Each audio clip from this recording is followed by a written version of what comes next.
What is going on, everybody? What is going on? What's going on? We're going to go ahead and... Your YouTube channel is awesome. Well, thank you. Thank you. That means a lot. I like the fact that I now have a YouTube because that allows for us to actually, well, what the fuck is that on your nose? Oh, no, it's one of those little patch things. My kid gave me the patch thing because... she was like, I think you have something on your nose. I was like, I don't think I have anything on my nose. And she's like, no, go ahead. And she'll just put a little patch or whatever. So I don't know if I should take it off or not. But it's there right now. So something my daughter put on my face.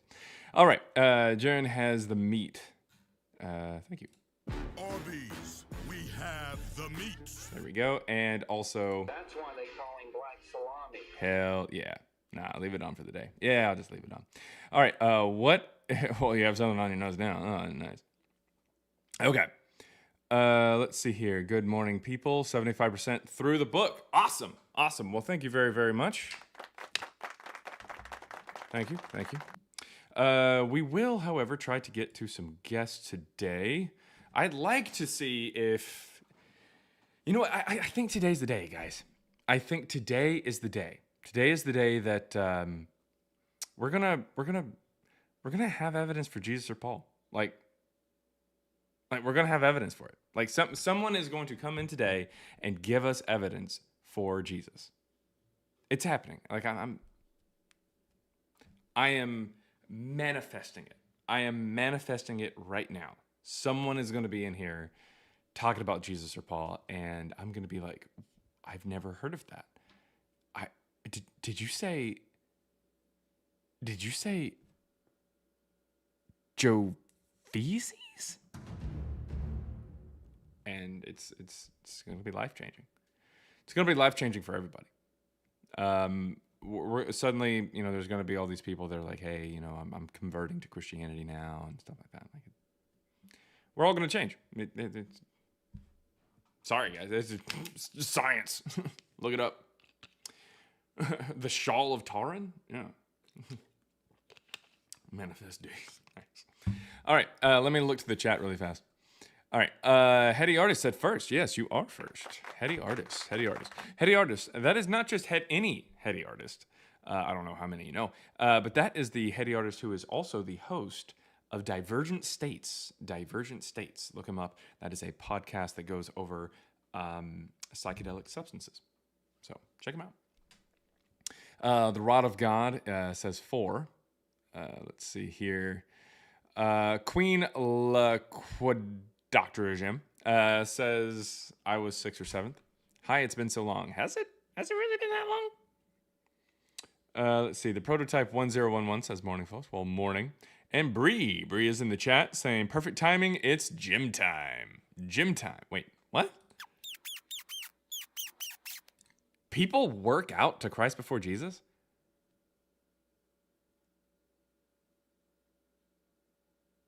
What? Really? No. Why would you do that? Let's see. Aaliyah M says, who is the real Christ?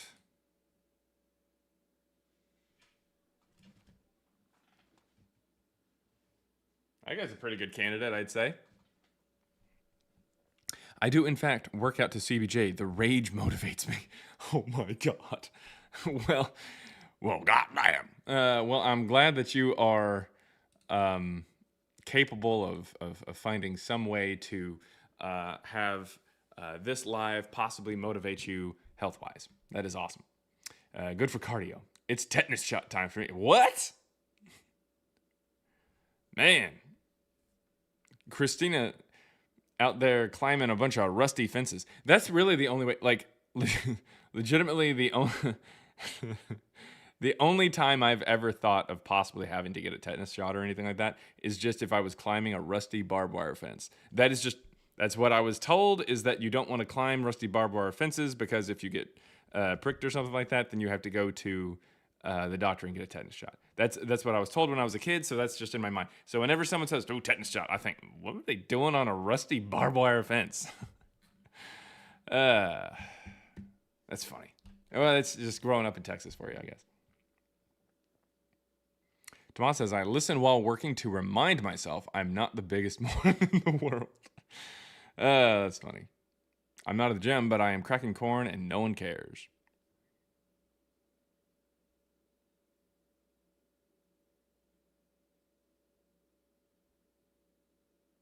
You can have cornrows up in your head. Anyways, I watch you while I play MC. I don't know what that is. Oh, Minecraft. I think that's Minecraft. I listen to CBJ at church. Very nice. Let's see. I get it from the atheist next door. Anyways, if you have evidence that Jesus or Paul existed, come on up. Come on up. The request button is right there or down there if you're on TikTok. If you're on YouTube and you were watching and you're like, how do I go up there and put that cowboy in his place? Cowboy in his place. Well, come on up. You got to come up on YouTube, though. Or not YouTube, TikTok. You got to hop over to TikTok. I know, TikTok. Yeah. But nevertheless, that is definitely the best way to bring up guests and stuff like that and talk to them. So if you have any questions, hop over onto TikTok. I'll bring you up and we'll get into it. That is not a problem. Not a problem at all. Jaren, will we ever stop being arch nemesis? Maybe. It depends. It depends. It really does depend. That's the problem. All right. This is early. It's not that. Well, I'm kind of going live early. Kinda. But it's all about like who all comes up. Trying to get some ops in here to give us evidence for Jesus or Paul. Let me look over on the YouTube side. On the YouTube side, let's see. Jeremy's, I think Jeremy says there's more historical evidence in extra biblical texts proving the existence of Jesus. Okay. Okay. Well, I was like, more than what? And then you started your next sentence with the word than, which isn't.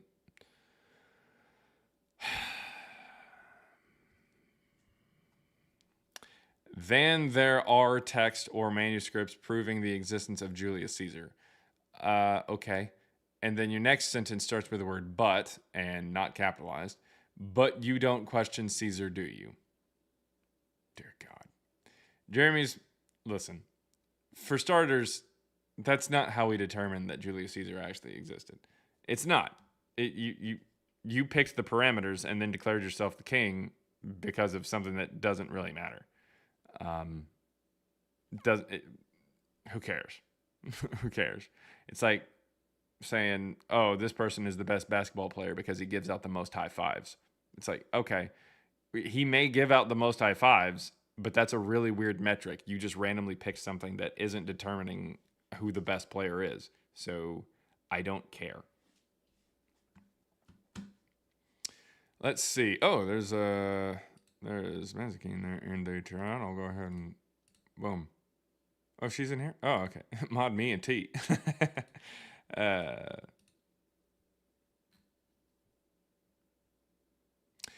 Let's see. Juan Elijah on TikTok is saying this guy just saying shit.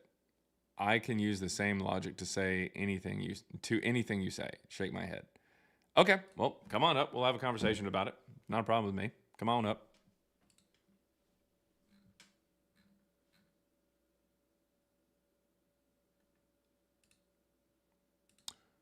See, if you thought that it would be like really easy to prove Jesus or Paul, then why haven't you come up here to prove it?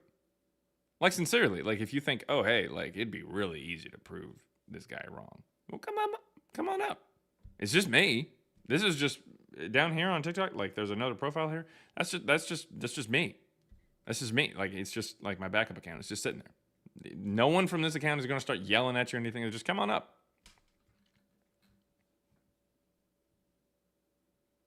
Juan Elijah throwing down like gauntlet. There's approximately 1,200 people mentioned by name in the Bible. There's no gravesite or descendants.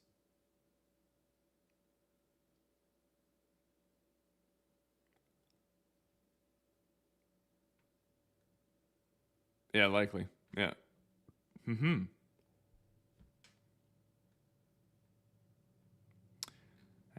mean, apparently, no. Hey, I'm back. Hey, nice. Welcome back in, Elizabeth Heretics. Tristanosaurus? Tristanosaurus. Yeah. Says Jesus was on YouTube. Jesus was definitely a guy who existed. He just wasn't God or magic in any way. That's definitely a particular position. I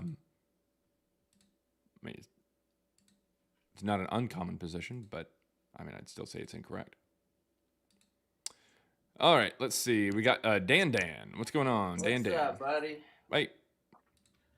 Can you hear me? Yes, sir. What you got for us? Well, I read your headline, and I want to say I want to agree with you 100%. They are just characters within the human body, and the Bible is the book for you to nourish and know your temple and take care of yourself.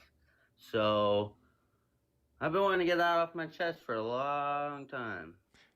Huh. Well, that's weird. So do you think that Yeah, they I mean, existed what do in you- history 2,000 years ago? Well, no. The thing is something more modern, which is Blueprint. It's a whole protocol for you to take care of your body every day in a perfect way, and your body responds just like Jesus wanted us to respond. That is the Jesus way in my Really world, fast. anyway. I don't generally give out this litmus test, but every once in a while It's I feel I okay. need to I do mean, so. Really fast. So appreciate you. what is the shape of the Earth? oh, dude, you're one of those. What is the shape of the Earth? You already know what it is. I'm asking you for your opinion on this. Well, I thought we were going to talk about my thing, and we're not. We are talking about That's your okay. thing. I'm asking you what is the shape of the Earth. That You are has failing the nothing to litmus do test. with it. No. I feel like you are. The reason I asked that question, and then he left. The reason I asked this question is because it susses out morons like yourself. Okay. Earth's a sphere, my guy. Earth is a sphere, my guy. That's how that works. All right. Also, I guess I can...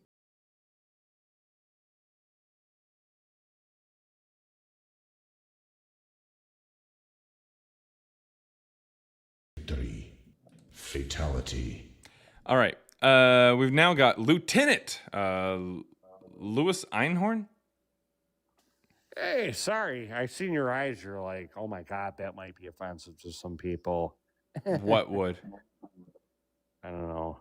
Can tell you're in your eyeballs. But anyways, yeah, man. What would be Jesus offensive? probably talking about the Bible. What? That's fine. Anyways, what you got for us today? Yeah, it says Jesus and Paul never existed to prove us wrong. Yep. Why do I gotta prove you wrong, man? Like, why am I gonna bow down to you? If you prove me wrong, why would you be bowing down to me? Prove me wrong. Jesus and Paul never existed. Okay. I agree with that. Or are you just reading it? No, prove me wrong. I can't because they didn't exist. So they didn't exist, but you can't prove that they didn't exist, right? No, you can prove they didn't because the stories in the New Testament, the Quran, the Book of Mormon, everything like that are based off of stories that have anachronisms in them. So that just shows that the stories are historically impossible Oh, how was that? because there's anachronisms. Do you know what those are? No, explain it to me. Anachronisms are things out of place and time in a story. So Oh, yeah, all right. like if I told you a story about George Washington driving a Chevy Camaro, you would know that that story is bullshit, right? Yeah. Yeah. So there you go. So yeah, I would agree. Like in the current times, like how come Jesus doesn't heal me in 2020? That doesn't have anything to do with what I'm talking about. No, it has a lot to do with the times. I've noticed a lot Nothing of to people do with are what I'm very, talking about.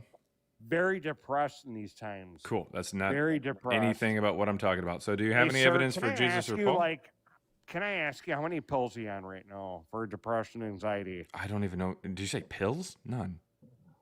Are you sure? Yeah. Why are you complaining then? I'm not complaining. I'm trying to get you to stay on topic. Why don't you think Jesus and Paul don't exist? I already told you. You seem like you're complaining then. Nope. That would be a complaint, right? Nope. You got any evidence for Jesus or Paul? Do you? Nope, because they didn't exist. Anyways, Why well, not? Lieutenant, tell your mom I All said, right, hey, yep, it's been a kick while me. since I've been with her. All right. Nah.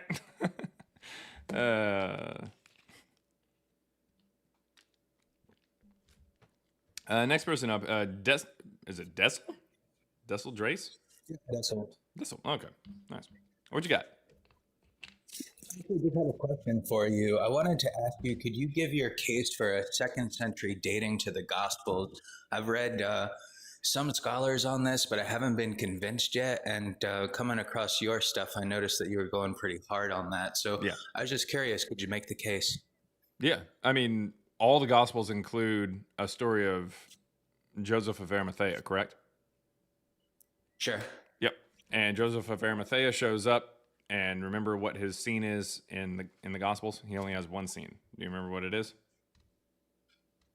So basically, taking Jesus and interring him in his tomb. Yeah, he asked for permission to take the body down. Yep. Yeah. So what ends up happening when we take a quick look at like historical text, we find that in the autobiography of Josephus, published in the year 99, a year or two before his death, he has a story in there where he talks about how he was walking around or traveling around similar area or right outside of Jerusalem after the first Jewish-Roman War, and he saw 3 men crucified, and he goes to the Roman leader in charge, who is Titus, and asks for permission to take the bodies down.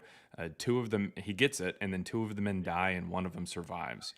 And this is Josephus, whose Aramaic name would have been literally the exact same as Joseph of Arimathea. And Arimathea is not a place. We have never found it. It's not a term. We have no idea what it could be. But if you take a look at Josephus's father's name, his father's name is Matthias. So Joseph Bar Matthaea is what he would have been. So it's just a play on his particular name. That's all that it is. And, so there's like a couple things. Like first, I know that some ethicists, like there's Bob Price, right? And Yeah. he talks about like a potential symbolic meaning to Arimathea, meaning like best disciple or something like that. Yeah. So like, could you? I mean, the story What you're itself saying is is- just on the nose. I mean, people have tried to come up with what Arimathea could mean, but that doesn't solve the whole problem. There's still this problem of who was this guy and why did he not speak up if he was on the council? Why is he only in that one scene, and why does it line up so perfectly with sections 420 and 421 of Josephus's autobiography? Like, it doesn't. At a certain point, it becomes like an influence. Like, we can see that it's being influenced from something else. Like, you can find bits and pieces of something, but if it's this much of a influence, it's pretty on the nose. But that's something that's published in 99, which would mean that all the Gospels would need to be after that because they all include it. There's other ways we can get to it, but sure. That's one of the Alright, that's easier ways, inter- I guess. Fair enough. I think that's an interesting argument. Are there any others that you'd like to throw on the table? I'm just interested to see what kind of full case you can. The Q document is Evangeline. That's just pretty simple. The Gospel of Luke utilizes Evangeline or Evangelion, published in 144. It utilizes it from chapters 4 through 22 of the Gospel of Luke. Let's see, Matthew. There's a concept of Matthean posteriority, which is the idea that Matthew comes after Luke, and there's certain verses that help prove this or are evidence for it. But all of these verses are verses that are found in Evangeline. So Matthew does actually come after Luke, if you will, in the sense that it comes after Luke's source material, Evangeline. So it goes Evangeline in 144, and then Matthew, and then Luke. So there you go. John has to come after Matthew and Luke, so John is definitely into the 2nd century. Mark, you could say, shows up a little bit before it, like maybe like a little bit before Evangeline if you wanted to. I'd listen to that argument. But nevertheless, it talks about the abomination of desolation, and it's the only gospel to do so. And that was identified by Jerome as potentially being the statue that Emperor Hadrian placed on the Temple Mount in the 130s at the end of the Bar Kokhba revolt. That would make a lot of sense considering the fact that it says, when you see the abomination of desolation standing where it ought not, let the reader understand. And this is a callback to Daniel, where something was placed on the Temple Mount. and something isn't placed on the Temple Mount in 70 that we know of. It's just in the 130s. So, I mean, all evidence points to Mark at the very earliest being published in the late 130s, with Evangeline coming in about 144 and Matthew, Luke, and John following it. All right. If you would permit me just a few last questions. One, and if it's cool, I just want to stack them real quick and just have you address them in order. The first is like, how committed are you to the existence of Q? Like, what do you think of Mark Goodacre arguing that there is no such thing? Second one is like Evangelion as source material. Can you explain more about the gospel authors using this as source? And then the last one is, are there any scholarly books arguing for a second century date that you would recommend to me? So starting with a third one, the first New Testament from Jason Badoon is a pretty good one. Also, anything from M. David Litva over the last couple of years is pretty much a gold mine. I mean, M. David Litva is on fire. Oh, man, I had such trouble with him because I picked up a book by him and he was talking about mythicism, and well, he's there was not a a section where he was mythicist, covering. But I mean, I know he's not a mythicist, but my thing is that like when he was covering his chapter on mythicism, he started to discuss Carrier as a mythicist, and man, he just went off on this totally deranged friggin' coverage of Carrier that was just so totally like. I'm not some like Richard Fit. Yeah. When you misrepresent a scholar to that extent, I have a problem trusting you as like a reliable source. And so ever since I came across that material from him, I've always been kind of like, do I really want to deal with Litwa? But fair enough. If you consider his other material to be worthwhile, I will check it out. Oh yeah. Well, the thing is, I haven't really read any of his takes on Carrier per se. He has read Carrier's take on me, and he told me to kind of wear it as a badge of honor. But nevertheless, Litva's, I would say that he's pretty solid, especially his more recent stuff. He actually just came out with a book that has Marcion's Evangeline or Evangelion, his gospel, and then the Apostolicon, which is the letters of Paul that he publishes.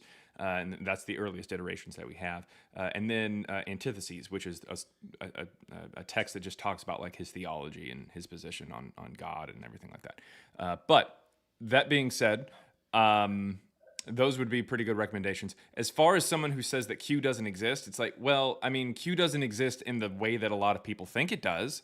Like, if you think Q is a first century document that's just a bunch of sayings, nope, not at all. Sorry. Number one, it's not a sayings god. It's not just sayings. And number two, it's not in the first century. So in the way that scholars think that Q should have existed, absolutely not does it exist. But Evangeline is that source material, and that kind of tackles that second question that you had. We can very clearly see that literally everybody who talks about Evangeline says that it is material that was in the Gospel of Luke, and they say that Luke was, like Irenaeus, Origen, and Tertullian, they say that Luke was first, and Marcion took a penknife and cut out pieces and just presented it as his. But no, Irenaeus also lets us know that the Marcionites, the followers of Marcion, claim the opposite happened, and that their gospel was first, and the Gospel of Luke is just something that added to it. So yeah, we can actually tell that that's the case. We can see very clearly through a myriad of different ways, including stylometry, that there are sections, that the main section, chapters 4:22 through 22 of the Gospel of Luke, come from a separate author than the beginning chapters and the couple chapters at the end. What this indicates is that there are actually two authors, which wouldn't make any sense if Luke had written it first. And it's exactly falls in line with where Marcion's Evangeline material is. So, yeah, we can tell that it was used. Thank you very much. I appreciate you. I appreciate you very much answering my questions. I'll definitely look up more material from Litwa because, like I said, I just kind of got very frustrated with him after that chapter that I read covering mythicism. I thought that it was, especially the later part of that chapter, was just wholly misrepresentative to the extent that I had trouble even trusting him afterward. But I think I'll give him a second chance. So I'm not too terribly familiar with how long ago that was. like how long ago that book came out, but I could tell you now. So Litvin knows that me and my data science co-partner, we are my co-author. Like he knows that we are mythicists. In fact, he told me to my face, I guess, like through a video call a couple months back. He said, "Don't apologize. Don't apologize for being a mythicist." And I mean, he's not a mythicist himself, but I mean, it's not as if he's like just a hater who's just like, oh, you're a mythicist, like you're an idiot or something like that. No, he specifically reached out to us for work on stellometry or whatever, and or wanted our contact and stuff for that. And we've been working with him, and he's awesome. He's awesome, and he has a lot of work that he's come out with. Now, of course, we disagree with him on mythicism or the historicity of Jesus or Paul or something like that. But nevertheless, he's again, I would say he's a gold mine here recently on a lot of the work that he's done. Well, thank you very much. I appreciate you entertaining my questions, and I'll definitely look into it further. I appreciate your arguments, too. They've given me some food for thought. Yeah. Thanks for coming on, man. For sure. All right. Have a good one. Yep. That was a Dessel, everybody. Dessel. Now, I think Juan was over... Juan, you were on YouTube, right? Nah, TikTok. Can you hear me? Yeah. How's it going? Mm-hmm. Yeah, I'm good, man. How about you?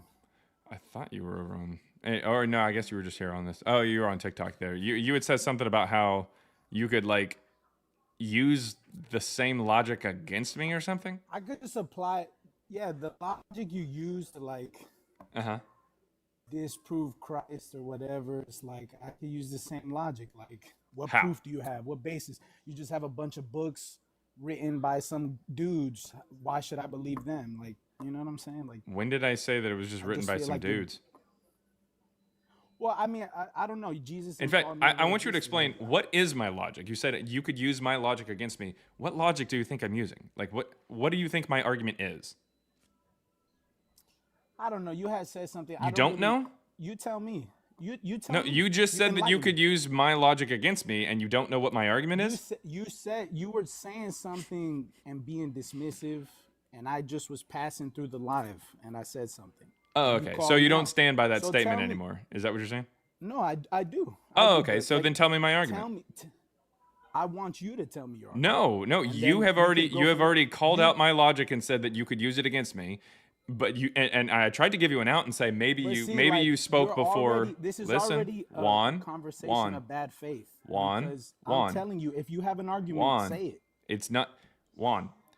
I have already presented mine, which is why you commented on it, and I'm trying to ask you what you think that I said, because you said that you don't take that say back. it You right still here. stand on what you say it said. right here. I did. Jesus and Paul never existed. Okay. And what do you think my argument your for argument. that is? No, this is my conclusion.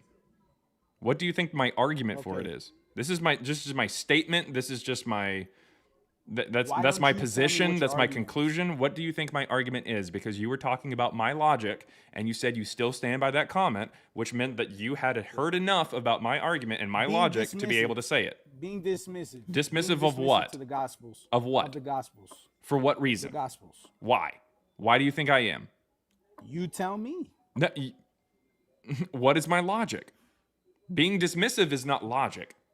What is my logic? You said I I mean, could use it's his your- logic. But it's your stance. It's your stance, though. Logic It's is your- not a Being stance. dismissive is your stance. No, you said logic. I mean, it depends. It depends if the logic is true or not. Okay, and you said you could use my logic. So what's my logic? What is my argument? Let's start off in a conversation of good faith. You Okay, tell me your logic, Juan, and the I'll tell easiest you way why to I do believe that, it's wrong. Juan, I can do that. But what you're going to have to do is you're going to have to admit that you spoke before you understood what my argument actually was. And if you admit I don't have that, to admit. Okay. I don't have to admit. well, then anything in that because case, if- we're going to go right back to that comment, and I'm going to say, what logic were you talking about when you made that comment? I heard you. I don't remember what you had said, but I know I had a reason for saying it. Like, is that So you really have that just short wanna, of a like, memory? You got the catch me? memory of a goldfish, and then you came up here, and Bro, I I mean, brought it's you up been- here, and we're trying to talk I about have a what life. I comment was you doing made. Things. I Okay. was doing things, and I came back, and I don't remember what you said, but I remember that you said something that And that's the reason I said that. Like, are you really gonna be like, oh, caught you in the act? Like, come on, bro. Let's. I mean, tell me that's your what you logic. tried to Let's. do. You tried to catch me in the act. You No, I tried to say, didn't, bro. yes, you No, did. I didn't. Because I apparently you said heard me something. did you hear me say If I something and try then to you made a catch you in the comment about act, it? would I come talk to you and be respect? I'm trying to be respectful, man. I'm not trying to catch you in the act. Let's talk. Being respectful is not making a comment and then forgetting why you made it and then coming up here and trying to like gaslight me into I didn't thinking try to that do you never nothing. heard that. I'm not trying to gaslight you. I think you're wrong. Jesus and Paul did exist. Let's have the conversation, bro. Okay. Like, why are you running from it? Okay, anachronisms. Do you know what those are? Because I was talking about them What earlier. is that? No. Anachronisms. Thank you. Anachronisms are things that are part of a story that are out of place in time. If I told you a story about someone in the 1960s who owns an iPhone, you would know that story is bullshit, correct? Sure. Sure as in yes or no? Yeah. Okay. And why would it be bullshit? Because nobody had an iPhone in the 1960s. Right. Yeah. An iPhone is anachronistic. It's something that doesn't show up for another 40 years. However, Okay. in the Gospels, we have Jesus talking about rabbis and even discussing where they sit in the synagogues, how they act, how they preach, how they teach, and even how they dress 40 years before the first rabbi shows up. His name is Yochanan ben Zakkai, and he starts the rabbinic school outside of Jerusalem after the fall of the temple. The term rabbi itself didn't even exist until 70 because it's a particular position. Before then, you would go to the Cohen or the Kohanim, which would be plural for Cohen, who are Levite priests that would teach in the synagogues or the temple. But there's no more temple and no more Cohen who defended it there after 70, after the siege of Jerusalem in the First Jewish-Roman War. So that's the problem here.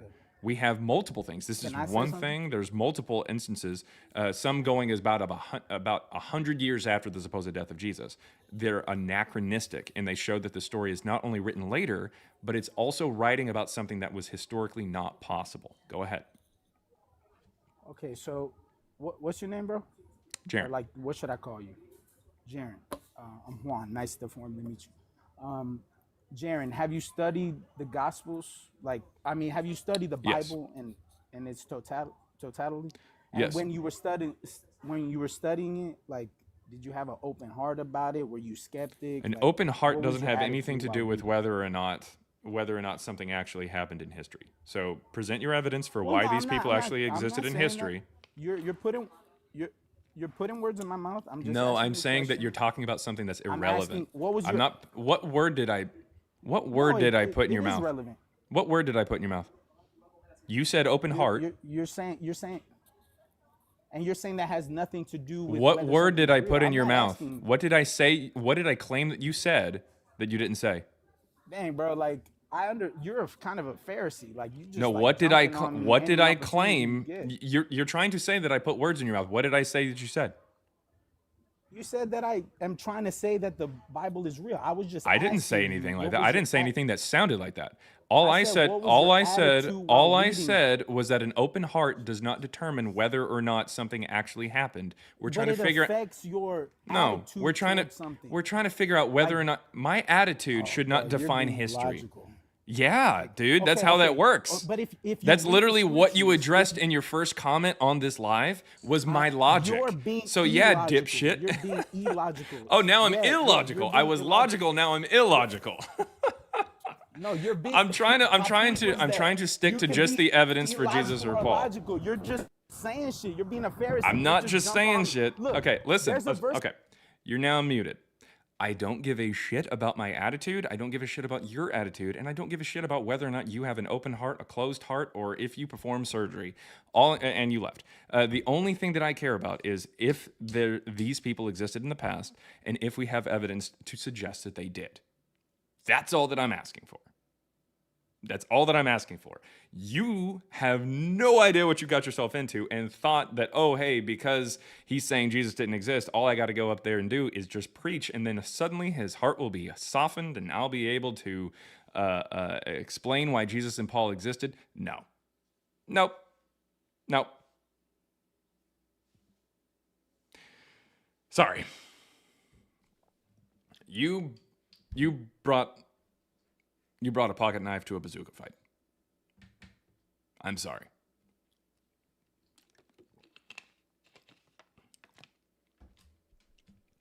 And yes,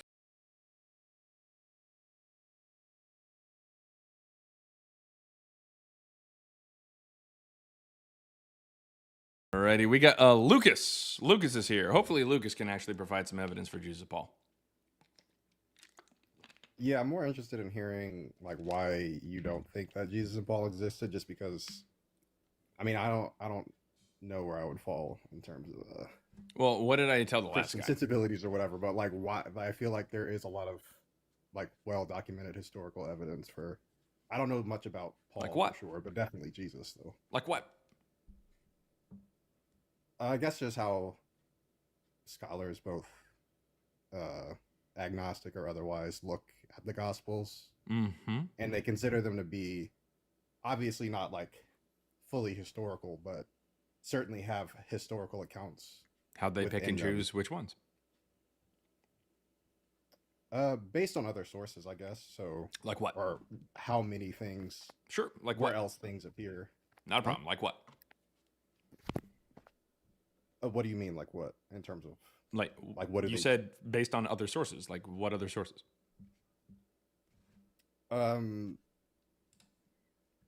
some, I mean, very few records, I guess. From what I understand, there's only like one real outside of the, or maybe two, like outside of the Gospels, account of Jesus, like account of Jesus at least being crucified. But the fact that there is mention of that somewhere, as well as the Gospels, which again, like scholars will look at in term and say like, oh, this is in part historical, you know, even if it's not, we're not saying like, you know, it's very unlikely Jesus turned water into wine, for example, but it does seem like this guy actually existed. So like, why doesn't he exist? I guess in your mind. Because even the things that they're pointing to are just interpolations from Christians. We don't have any evidence that Jesus was crucified. There are only two things that even really kind of sort of talk about it and try to present it in some kind of weird historical way, I guess.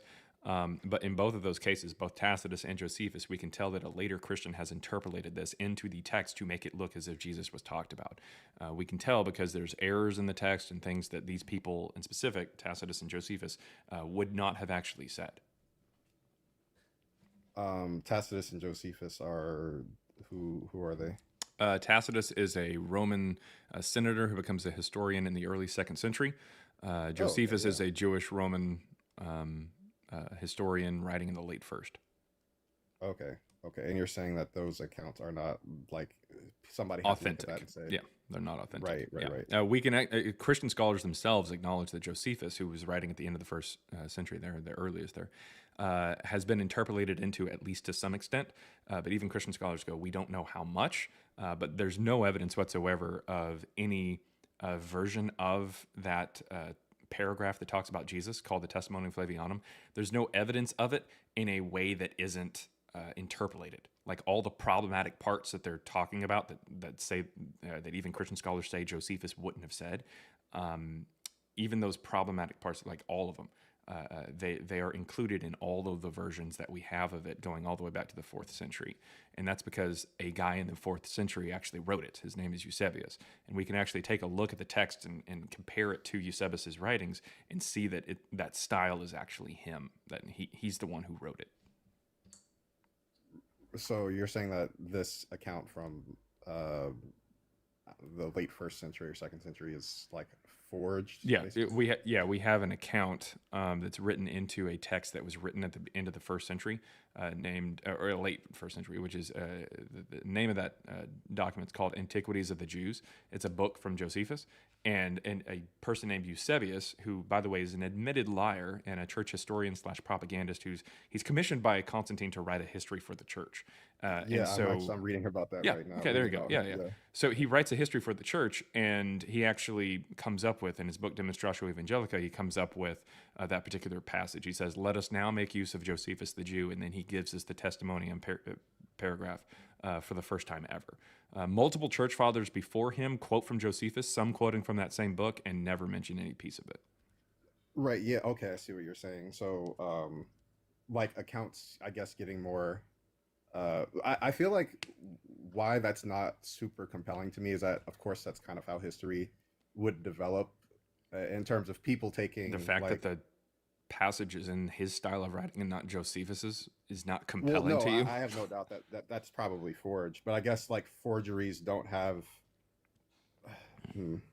I guess forgeries are not like a good enough reason to discard something as being What? like completely made up. I guess.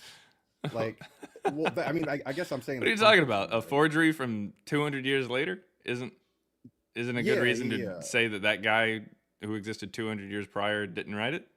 What are you talking about? Well, no, not that he didn't write it, but that there was no account at all floating around. That he just completely inserted Well, what other account are you? inserted this. Well, I mean, Eusebius believed in a Jesus. It's not like he's the first person to come up with a Jesus or something. The Jesus mythology shows up in the middle of the 2nd century. Eusebius shows up in the early 4th. Like, it had been around for like 150 years prior. But like that, I don't know what you want me to do with that. Like, I guess what I'm saying ultimately is that like are you saying that it because makes- it would make Eusebius sense. wrote something that had already been around means that even though it's a forgery, it's still true? No, not necessarily that the forgery is still true, or that the forgery is true itself, but that there is something in the forgery that's true. Well, then what's And then how I did guess you back that it up? in How did you general make that? You're starting with the presupposition that Jesus is real, and that was the evidence that he was real. And now that that's not evidence that's authentic, it's just from someone 200 years later who is part of the religion. You're like, well, it's still based on something real. What? That was the evidence for it being real. What is it based in then? Yeah, I mean it's like, but those accounts are also based on the Gospels. No, yes. the Gospels show And- up after Josephus's text. No, they don't. The Yeah, they do. Gospels are. What's your evidence that any of the New Testament is written in the 1st century? And if you're just going to point to authorities, what's their evidence? I mean, I don't know. There isn't any, know, but this because the it New seems Testament like wasn't that's written in the 1st century. It was written in the 2nd. That seems super. That seems just not likely, though. I guess It's mostly very because of, likely if you really think about it. The only reason that we think any of this shit is in the 1st century is because the church says it was. Well, no, it's not just because the church said it was. Yep. Because there are All right. agnostic scholars of the Bible that That just listen to the that- church. They assign a certain level of reliability arbitrarily to the church or church tradition or church fathers, and just kind of go with it, or they'll compromise. But that's not true, though. It is Like, 100% You're true. just saying that people are just operating in this like Compromise. just They're because compromising. The church Yes. said, Yes. But- Yes. In fact, but I take a feel look like at that's Bart just part Ehrman. of- Take a look at Bart Ehrman. He says Yes, that yes. Paul meets with James, the brother of Jesus. All right. And he does this because it mentions James, the brother of Jesus, in say like Galatians and as well as 1 Corinthians 15. Now, here's the thing. First of all, we don't have any mention of Paul outside of Christianity once. So he's that, go- that go ahead. These are not great arguments, though, because of course, why would You haven't a heard the whole small- argument. Well, Paul's not I- even a what- fucking name. Like, Well, it's yeah. going to get worse. I'm just skimming the surface. But why? I guess my point is like why it makes sense historically. What I'm trying like, to what I'm why trying to Jesus- tell you, sir, is exactly how much reliance on the church tradition that Bart Ehrman is using, even as an agnostic. I'm trying to explain that to you. Now, listen. Bart Ehrman assumes that Paul is real despite the fact that there is no one outside of the church that even mentions him. Then, on top of that, he assumes that Paul is the author of this text in the 1st century. There's no evidence that he was writing this in the 1st century. The only reason that we possibly have is not found in the Pauline epistles, but rather found in Acts, which Acts itself is already something that scholars acknowledge pulls from prior materials such as the Antiquities of the Jews and Wars of the Jews and Against Appian and the Autobiography of Josephus, which was published in 99. So Acts is not even said to be, it's not even from the person that the Christians claim that it was from, who is Luke, who's a traveling companion with Paul. So Acts is this thing that is really shitty from a historical standpoint, and Bart Ehrman knows this, but yet that's the only way that he could date anything in Paul to the 1st century. Anything in the Pauline epistles, because the Pauline epistles don't have anything from the 1st century. So it's he is relying on church tradition, despite the fact that he knows that it's really flimsy. He's relying on it. There is zero evidence that Paul is from the first century at all. But I guess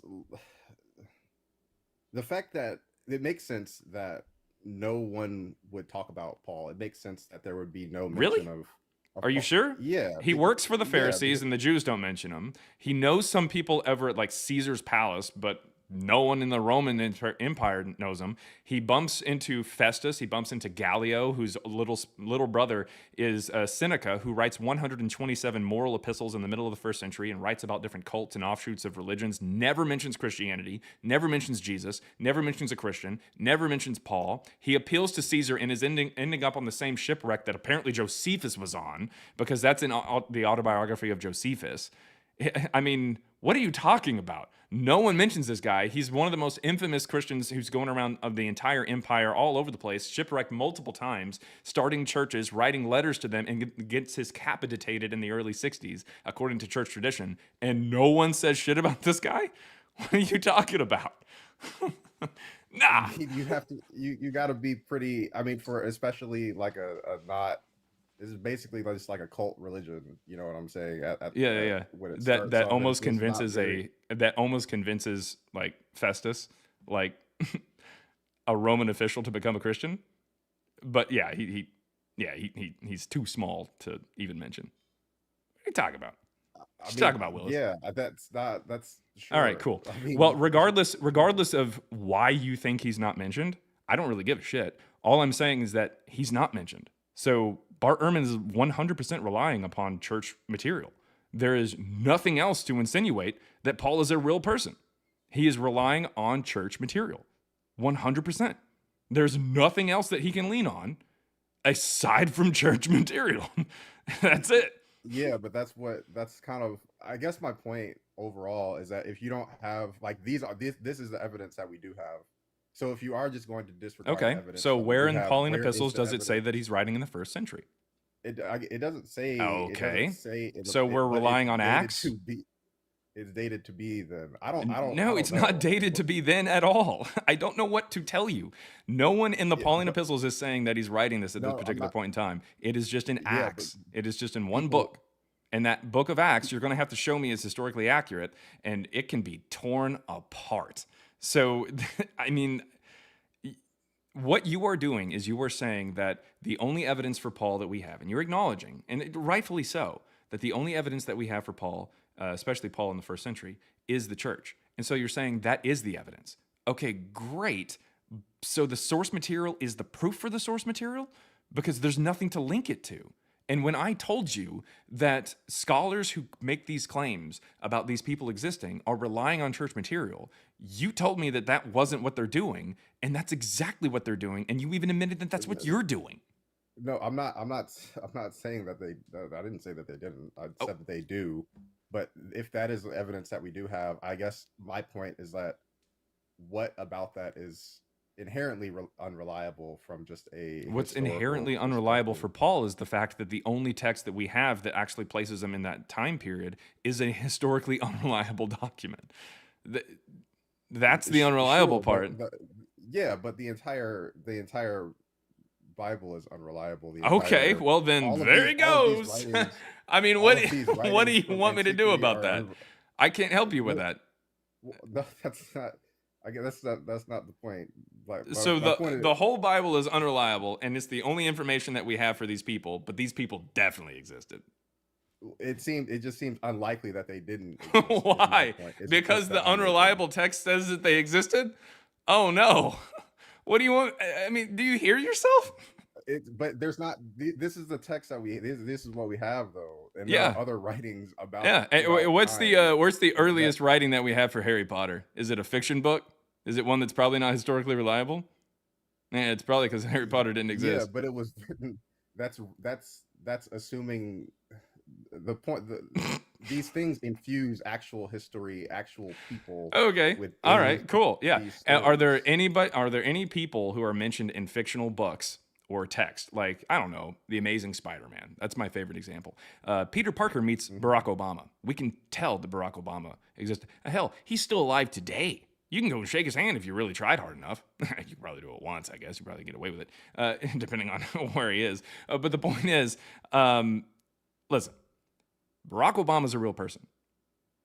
But him meeting Peter Parker does not mean that Spider-Man exists.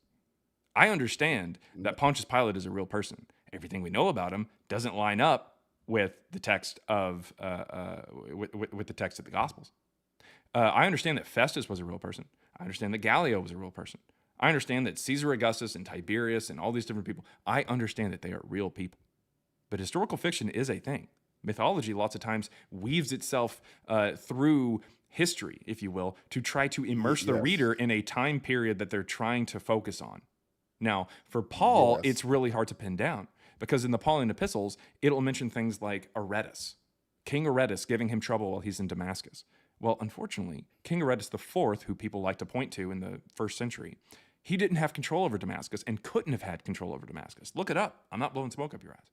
King Aretas III did have control over Damascus explicitly during a time period in the 1st century BCE.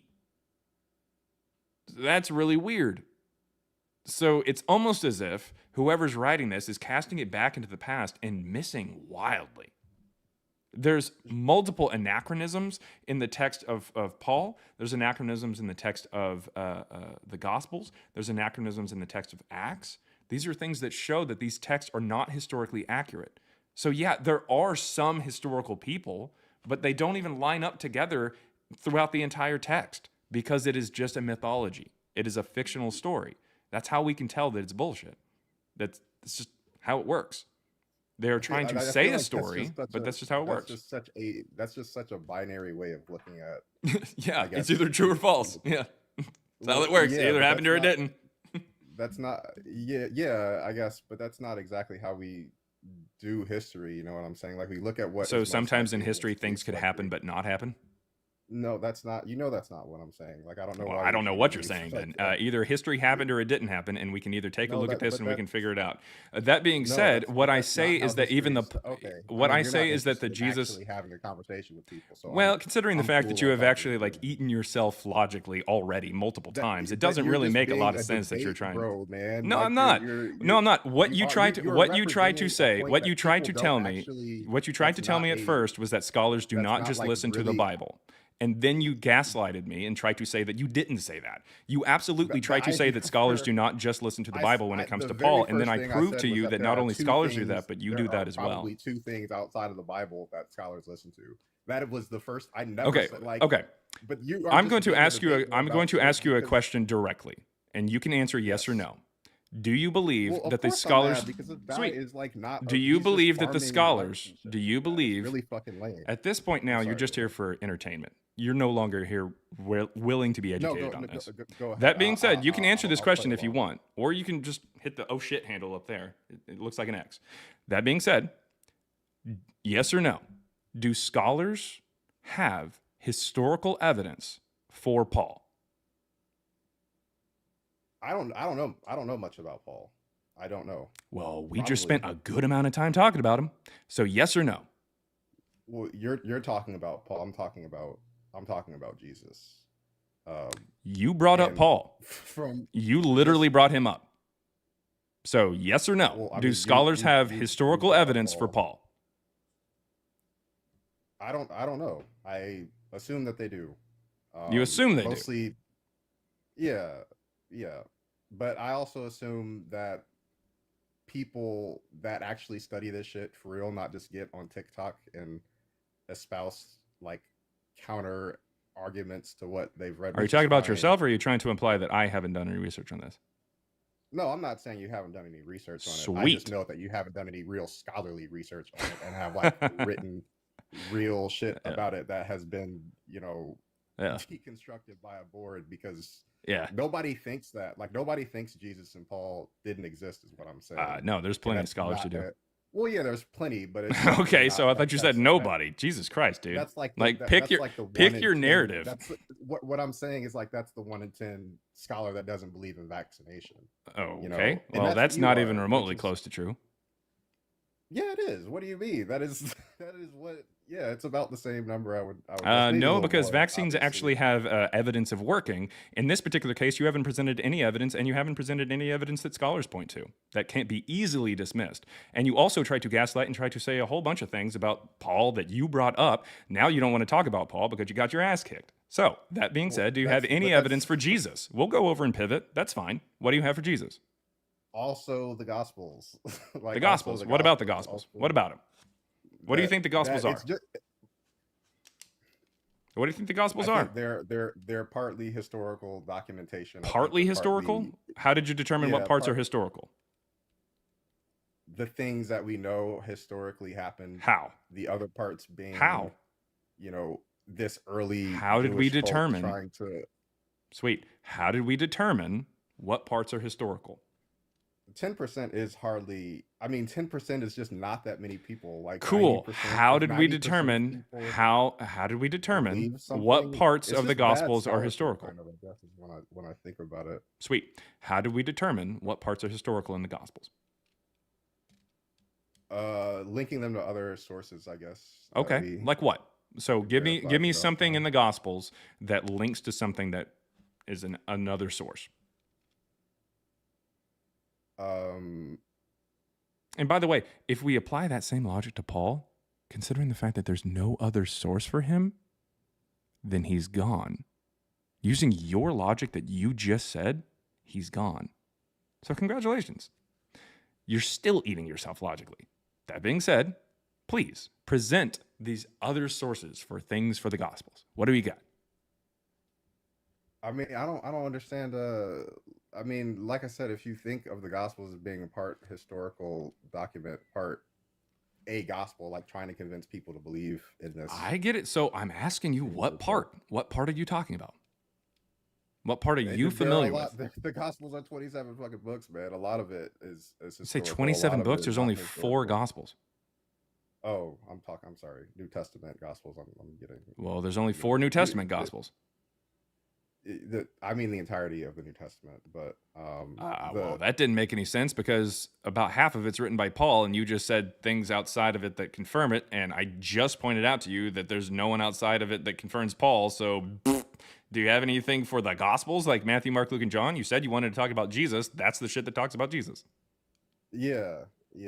I mean, I'm also trying to think some of these things through in real time too. So, Okay. Sorry, I'm So going what all is over the it? place. I mean, you seem to be ride or die for whether or not this, Jesus, no, it's because you not- tried to it's say, not oh ride or yeah, die, no but scholar I takes it just- seriously. Great, cool. What What do they the 9 don't out of know 10 is, like, scholars who say there's evidence for Jesus say the evidence is? Present it. What is it linked to? It's linked to it's linked to What? the gospel. It's not. Linked Yeah, to what does the anything gospel? outside You of it. said you said that the gospel, the way that we determine it's historical, is whether or not it links to something Yes. outside of it. So, what outside of the gospels do we have that shows that the story is real? Nothing. But that.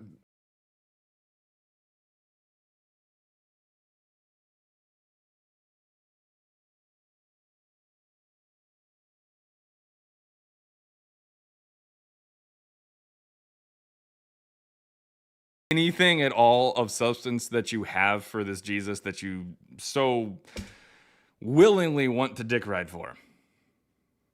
It's just not likely. I guess it's just not likely. Is that And how I we think determine that's what- whether or not something actually happened? Is that how we determine whether or not these mythicists who say that Jesus didn't exist are crazy? As if, it's likely based on what? Feelings. I just feel like it.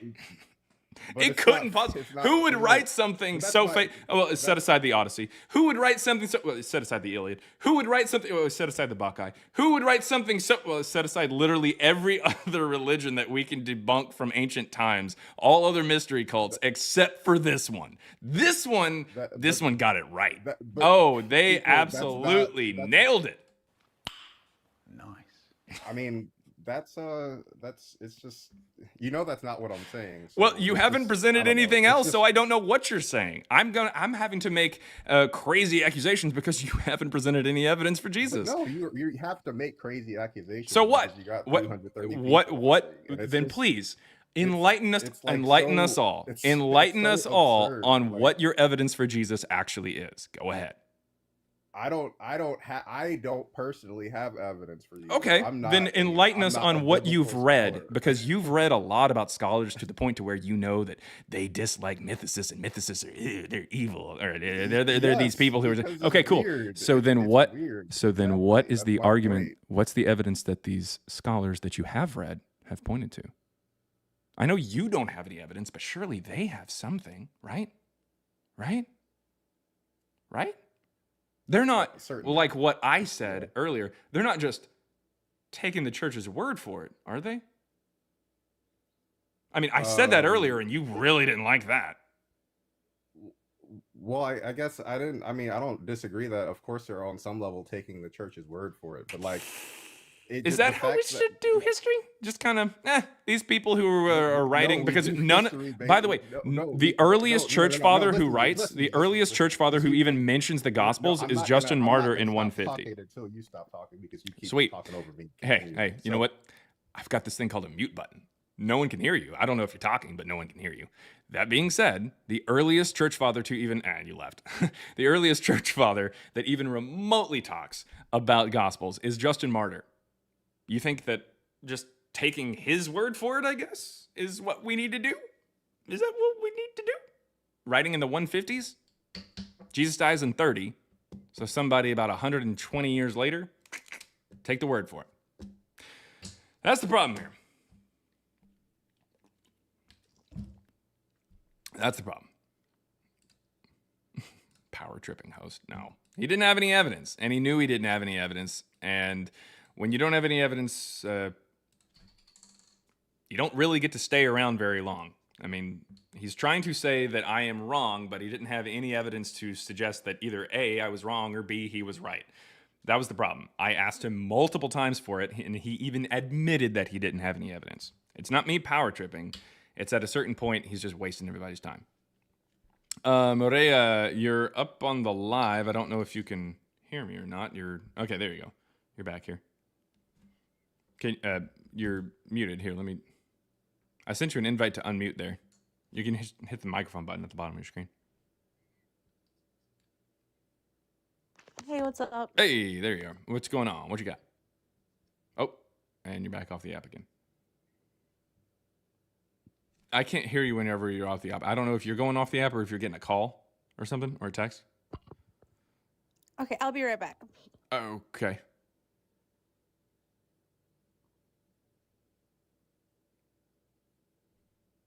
What? Okay. Okay. So it says Jesus and Paul never existed. Prove us wrong. Yes, ma'am. So this is all just make believe, or What's all make believe? Jesus and Paul? Like, obviously that those weren't their real names back then. Okay. The Yeshua from the New Testament and the Paulos from the New Testament did not exist. So these are just make believe people, or who do you think these people are? I think they're Or- make believe, mythology. Yeah.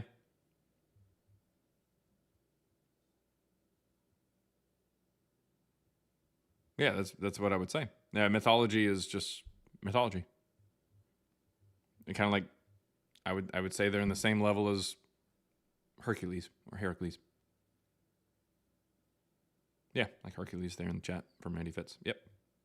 So it's just like a demigod style text where someone's Rat Soup said it. Yeah, Achilles is someone they're like they have like godlike abilities, but they're also like a person. It's mythology. And It's you just don't think we have God What?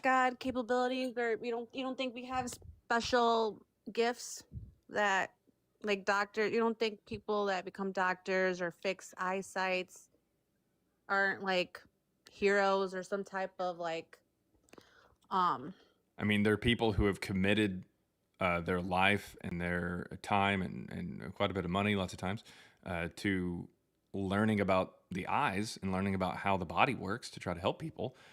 But I don't think that they have powers or, I mean, I guess ability is something that you gain or you can be taught. I guess some people have a steadier hand than other people, so I guess that helps a little bit, but that's not like a godlike ability. This is kind of how it goes. You don't think so? You don't think that's like something Yeah, like no. And you also got a that has nothing to purpose do with whether that? or not Jesus or Paul exist. It has a lot to do with it because it has basically to do with the world and how we're living right now. Cool. Well, living right now has nothing to do with 2,000 years ago in Judea, and we're trying to figure out whether or not these people existed back then. I mean, they're still fighting over the land over there. You realize that? And basically doesn't have here in the anything to United do with it, then. States. Oh, it definitely does. They're still fighting over it. Cool. Because of Again, that has nothing to do with Jesus or Paul. it has a lot to do with it because it I has don't to think do with, either side over there is saying we are doing this because of Jesus or Paul. Literally neither side gives a shit about either one of those people. I mean, That's one not of them true, has 'cause- something to do with Jesus, but they don't say they're doing it in Jesus' name. exactly because you don't know if they're the bastard children. We don't know if they're like basically the devil children. We don't know. I don't if even know they're what you're talking sinful or about at this not. point. We're trying to figure out whether or not Jesus or Paul existed. And what's going on today has nothing to do with it, unless you're trying to talk about like some kind of archaeology or something like that, or translation Oh, of it some is document. because Jesus is within you. What? We're trying to talk about Jesus 2,000 years ago. I didn't exist 2,000 years ago. So unfortunately, But you, if there's but anybody your inside me, but your ancestors were here, right? Where what's your yeah, like they'd have to be. ethnicity? Huh? How were you here? Who made you? I said they would have to be. That's You- what I said. Yeah, it's like okay, and you know how a baby is made? Are you asking me because you don't know? No, it's love. You make right out of love. It's called No, that's not how creation. that works. It's actually an egg and sperm. Yeah, I don't but- know if love is how your parents told you that babies are made, but I've experienced the magic of making multiple children, and love's got nothing to do with it. Anyways, that being said, do we have any evidence for Jesus or Paul? That's my evidence right there that you don't believe in love. You don't believe in What? like you're just That's making not evidence babies. for people back in the past, is whether or not I believe in love. Jesus is love. Anyways, what do you got? What do you got for Jesus or Paul before I go ahead and just drop it back down? Do you have anything Jesus like is history-wise? love? Really? Yeah, I've been Okay, told, well, like, all my life. Jesus, I don't even know what you're talking about. Jesus doesn't actually exist or didn't exist. So, what do you got? I can see Jesus inside you right now just by looking at you. And you're That's wearing really a weird. cowboy hat. You have Say a what? cowboy hat, which makes you seem you're indigenous to or native to this land. Are you Mexicano or are you Indian, Native American? By chance? God damn, woman, you missed on all three accounts. Do you know the creation story? The real Yeah, creation there's like a story? fucking turtle or some shit. I don't know. Yeah, you need to respect your elders. You need to respect your culture. You need to respect What culture do who you think I'm are. from? You need to respect your What culture do you think I'm from? ancestors. You need to respect your ancestors. What before culture do you start think I'm speaking from? On Jesus and Paul, because they're Sweet. listening What culture to do you right think now, I'm from? And you putting this platform. Listen here, bitch. What culture do you think that I am from?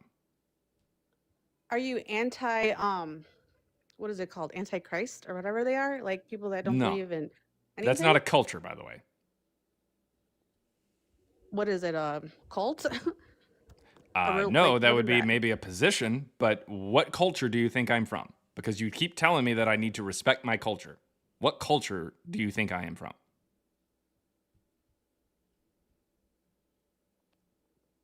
I don't want to assume, but You've you already look indigenous. assumed. So go You look ahead like and you're make native. native to what? Yeah, you look like you're here, the Turtle Island. This continent. This Okay. whole I mean, American continent. no. AKA America, You're wrong. which You want was- to try again?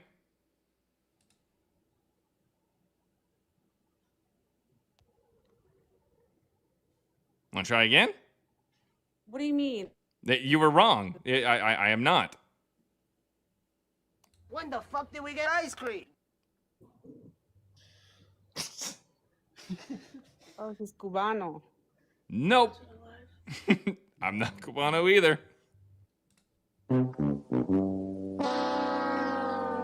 Would you like a third try? No, but you shouldn't just be speaking on Jesus and Paul like that until you actually get to know them and actually know who I they are. didn't get to because know him. It's like me. Do you know Paul? Yeah. You know Paul. I don't. No, I never try to get too close to Paul. I'm like with Jesus. Paul was his disciples. So He you had 12 can't talk about. disciples, right? Paul was So one of there's his 12 disciples. disciples. Is that what you said?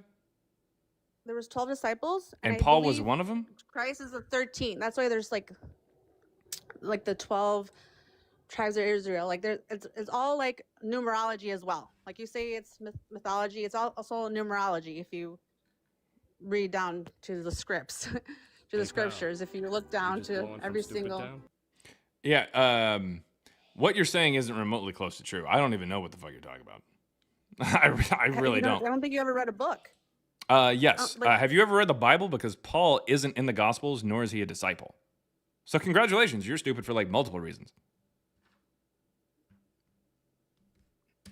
Who What? What was that? who was Paul then? Who was Paul? In Yeah. the story, Paul is just someone who persecutes Christians and then eventually like gets his life changed and everything because he has this vision that contradicts itself in Acts. There on the road to Damascus, where Jesus quotes Dionysus from the Bacchae, which is really weird.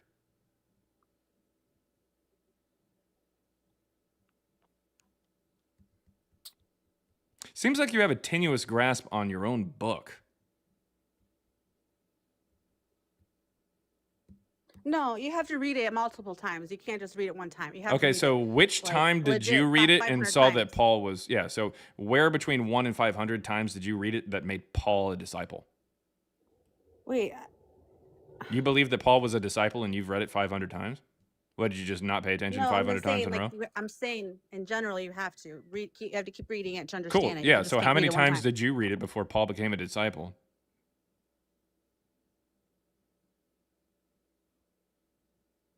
Did you read it in like on the 479th time? You're like, oh my God, Paul's a disciple. Did you read it like in a row? Like, were you sleep deprived? Was that the point? Like, if you just never sleep and you just keep rereading the story, eventually Paul becomes a disciple. And then there's a dragon that comes out of nowhere, and there's like a unicorn and shit.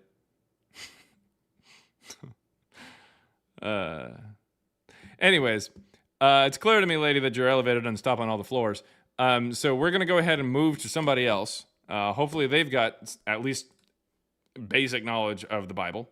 Thanks for coming up, Maria. If you keep reading, I promise you I will talk to you later, but you're going to have to do a lot more research than what you've done so far. All right. Tom, how's it going? You're muted, Tom. You got to unmute. Oh, There you go. What you got? yeah, I'm good. I'm not too sure of Paul, but Jesus wrote about him in history, does he not? Yeah, got a lot of like static and There's stuff like that. historians that deny him. Wow, that we being can a real barely hear person. you, man. You're going in and out.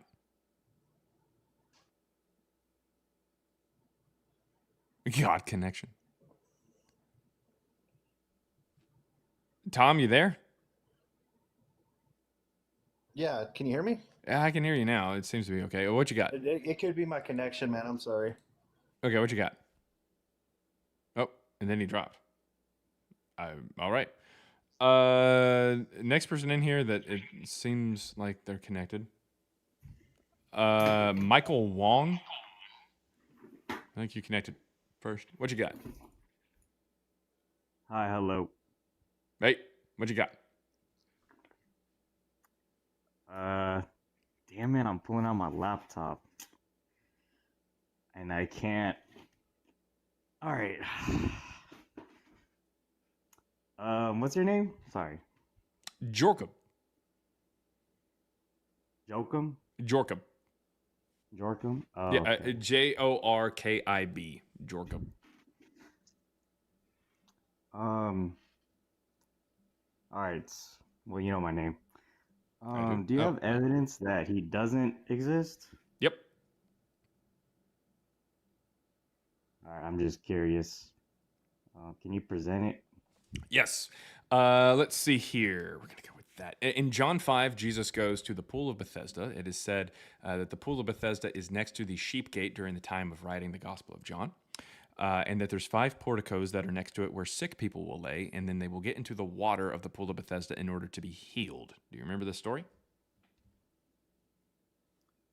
No. Oh, well, it's in John 5. Unfortunately, the 5 porticos were actually found. The Pool of Bethesda was found in the exact location that John says that it was, and it's part of an Asclepion, which is a Greek, a temple to the Greek healer god Asclepius, which is what it's talking about there. That's people that would be sick and laying under these porches and getting into the water in order to be healed.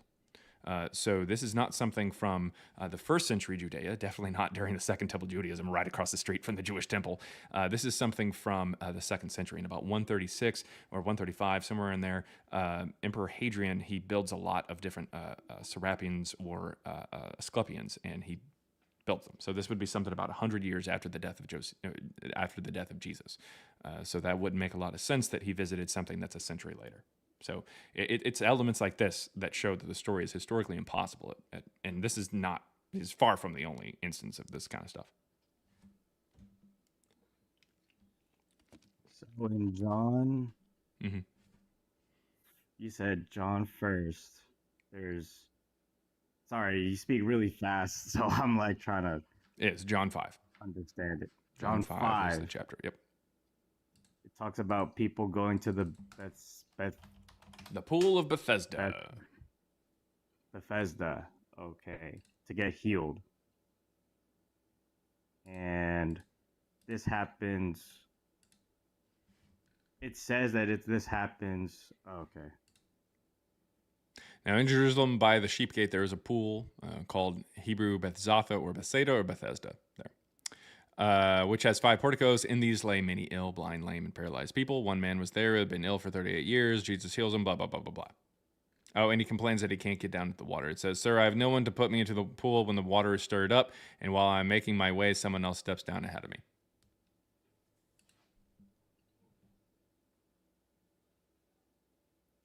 And you're saying that this happened 100 years after Jesus died? Yeah, well, the Asclepion itself. Yeah, the Asclepion itself.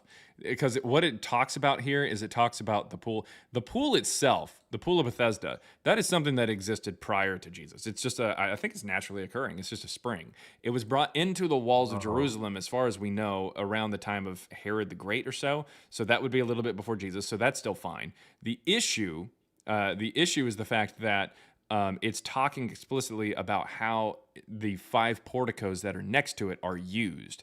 And this is something that is explaining the porticos that wouldn't have survived in 70. And so considering the fact that John is written after 70 and is saying that they are still there at this point in time, shows us that this is something that was much later than Jesus actually was walking around, because Jesus is said to have been walking around in 30. If there was these big porches or porticos outside of the pool of Bethesda in 30, they would have been destroyed in the siege of Jerusalem. Christian scholar Daniel Wallace actually admits this. So he tries to say that that's why John, who says that these porticos are currently there at the writing of the text, he tries to say that that's how John is dated before 70.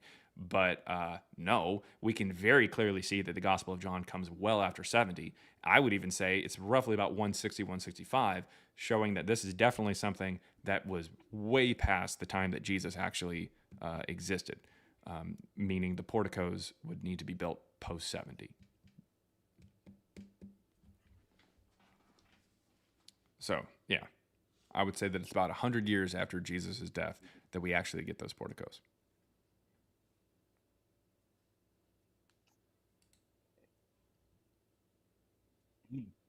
He died like at 35? Bro, it lagged. Okay, yep, I'm Hello? back. What'd you get? Oh, I honestly just did a quick Google search. Oh, okay. What'd you do? And, What'd you get? it talked about something like this guy named Tactus, and he's like the procurator. Like he writes down stuff for the Roman governor Pilatus. Are you talking about how you do Pilates, or are you talking about Pontius Pilate? No, I just can't pronounce it. You can't pronounce Pilate? Oh, that's how you say it? Like from the Bible? Pilate. No, damn it, dude. It's Pilate, man. It's the guy from the Bible. Pilate. Is that? Yeah, man. It's Pilate. All right. Well, basically, it's like on Google, it just said it documents that they crucified him. I think that's what it said. Unfortunately, this is an interpolation from a later Christian, especially, and we can tell, especially since it makes a lot of mistakes. Like it tries to say that Pontius Pilate was a procurator when instead he was a prefect. Judea didn't even have a procurator until the decade after Pilate was dismissed in 36. And any kind of arrest record or crucifixion record would have shown that he was the prefect, not the procurator. It also would have said his actual name.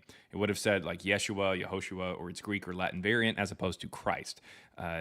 Pilate, according to the story in the gospel, didn't even put Christ above his head on the cross. So no arrest record or crucifixion record would have said, oh, hey, we crucified 2 thieves and also the savior of mankind.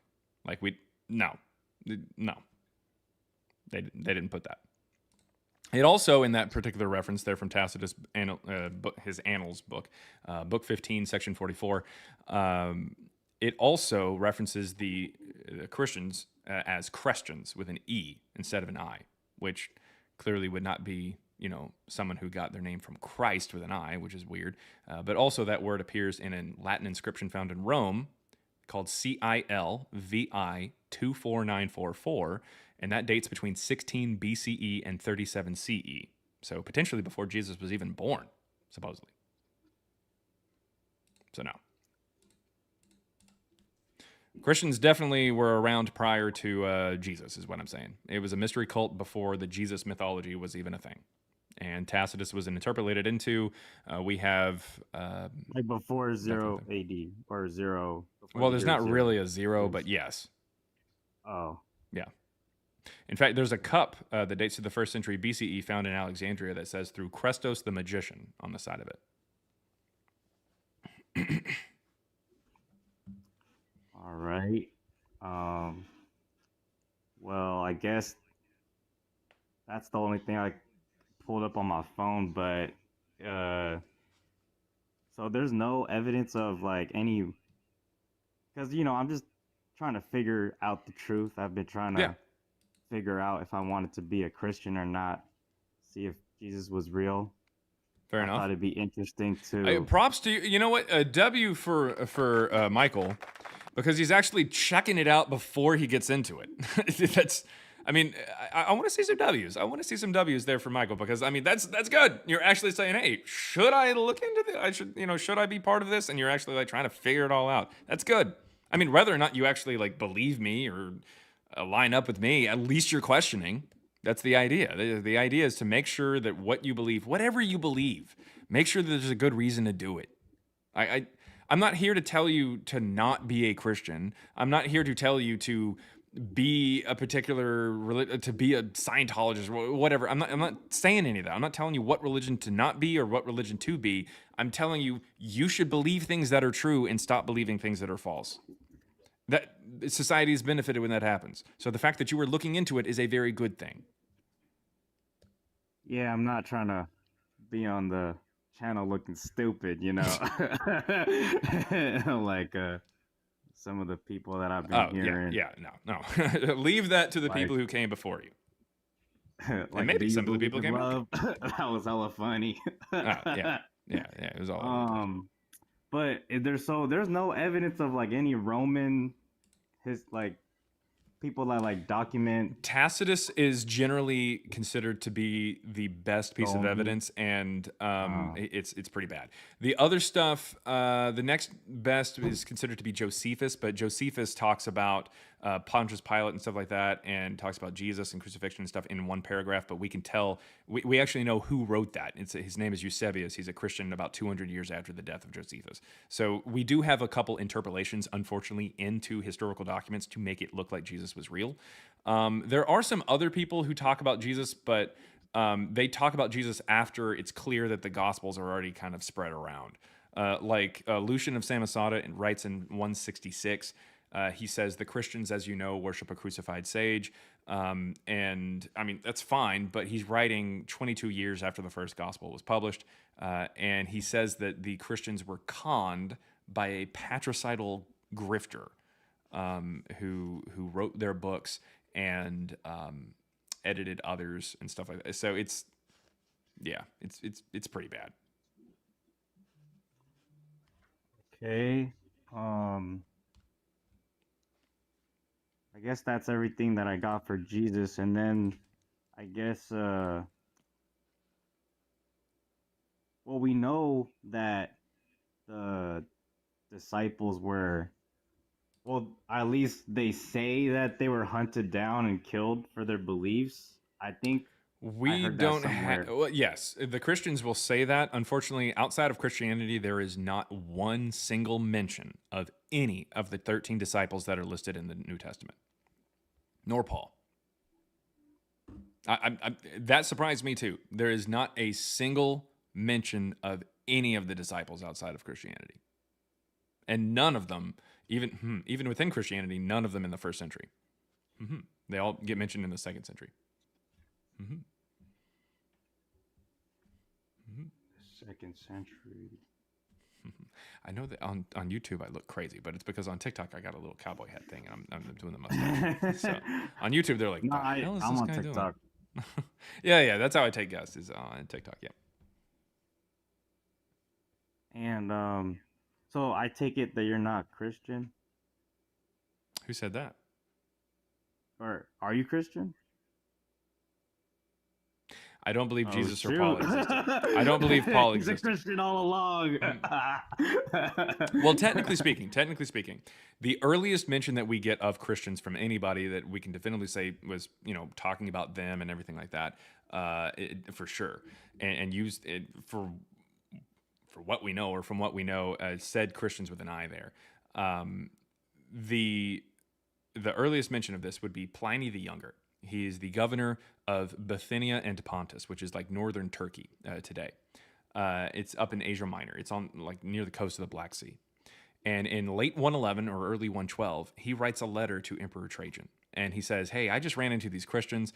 And he writes as if he has no fucking clue about them. Like he doesn't know their practices or anything like that. He unalives some of them, unfortunately. He tortures some of them to try to figure out what they're doing and try to get them to stop doing what they're doing, because he finds out that they're not worshiping the Roman emperor. And that it's a dumb law, but it's at least a law. They're also meeting in secret without a permit. Things would get very political and rebellious very quickly, so you had to have a permit if you were going to get a bunch of people together.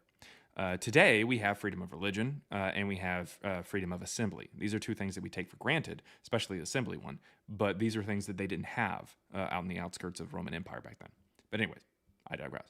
The point is, what he ends up telling the emperor about these Christians is that they swear by an oath not to commit crimes, other than obviously the ones that they already did, but not like to cheat or to unalive people or steal or something like that. And they share resources, they share food, they share money. If they lend money to you or if you borrow money from them, they won't pester you to get it back. So he's mentioning these things about people who actually sound pretty decent. Now, he doesn't say anything about them having a Jesus or anything. He doesn't mention the name Jesus. He mentions that they worship a Christ as their God, but Christ is a title. It's not a name, and it was actually applied to multiple people and multiple deities prior. So it's not that doesn't mean anything. He doesn't insinuate that this Christ is a man or anything. So it's pretty clear that they don't have a Jesus story yet. The Jesus story hasn't shown up. It doesn't show up for another few decades. But the thing is, he explains that these people are actually like decent people. And so he's asking the emperor, do I continue doing this? Because they're technically breaking the law of not worshiping you and meeting together without a permit. But like, they're made up of kids and old people and men and women. Like, what do I do here? And the emperor, he writes back and he says, the Christians are not to be hunted down. So they're not to be hunted down. And you don't go off of just suspicions and stuff like that. Because people would make flyers and say, oh, this person's a Christian. And then just leave them littered all over the place. So he said, you're supposed to give them a fair trial. You give them a fair trial. And obviously, if they actually are convicted of breaking the law, like not worshiping the Roman gods, then they're to be punished. Now, of course, the punishment for this was death, unfortunately, but still that's a law. And it's a dumb law, yes, but it's a law. But here's what I'm saying. If people today were like those early Christians or Christians, whatever you want to call them, and they said, you know what? I'm going to lose this old stupid Jesus story because it doesn't make any sense. It's very clearly mythology. I don't give a shit about what Jesus says because it's just some made up fictional character. But what I do believe is that I should be the best person I can for the society that I live in. I'm all for it. Go for it. That's fine. Now, I think that that'd be tough to say, oh, I'm a Christian or something like that, because everybody's going to hear that and assume that you're, a believer in this Jesus nonsense. But what I'm saying is that, hey, technically speaking, you can be a Christian and understand that Jesus never actually existed. Paul never existed. The New Testament's silly. It doesn't show up for a few years later anyways, or quite some time after Christianity. But the point is, it's possible. That's why I'm not here to say stop being a Christian or don't be a Christian or anything like that. Just believe in things that are true. Believe in things that are true. That's all it is. For so. Well, I know there's probably a lot of other guests that want to debate you, and maybe I'll do some research and maybe I'll come back on and debate you one day again. Sounds good, man. Sounds good. But because of the connotation and because of the difficulty and stuff like that, be careful, man. When you're dealing with those Christians and stuff like that, if you're looking into Christianity, be careful, man. Be careful. Because chances are, if you're looking into it and you're talking to these other Christians and stuff like that, they're probably at some point, going to tell you that something that we don't have any evidence for actually happened. Be careful. That's all I'm saying. Be careful. Yeah, I'll try and look at all the non-Christian evidence. Yeah. Now, really quick, as just a little bit of a shameless plug. I do have a book on this topic. A little bit of a shameless plug. Like I said, the ebook is just $3. There is a link in the bio here on TikTok. And if you're watching on YouTube, there is a link on the profile as well. The ebook is just $3. I'm not looking to get rich off of this or anything like that. It's just me and my co-author. We don't tell you whether or not God exists or where we came from or where we're going. It's not heaven or hell. It's not telling you what religion to be or what not to be. It's just talking about when we can date the New Testament text and what does that say about like Jesus or Paul. And we date the New Testament to the 2nd century, and then we deal with some of the ramifications of that, like Jesus and Paul not existing, that kind of thing. You can check it out. There is a print version. There is an audiobook version. It's on Audible. And if you are like, hey, well, I don't want to spend $3 because that's like half a gallon of gas. What you can do is you can actually check out, there's a website. It's mythicism.web.app. Hopefully somebody can put it on both the TikTok and YouTube chat. It is created by one of my friends, Great Eyes, over on TikTok. And he did a really good job. Let me go ahead and pull this up here. This is the website here. Let me see. Yeah, this is the website here. It's going over, I think this works. Nope, that is not it. There we go. Okay. So it goes over mythicism and stuff like that. That's the idea that Jesus didn't exist. And if you're like, oh, hey, well, somebody brought up Josephus, not a problem. Click up here, the hamburger button, and then in 1st century, you can go to Josephus. Click Josephus, and it'll give you all this information about how Josephus didn't actually talk about Jesus. It's a whole bunch of this material, a ton of resources, just an absolutely ridiculous amount of resources with receipts and everything about how the best arguments, or some of the strongest arguments for Jesus, are not strong at all. Not good arguments at all. So yeah, pretty interesting stuff over there. Some free information, obviously a book on the topic. Check it out. Let me know what you think. Appreciate it, man. Good luck on the next chats. Yeah, I'll need it. Thank you very much for coming up, man. Thanks. All right. Big W there for Michael Wong. I'm going to let that play out.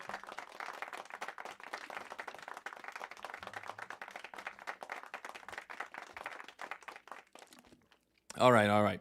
The next person is Overwatch Tactical, looks like. Overwatch Tactical 3. I guess the first few were taken. Yeah, what's going on, buddy? Yeah, what you got? Hey, my name is Qutab Ya'ala.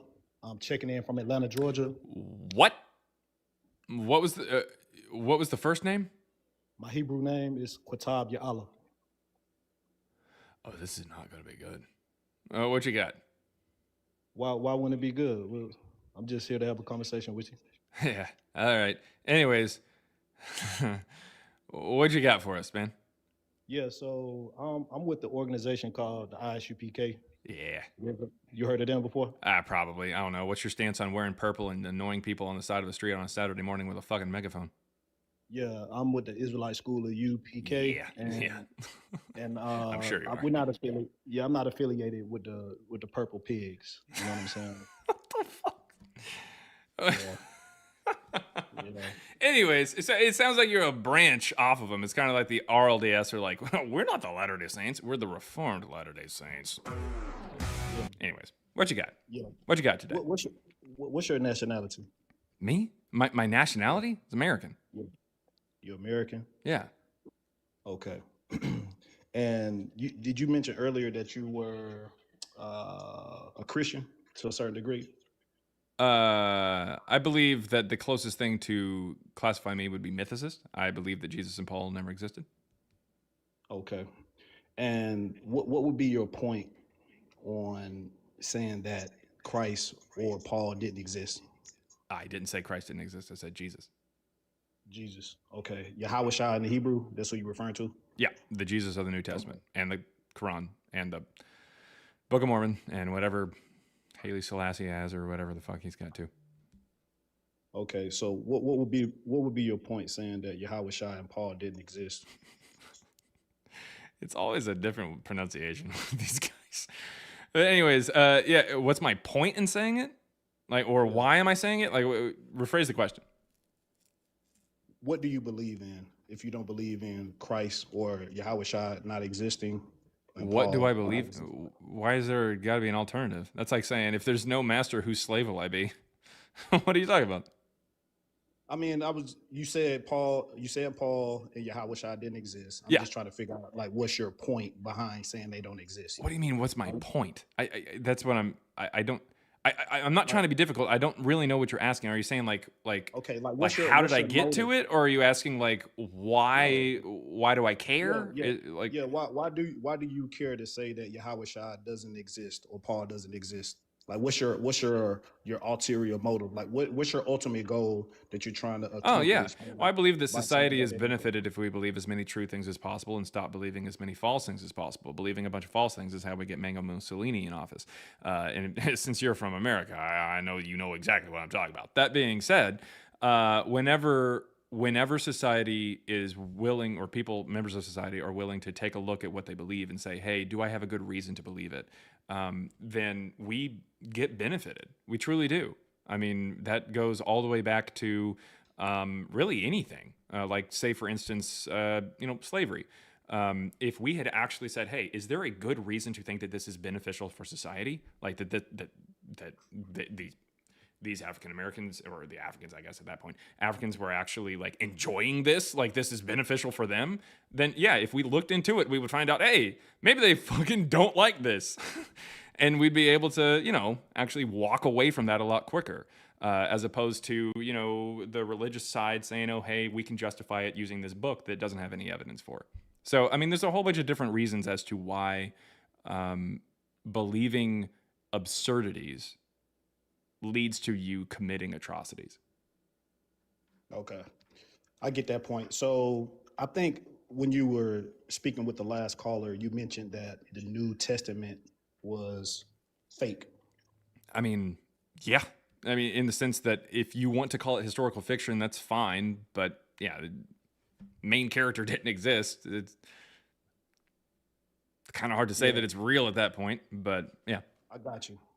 Because see, what doesn't make sense is you mentioned earlier that the New Testament isn't a real account of history, but you use the book of John to discredit that Christ didn't exist. Yeah, because I was comparing it to what we know from history. That's what I'm saying. Yeah, but that doesn't make sense if you say the New Testament isn't real, but you're using. I was showing how it wasn't real. That's what I was doing. Okay. I was showing how I know that. Okay, so do you believe in the Old Testament? What does that have to do with Jesus or Paul? Because there's prophecies in the Old Testament. Prophecies are not how we determine whether or not someone existed. If I write a story right now that says, oh, hey, some guy named Kevin Schmackalany is going to exist in Kansas next year, that doesn't automatically mean that Kevin Schmackalany existed. No, we have to find out whether or not the prophecy actually came to fruition. If you show me that Jesus actually existed, I promise you that I would then be willing to have a conversation over whether or not he fulfilled prophecy. Obviously, Okay. but So we I'm- don't even know if the prophecy was fulfilled. Listen, Even if every book of the Bible, every book of the Old Testament or something like that, even if all of it said Jesus I think we will got a be born. glitch. Oh, Is that me or is that you? I have no idea. I seem to be still alive. Can you hear me clearly? I can hear you. Can you hear me? Uh-oh. Can you hear anybody me else? clearly? Yeah. Put a 1 in the chat if you can So- hear me. Yeah. I don't know what's going on. He says it's the guest. Yeah, people can hear me. Okay. Okay. Okay, can you hear me? All right. So yeah, I can hear you. Okay. Yeah. So what I'm saying I'm is, answering even the if the question. Old Testament explained what Jesus would be and was very detailed, which obviously it's not, you know that. It's incredibly vague, even if you did want to try to connect things to Jesus. But nevertheless, even if it explicitly said there's a guy named Jesus, he's going to be born in Bethlehem, he's going to be raised in Nazareth, his parents are going to be Joseph and Mary, as was thought. Let's see, he's going to throw the temple money changers, their tables over and stuff like that. He's going to get crucified by Pontius Pilate. He's going to resurrect 3 days later, blah, blah, blah, blah, blah. Even if it explicitly gave just pretty much the entire New Testament story or the gospel story in the Old Testament, that would just make it really easy for the later authors to just use the blueprint, right? You know what I mean? Like, So I'm gonna ask you again. All right. Sure. Do you believe in the Old Testament? Again, it's an irrelevant question. I'm not really sure what that has to do with Jesus or Paul, because they're not in there. I mean, it's just a yes or no, whether you believe in it or not. I understand, but it's an irrelevant question. I don't know what that has to do with it. I tried to keep things on topic. I mean, did you have a reason why you're asking it? Like, that's other than just like prophecy or something? Because I just addressed the whole prophecy reason why that's not how we determine Jesus. But is there anything else other than prophecy that you're bringing it up for? So, do you believe in the Bible at all? Again, what do you mean? And why are you asking these questions? I mean, hey, listen, you don't have to deflect. It's not that I'm deflecting. It's that I'm trying to talk about whether or not Jesus or Paul existed. That's the point of the live. And other than prophetic Christ- reasons, why are the you reason- bringing the up other reason- parts that the don't reason have why- them in there? Because Christ is in the volume of the book. So when I ask you if you believe in the Old Testament, it's either a yes or a Okay, let's for the sake of argument, let's say yes, I do believe in the Old Testament. What does that do? How do we get to Jesus existing there? So here's the issue or the point of contention that I have with you. When I asked you earlier, what's your nationality? You I said you American. were an American. Yeah. Right. But America isn't found in the Bible, the actual literal name America, right? So my question is, Literally when it nothing comes from to America was relevancy- found in the Bible. Not just the word America. not Literally, true. the entire land isn't in there. So my question is, whose records do these belong to? These compositions, these books in the Bible. What nationality of people do these books belong to? That has nothing to do with Jesus or Paul. Let's get back on topic. Yes, it does. It has everything. to No. do with them. Well, then land the plane. Yes, because these records in the Bible belong to the children of Israel. No, the New Testament does not belong to them. I don't know what you're talking about. Yes, the No. whole book consists No. of the Where- children no. of Israel. No, the first person to Yes. publish a gospel is not even remotely Jewish. So no. Matthew was an Israelite. Matthew's not the first person to publish a gospel, and not even in like. You're wrong for multiple reasons. On top of that, Matthew, it doesn't even say is writing any of the gospels. You're wrong for like 3 or 4 different reasons. I don't even know what the hell you're talking about. What I'm talking is this, that you don't even know your own nationality because you claim to be an American. Cool. All right, that doesn't have anything to do with Jesus or Paul. Yes, it does. It has It everything doesn't. to do with it. So again, because- what is the evidence that Jesus or Paul existed? That's what we're talking about today. Right. Well, you say you don't believe in the Old Testament. There's prophecy. No, I said I did for the sake of the conversation. I said I did believe in it. So again, what is let me the ask evidence you for this Jesus or Paul? We're gonna lock in. I'm gonna need you to lock in there, and try to been give locked me in. evidence for Jesus or Paul, because it sounds like you're So when taking you some go- when weird you go to the- detour through America, and I need you to take that I'm not left going turn through at America. Albuquerque and go right back to Israel. Hey, look, you're destroyed for lack of knowledge because you don't even know your true nationality according to the Yeah, Bible. cool, man. So, It sounds like you're just trying to according to the pivot. book of- It sounds like you don't have any I'm not evidence, so you pivoting just at keep all. I'm talking saying about my my point. nationality. That has nothing to just do with proving- whether or I'm not just Jesus or Paul proving- existed I'm 2,000 proving- years ago. I'm proving So that go you're ahead ignorant and to the show me the scriptures. evidence for Jesus or Paul, or I'm going to disconnect you like I should have done immediately as soon as the word Hebrew came out of your fucking mouth. Yeah, you're getting a little touchy. No, go In ahead the and give me book the of evidence. Deuteronomy- I'm asking for evidence and you're book not of doing Deut- anything. In the book of Deuteronomy, chapter 18 and verse 18, Mhm. who are they talking about? Who is that scripture talking about right there? Is it talking about Jesus? Is I'm that what just you're asking trying you to? a question. Is that In what the you're book trying of to say? Deuteronomy- My position it is. You're saying Okay, Christ never this existed. is So in the sweet. book of Deuteronomy 18 and 18, who are they All talking right, about? hold up, hold her on. We're going to go to Deuteronomy chapter what? 18, you said? Yeah, Deuteronomy 18 Okay. and verse 18. Verse 18. All right. Here we go. All right. So this is going to talk about how Jesus existed? Because that's what we're trying to figure out is whether or not Jesus existed. You know that, right? Like that's literally the words up there. I know told that's you not in my Hebrew, point. but it's at least in English. And in my country, America, we speak English. I think they speak that over in Atlanta. I'm not sure. But what we can take a look at is verse 18. It'll still be in English. I apologize. I will raise up for them a prophet like you from among their own people. I will put my words in the mouth of the prophet who shall speak to them everything that I command.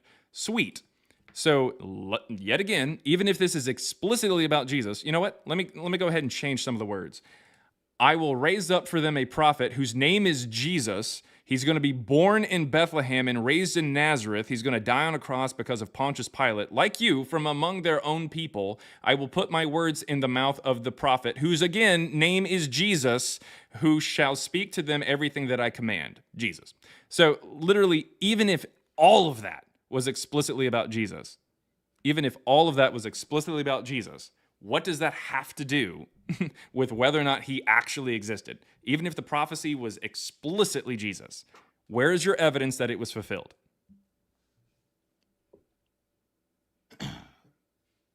That's what I'm Throughout asking. the whole. And by the way, throughout sorry the about that whole on Bible. YouTube. There's the actual thing there. I apologize there. I had it on TikTok, but not on YouTube. But yeah, this is the verse. I will raise up for them a prophet like you from among their own people. I will put words in the mouth of the prophet who shall speak to them everything that I command.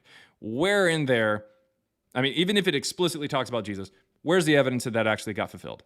Please, for the first time in this conversation, present your evidence for how it was fulfilled. Throughout the whole New Testament, throughout the whole Bible. Okay. The Bible is about Christ. Awesome. So how did we determine that the New Testament story of Jesus actually happened? How did you determine that? That's what I'm asking. Throughout the New Testament. You don't believe in that. That's okay. But No, I asked you. yeah, I understand you believe in it, but how did you determine it was historically accurate when it talks about it? That's what I'm asking you.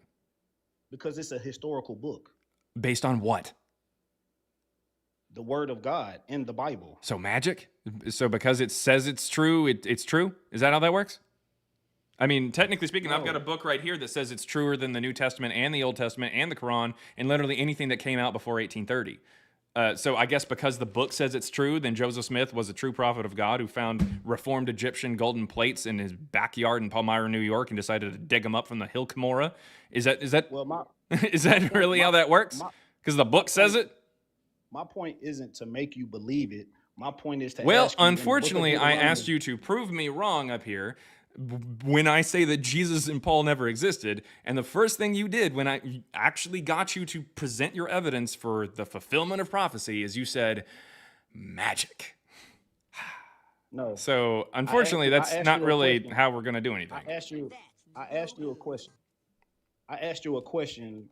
If you don't believe that prophet in Deuteronomy 18, verse 18 wasn't Christ, then who is that? You have to take a Cool. position. The prophet is Jesus. How do we ever know that Jesus existed then? How do we know the prophecy came to pass, is what I'm saying.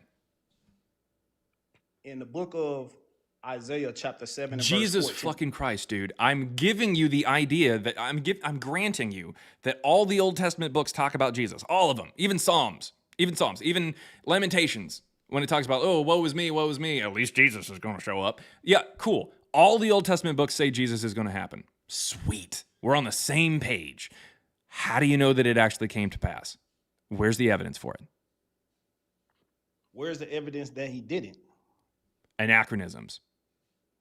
There are multiple times. Do you know what those are? Or No. Okay. Anachronisms are elements of a story that are out of place in time. If I told you a story about someone in the 1960s who owns an iPhone, you would know that story's bullshit, right? So the acronyms. Okay. No. Slow down. You would know that story is bullshit, right? If I told you there's a guy in 1967 who owned an Apple iPhone. You would know that's bullshit, right? That doesn't make any sense. What doesn't make any sense? The fact that he owns an iPhone, the idea that he owns an iPhone, like that wouldn't make any sense, right? The analogy that you're using. No, I'm trying to get you to understand what an anachronism is. I'm not making an analogy. I'm making an example of a word that you did not know, so I can show you what it means and make sure that you understand what it means. Okay. Do you understand that is a problem? The idea of a story in 1967 with a character who owns an iPhone. Do you understand that that's anachronistic? That's bullshit, right? Okay. Right? Not okay. It's a yes or no question. Do you understand that's bullshit? Yeah. Okay. That's because the iPhone is anachronistic. That's what that word means. It means it's not supposed to be at that time because it doesn't show up until later. Likewise, we have things in the New Testament, in the Gospels, in the book of Acts, in the Pauline text. In the Bible. And I'm showing you why. Because these listen. Listen. I'm explaining to you why I don't believe it. Using the text, I'm going to have to show you why I don't believe it. So I'm going to have to use the text, dipshit. That's how that works. So anyways, the text itself includes multiple instances of anachronism. No, I get it. It's because you're an idiot and you keep talking when I'm trying to give you, no, sweet. Now listen, the text of the New Testament includes these anachronisms. These are problems. These are massive issues that show that the story is not historically accurate. It's not. So therefore, we can't say, oh, hey, this is the fulfillment of this prophecy, even if every book in the Old Testament said that this prophecy was going to happen, said that Jesus was going to be born. It doesn't matter because the New Testament immediately discredits itself when it tries to talk about really anything. There in Luke 3, it tries to talk about like when Jesus first gets like baptized and shit like that and starts talking about like the proclamation of John the Baptist. It says it tries to do a pretty darn good job of naming a whole bunch of people in order to establish what time period they're talking in. It says, in the 15th year of the reign of Tiberius Caesar, when Pontius Pilate was governor of Judea, Herod, and this is Antipas, was ruler of Galilee, and his brother Philip, the ruler of the region of Iturea and Trachonitis, and Lysanias, the ruler of Abilene. This is corresponding with the year 29, like what we call 29, because Tiberius Caesar starts in 14 CE or 14 AD, whatever you want to use there for the Gregorian calendar. So this year is 29. This is fine. This fine. Pontius Pilate, governor of Judea, that's fine. That happened in 29. This was in 29. This was in 29. That's fine. Lysanias is the ruler of Abilene in 29? No, not a chance. That guy dies in 33 BC. He dies 60 years before the rest of this. So It is Tiberius- obvious. Say what? So do you believe Tiberius existed? Yes, dude. We have coins and statues and busts and everything like that from him. And we have multiple contemporaries of him, eyewitnesses of him that talk about him. Anyways, the point is, ruler of he killed Christ. He killed Jesus. no, he didn't. That's not. You don't even know your Bible, dude. So Lysanias, ruler of Abilene, the Tetrarch of Abilene, dies 60 years before the rest of this. So this is how we know that they're just kind of making it up. They're trying to paint a picture for the reader to try to think this is the time period that this story that we're coming up with is actually taking place, but it doesn't really line up with history. There are some people who exist.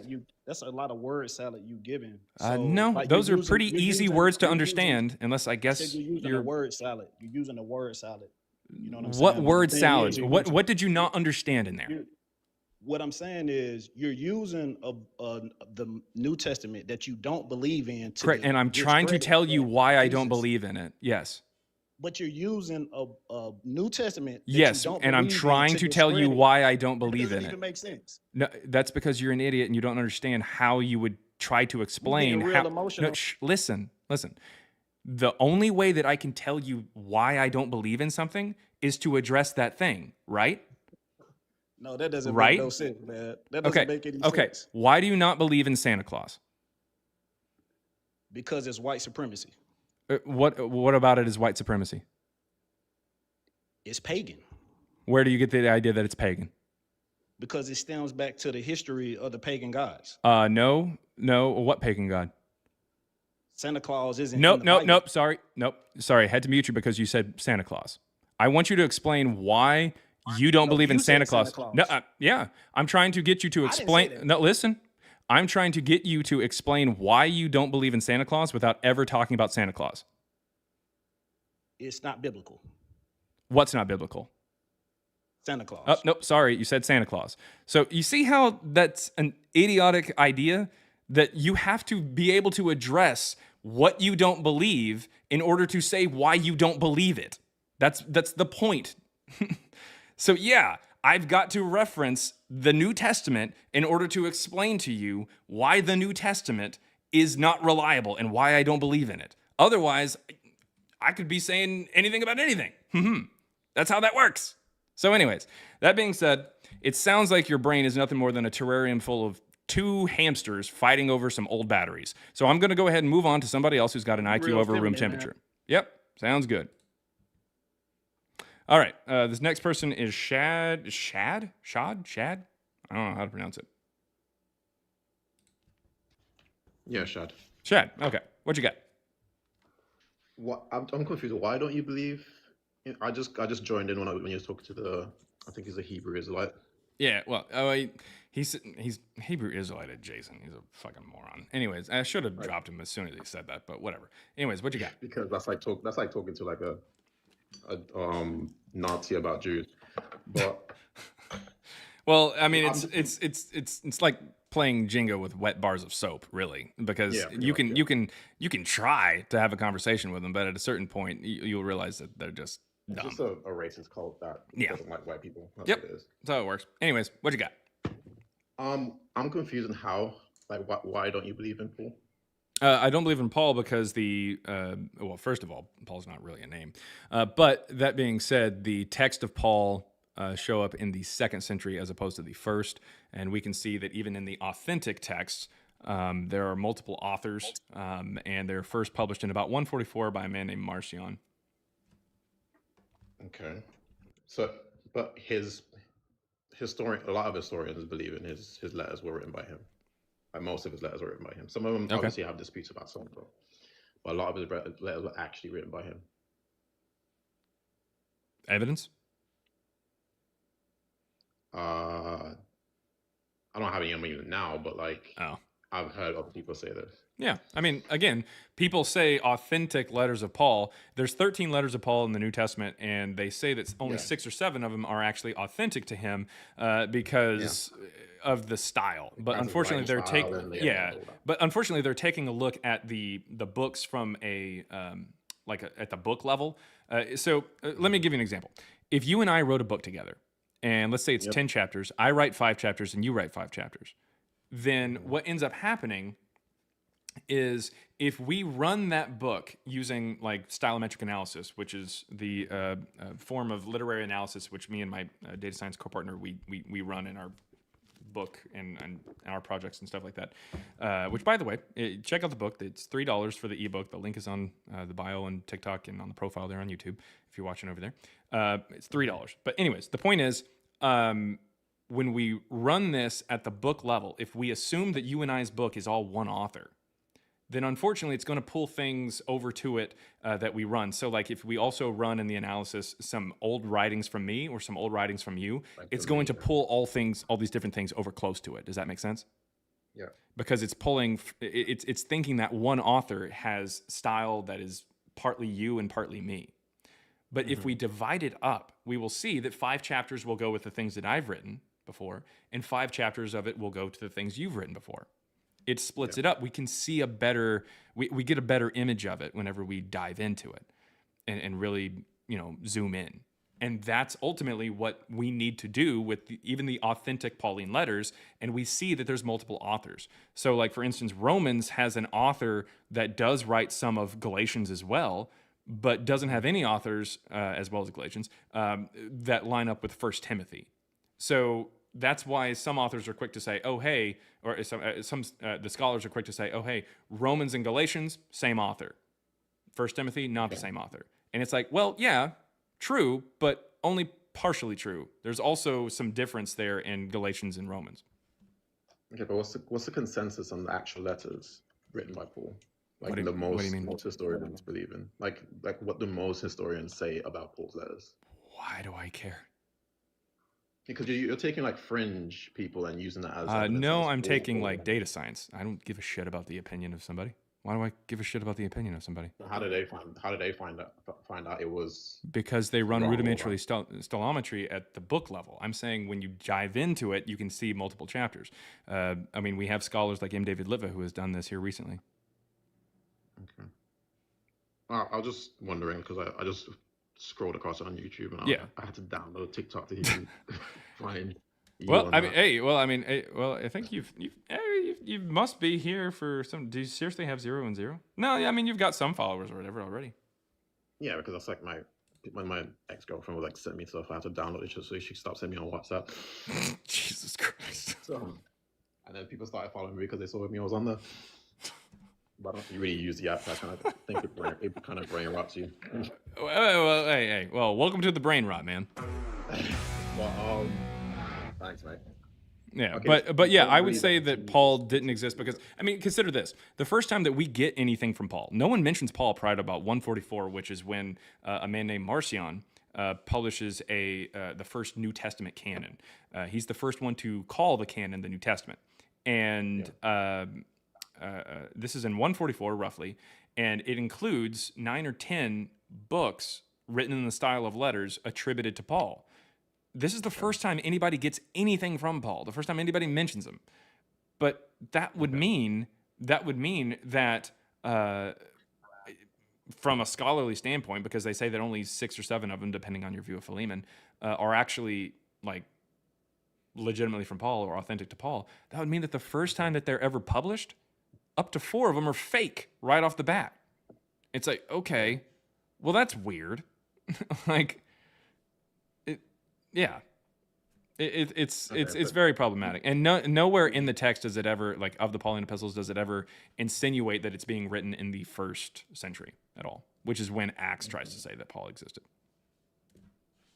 Like, isn't it Tacitus and like all those people mentioned his letters beforehand, and No one outside of Christianity ever mentions Paul, not once. Yeah, but like, if you can say that because it's easy to say no one outside of Christianity, but if you believe in those letters and you believe, Yeah, well, the first person within Christianity mentions him in 144. In fact, later Christians say that Paul is a apostle to the heretics or whatever, and Tertullian in 200 says that he has to go off of faith to establish that Paul even existed. Otherwise, he believes that he just kind of discovered Galatians. I mean, It's pretty I'm obvious. not, I'm not like researching a lot of the. I mean, I do. I am a Christian, obviously. You can tell because I came up for a reason. But I don't read a lot about the evidence of Paul existing, but Jesus itself, like, I don't understand how you think he just doesn't exist as a character. No, as a person, definitely not. Actually, so why not? I'm confused. Because the stories don't line up with history. They contradict themselves. We can see that the supernatural stories. Supernatural stuff, like, say what? But I'm not asking you to believe in. Yeah, I know, but I'm saying that the supernatural stuff is pulled from prior sources. The natural stories are pulled from prior sources. The teachings are pulled from prior sources. I mean, there's a little bit of creativity in there. There's a little bit of originality. It's not like all of it's copied, but we do have these puzzle pieces that come out before it that just kind of get shoved together. It's a syncretic religion, so yeah, that's how that works. Jesus, even Jewish people today talk about his crucifixion and stuff. And why do I give a shit about Jewish people today talking about Jesus? Not today, sorry, but back then when they had they got it from somewhere. They believed he was no Jewish person talks about this until you get the Babylonian Talmud. The Babylonian Talmud comes out between the 3rd to 6th centuries when it's written. So potentially after Christianity becomes the official religion of the Roman Empire in the late 4th. And when it talks about it, it says Jesus the Nazarene, which very clearly is pulled from the gospel stories as opposed to anything else because they never mention Nazareth. Nazarene. I don't believe that he was God, so that's probably why they spoke about him that way. Yeah, in other words, it's a religious treatise against Christianity, as opposed to saying, "Oh, hey, he was a real person." But back then, you didn't really say a lot about like, "Oh, hey, this person, this religion, like, or your religion." It's not based off a real person necessarily. You don't really say that. Like Josephus talks about Hercules in the beginning chapters or the early chapters of Antiquities of the Jews. So it's, you know what I mean? Like you just kind of talk about it. I can see where you're coming from, but like I'm just because like there's a lot, like I'm just saying there's a lot of historians that study this, and obviously you don't care about people's opinions, you care about I care about what the evidence that they point to. Yeah, if they've got evidence to point to, I care about it. Yeah, but is it hard to find the evidence because of the way that it was preserved back then? Then like, how the hell did we suddenly get over 40 gospels written in the start of the 2nd century? Because the stories obviously pass by word of mouth. How does new stories come out? I want you to think about that for a second. The stories are passed by word of mouth. Even the 4 canonical gospels, which is the last of those 4 canonical gospels to be written? Is it Luke is earliest? I don't recall. No. So of those 4, Mark is the earliest. Then it's Matthew. Then it's Luke, and then it's John. All right. Yeah, John. Well, how does John suddenly have new stories that are not found in Matthew, Mark, or Luke? And maybe his writings in the first place wasn't preserved, and then the more they written them down. So they're not preserved, and then suddenly people have them preserved years later. Make copies. People make copies, and then copies. Oh, okay. No, you said that they were preserved like in some other way. What are you talking about? The original stuff. And the original stuff wasn't used for any other material except for John? I mean, there's material in John that is unique to John. And it was written down early by someone who was there, and I guess, or I don't know, and no one used it. They only used it in one particular gospel that was written after others that didn't use any material from it. What are you talking about? Like suddenly Jesus meets with Nicodemus in secret. John wasn't even there. That's true. I mean, where are they getting this story? It's only found in that one gospel. It's pretty clear that people are just kind of making it up and just deciding, oh, hey, we want to add this story to it or whatever, because this is what our sect in this part of the empire believes. That's all that it is. It's not a matter of, oh, hey, these stories are true because they've been passed down from this guy. No, that doesn't make any sense. Otherwise, we'd see these stories repeated. There's over 40 gospels that were written. Some are crazy. Some of like the infancy gospels of Thomas, or the infancy gospel of Thomas, like has like Jesus as a kid. That's not part of the canon. Well, I understand that it's not part of the canon, but even when I limited it to the canon, you still couldn't explain how John suddenly has stories that the other gospels don't. What are you talking about? The only way I can explain, the only way I can explain that as a Christian is obviously stuff that you don't believe in. It's like the Holy Spirit and stuff. That's not the only thing. Okay. Well, yeah. So the Holy Well, Spirit I'm not decides gonna to let- I'm not not tell gonna make- Matthew, not tell Mark, not tell Luke. Make sure to tell John. Say again? What? Say again?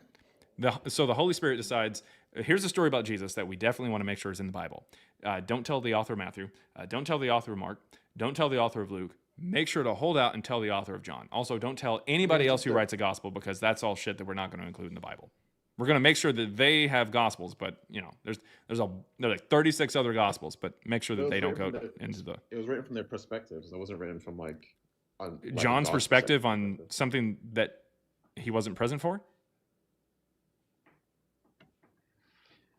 Yeah, I get where you're coming from.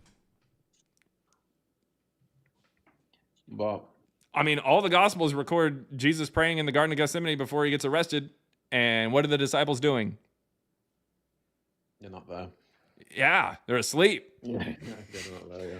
How do you know what he was saying? I mean, when Jesus is being questioned by Pilate, who's writing this shit down? In the Gospel of Luke, whenever Pilate says, "Oh, hey, you're actually you're from Galilee, so you're actually under Herod Antipas's jurisdiction," and luckily, Herod Antipas is actually here in Jerusalem, so you can go over there and you can go and talk to him. Did somebody follow him? Was there a disciple who was like, oh, shit. Yeah, again, yeah. With faith, it's about the Holy Spirit again. But Well, yeah. I mean, the only way to say that this actually happened is to appeal to magic. And I get that that's what you fall back on. I get it. But do you really think that's a good idea? Because that means that literally any religion can be real, because their version of the magic could have been the real magic. I mean, we look at you can say that, because you would say like Muslims believe that with Muhammad. I mean, not is just the- that. the prophet. What about this guy? Joseph Joseph, Smith. not Joseph even Smith with put the him Book of away. Mormon. Put What about him? Away. What about him? Put him away. That guy's crazy. Why? In fact, there's 11 people that sign affidavits at the beginning of the text. I don't know if you know this or not, but there is testimony from the 3 witnesses, and there's testimony from the testimony from the 3 witnesses and testimony from the 8 witnesses. There's 11 people that sign testimonies that say that, this is a real thing. 3 of them say we saw the plates and everything. We were able to kind of fondle them for a little bit. But does the New Testament have that? Does the New Testament have that? Okay. Well, that guy's crazy, but he relies on magic and he relies on testimonies. Yeah. But and then you guys you also don't say- have testimonies, but you do have magic, and that guy's the crazy one. See what I'm saying here? Well, when it comes to the apostles, like the followers, the Okay, disciples, which we sorry, don't have they- any evidence for, by the way, because no I'm one gonna say mentions yeah. them. No one mentions them. Yeah, they're not mentioned outside of Christianity once. Christianity, obviously, yeah, because And within Christianity, they're not mentioned until the 2nd century. Mm.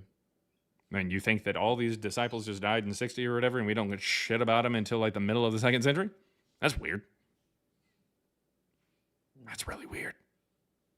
And no one there's all these different people, like Thomas is going off to India and shit like that. No one outside. You don't think at least one of them could have been mentioned by the Roman Empire? At least one of them mentioned by someone. I mean, the Romans didn't really pay attention to Christianity. They thought it was a small. Oh, that's why all these disciples are said to have died gruesome deaths at the hands of the Roman Empire. They had no idea what Christianity was. Yeah, but I'm saying like they didn't follow it as a massive religion. They followed it as like. That's why Nero knew exactly what a Christianity was in this person 64. This person doesn't worship our king or whatever it was back then. So they didn't pay attention to them, but they wanted to unalive them. Because it was spreading stuff in the areas they were in. So they didn't pay attention, but they did pay attention.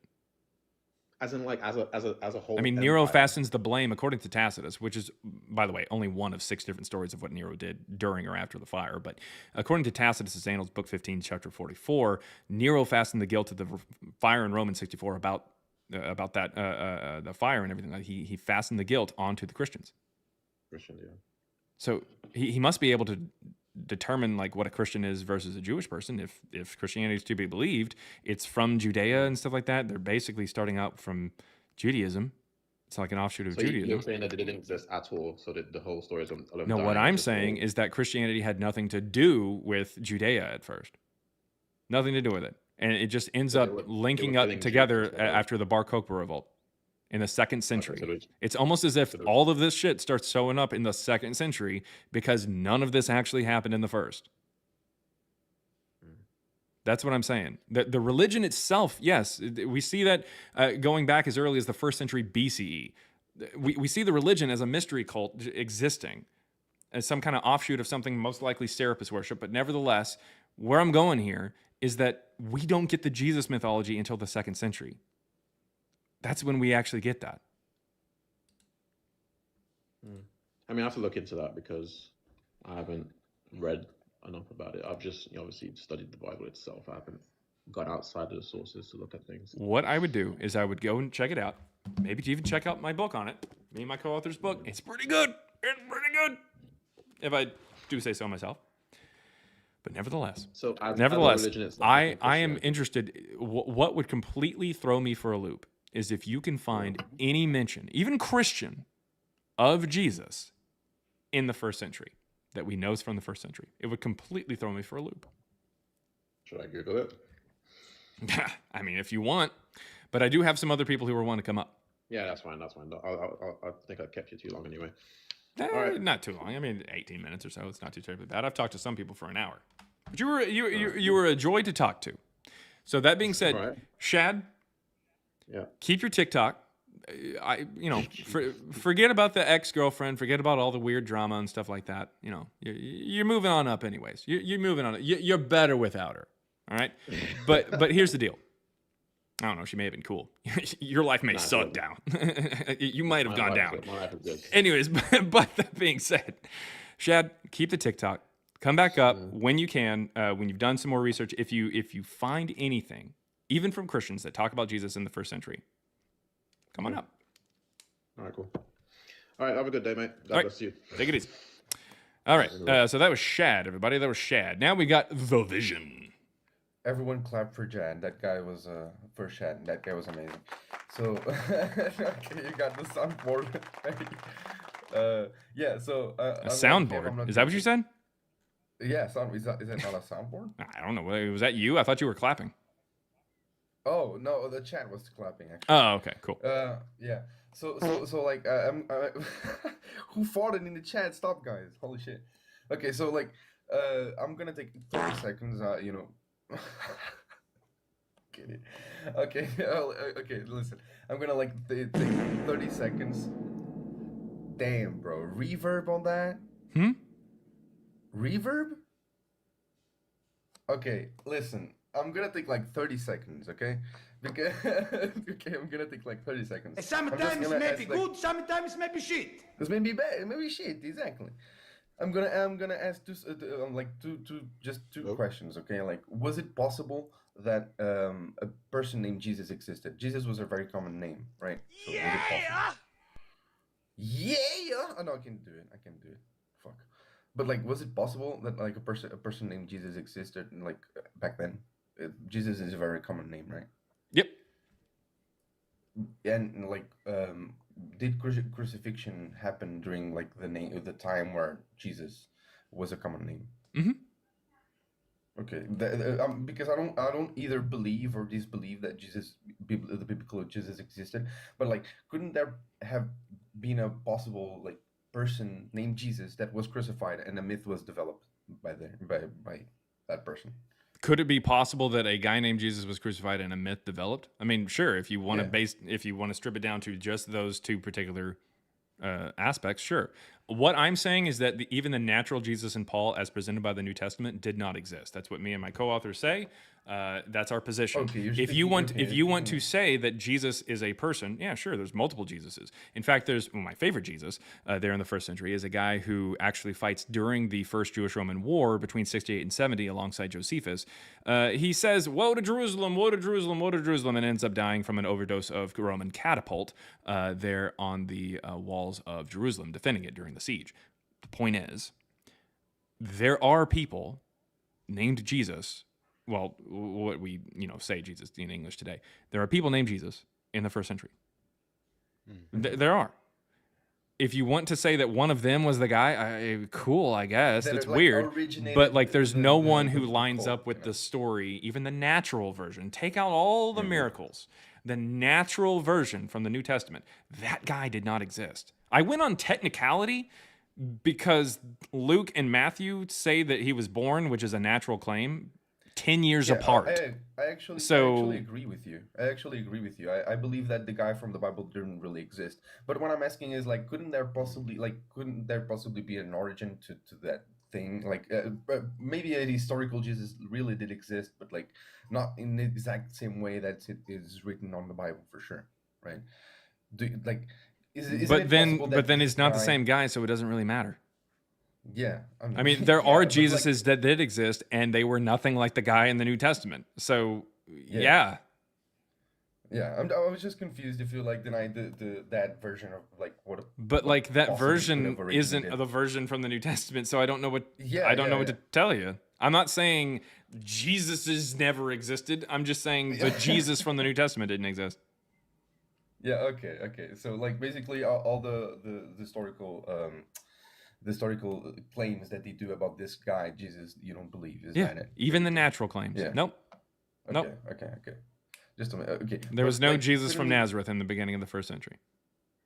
But like, so we agree that like it was all just kind of like made up to I don't know, to try and justify something like this guy dying. I would say that the reason that the gospel first shows up in the second century, by the way, is probably, now this is speculative, full disclosure, bit speculative, but I would say that it's probably a mythology that is created or commissioned for the sake of creating an origin story for this mystery cult known as Christianity. Something that explains why they have certain like teachings or practices or rituals. If you will say, like, for instance, why do we drink wine to symbolize blood and eat bread to symbolize flesh? Especially since this is something that like different mystery cults and religions have been doing prior. Because Justin Martyr in the second century, he explains, he's a Christian, and he explains that the Eucharist was something that was done by other cults before the birth of Jesus, which is weird. He just says that Satan did it in advance of Jesus, which is dumb. Oh yeah, but of course, but it's always Satan. Yeah, but that being said, it was something that had already been around. So how do you explain it from your point of view? How do you explain as to why you do it? Oh, well, let's commission this story that explains that a deity came down and told us to do it.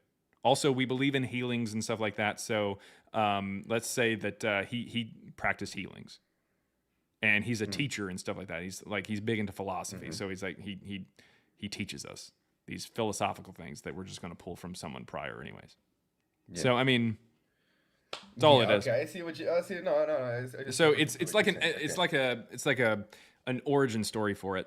The book of the Old Testament that I like to compare it to is Esther, because Esther doesn't fit historically. It's written like it's a historical document, like to the point to where Christians today, they go, no, Esther actually happened, and they try to make it fit, and it doesn't. It can't fit because there's certain anachronistic things in there that don't make any sense. But the thing is, it serves as an origin story for the Feast of Purim, which is like a feast or festival for Jewish people.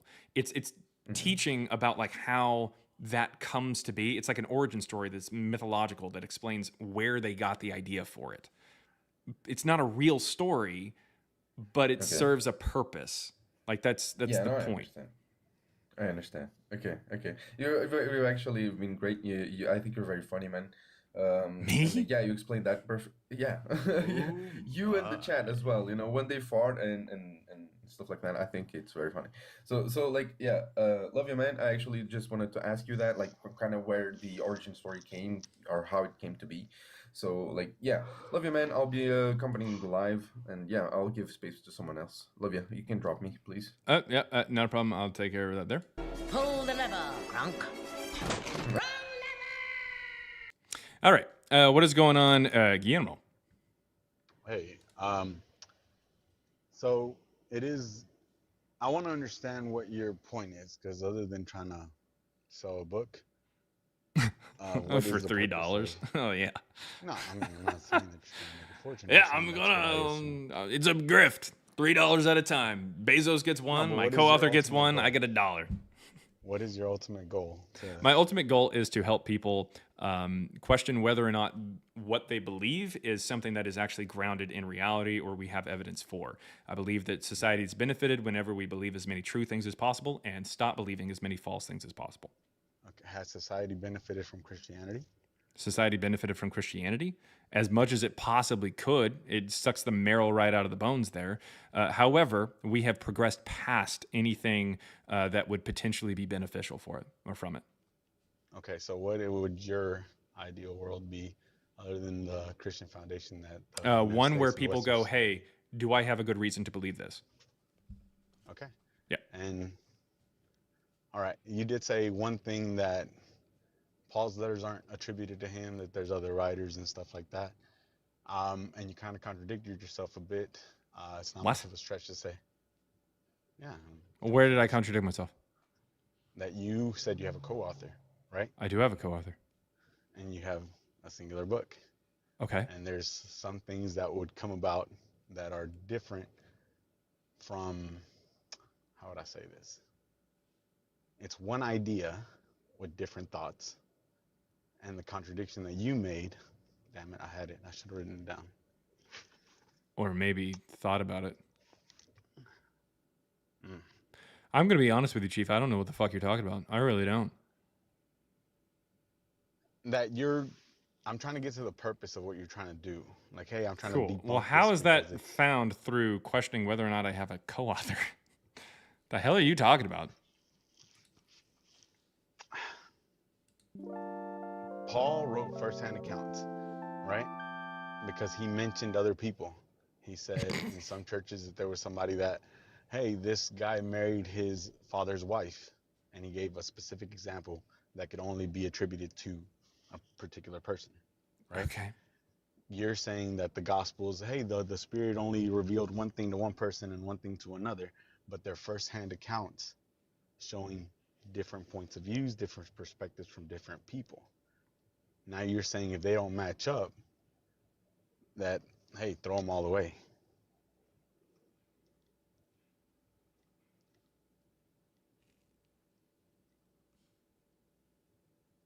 What? Whenever someone asked about the Gospels, you said, why does John have certain things that the other Gospels don't? Yeah. Okay. They're written by different people Uh-huh. with different accounts of the situation. So, okay. Same way you have a co-author. So John was there during the secret meeting with Nicodemus? It's very difficult to answer that because there's no cement concrete way that I can actually answer that.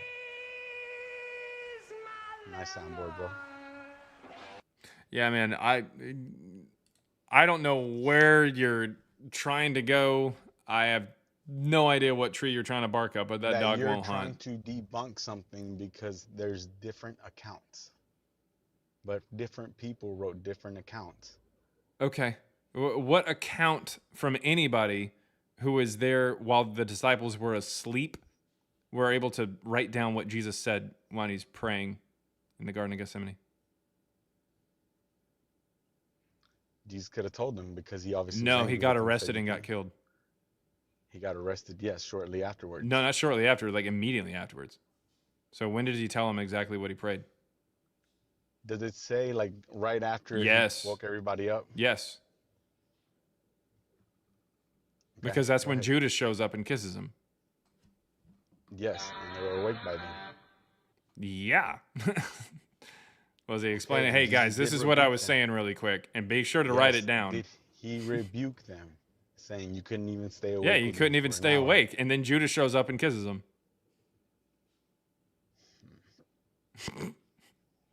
All right. When it's just Jesus and Pilate in the questioning and everything like that, who was in there? All the disciples ran away. Correct. Yeah, so who was in there? They let some of the disciples in to take some notes. This would be good Here's the stuff for the thing, Bible. Make sure to you're remember that. banking on things that Make sense. they're Yeah. sure. Yeah, I'm using logic. That's the issue here. And see, what you're doing is using magic, and magic in your worldview beats logic. Unfortunately, there's no proof of magic, and also other religions have magic. And this particular book has so much magic that it says that your magic is actually worse than its magic. Did you know that? The Book of Mormon actually says that it's the truest book on the planet, even truer than the Bible.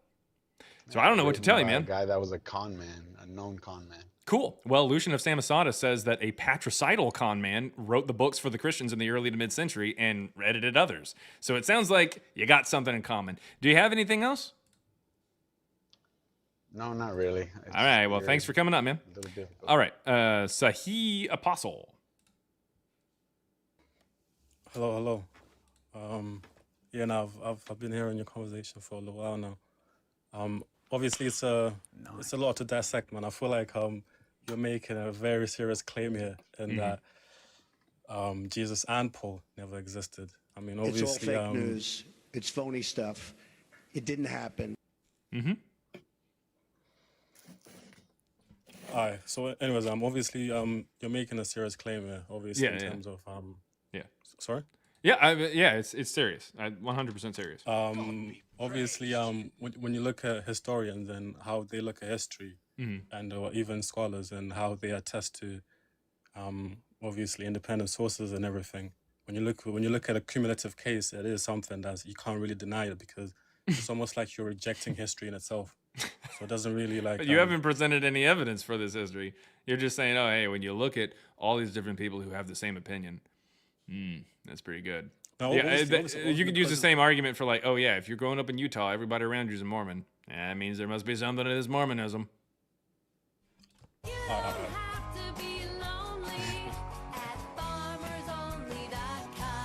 So, Anyways, what's your evidence for Jesus or Paul, man? Let's go ahead and cut to the chase. What I'm trying to say is that obviously, like, scholars and historians actually attest to the existence of him.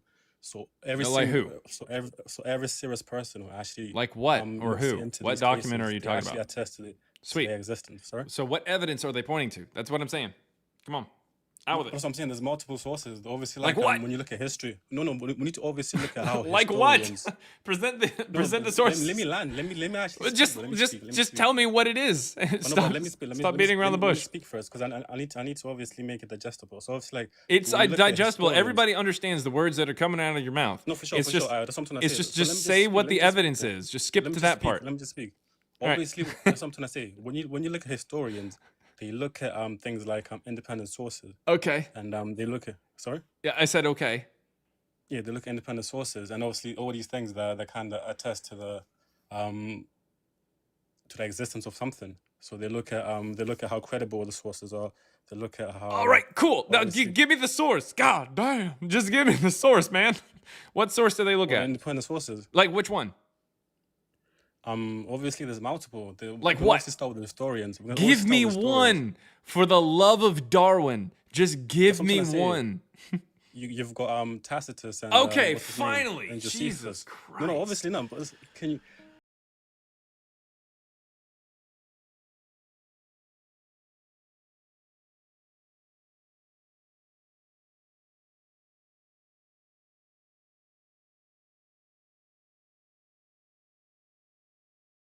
So anyways, Tacitus. What does Tacitus say about Jesus? I mean, obviously. At this point, I don't think it's too terribly obvious, especially since you've said it about 30 times so far in this conversation. Wait, say that again?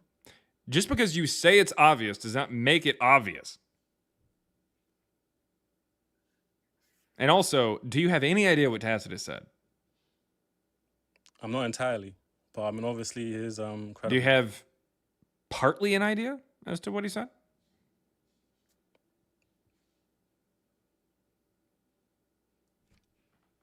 Not necessarily, no.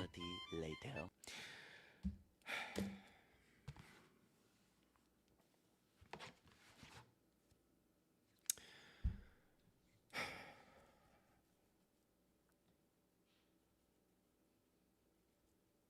obviously I'm just looking at it objectively. Here. Fart in your general direction.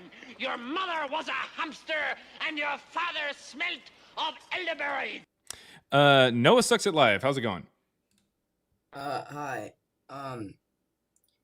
So basically, Really fast, Noah. Really fast. And be honest with me. Yeah. Just be honest. You might be surprised as to how my reaction is. How old are you? 13. Okay. You can. This is my rule. With anybody under 18, you can ask one question. Okay, thank you for that. So, you say that Jesus and Paul existed. I say that it feel didn't like exist. Or it didn't exist. My bad. Mhm. That's my bad. But I mean, by what historians go by, which is historians mainly go by like they go by like letters, like biographies. Yep. Archaeology, and also like mentions from later writers, right? Yep. What's your point? Okay.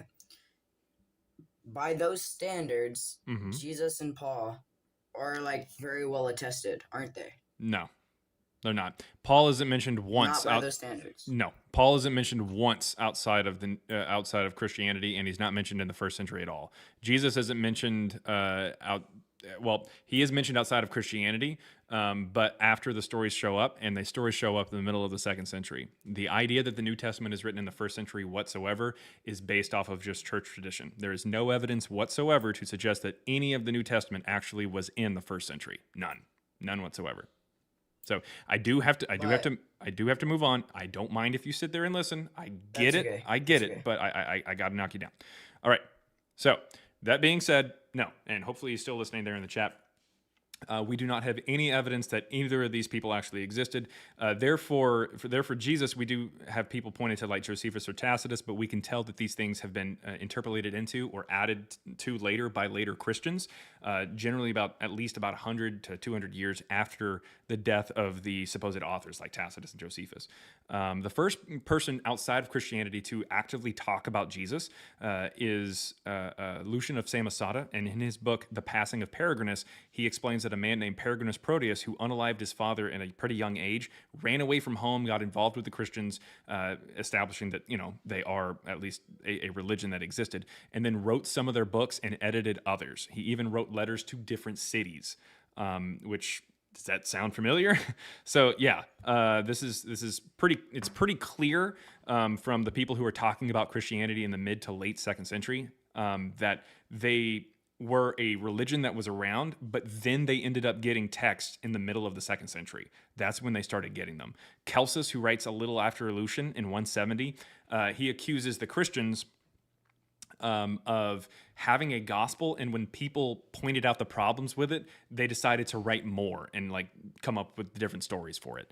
So it's pretty clear that this stuff shows up at that point in time as opposed to anything in the first century. All right, moving on to more stuff here. Who caught the most fish out of the disciples? Pythagoras. A little bit of a math / history joke / Gospel of John joke for you guys. Also, a little bit of Greek, because I said Pythagoras. Hanji would be proud. Do I have a sound for Hanji being proud? A bullshit. Oh. A bullshit. A bullshit. Anyways. Let's see if we've got anybody coming up here. Hopefully, it looks like Devil Doc or something. Maybe? I don't know. Hopefully it connects. Hopefully. I don't know. I accepted a bunch of people. The first person to come up was this Bruno person. Bruno, what you got? Hello. Hey. Are you having a good day, sir? Doing all right. What you got? Can you get on Facebook? What? You got a Facebook, Instagram, anything to search up anything? Where is this going? I'm just saying. You got a Facebook? Keep going. Type in Jesus or Jesus and Okay. Paul. Okay. They exist, bitch. Are you saying like Dumbass. as in, like the names? Is that what you're saying? Yeah, bitch. That's what it says on the thing. I proved you wrong. Give me $100. I want $100, dude. Come on, dude. I mean, that's what it says. I can prove you wrong. There's so many people needing that. Where are you getting the idea that you're going to get $100? Because I proved you wrong, dude. Fair enough. Fair enough. Okay. Go ask your mom for $100. I'm sure she has it in ones. All right. If anybody has any evidence for Jesus or Paul, come on up. Just request up. The request button should be right about there or down there. If you're over on YouTube, request up on TikTok. I understand that it's TikTok, but TikTok is how I take guests.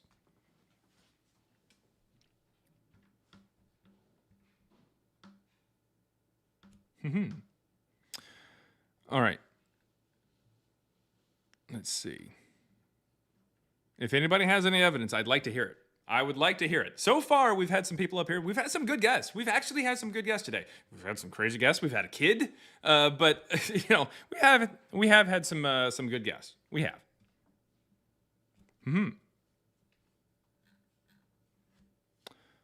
All right. Farmers Only playing over and over in my head. That's funny.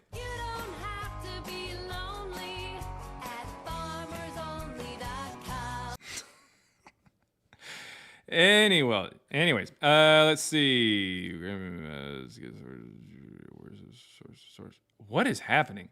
YouTube, of course, is wild. I don't know what's going on in either one, really. Let's see.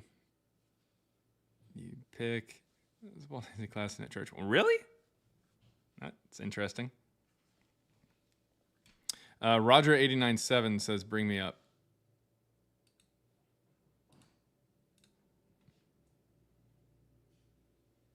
YouTube is absolutely unhinged. I sent you an invite there, Roger, to come up. You might not be able to come up because it might be... I don't know. You might not have enough followers or something, but I'm sending you the invite to come up. Roger. Jake says, GE really going to feel bad now? What happened? What happened? Something happened? Anyways, we got someone who's coming up. I don't know what's going on, Jake.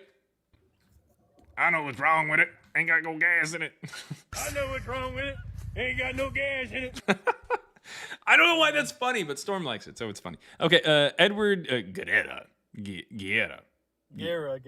How's it going, man? Anyways, what you got? Nothing. I just read this right now, and I'm curious, man. Like, what's your reasoning for this? Jesus and Paul, even the natural versions of Jesus and Paul, as presented by the New Testament, the Quran and the Book of Mormon, do not exist or did not exist. And the reasoning for it is because they don't line up with what we know about history, geography, archaeology from that time, from contemporaries and stuff like that, theology of the time from like Jewish people.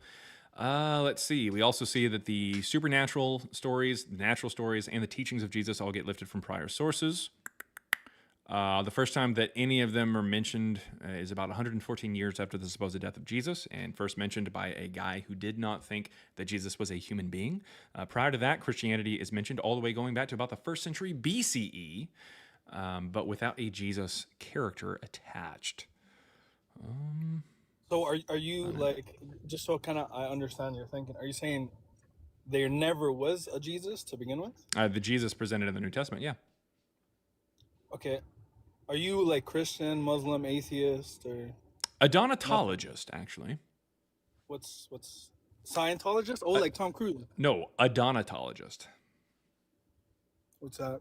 You're gonna have to look it up later. So, what you got? I mean, like, what would you say about, I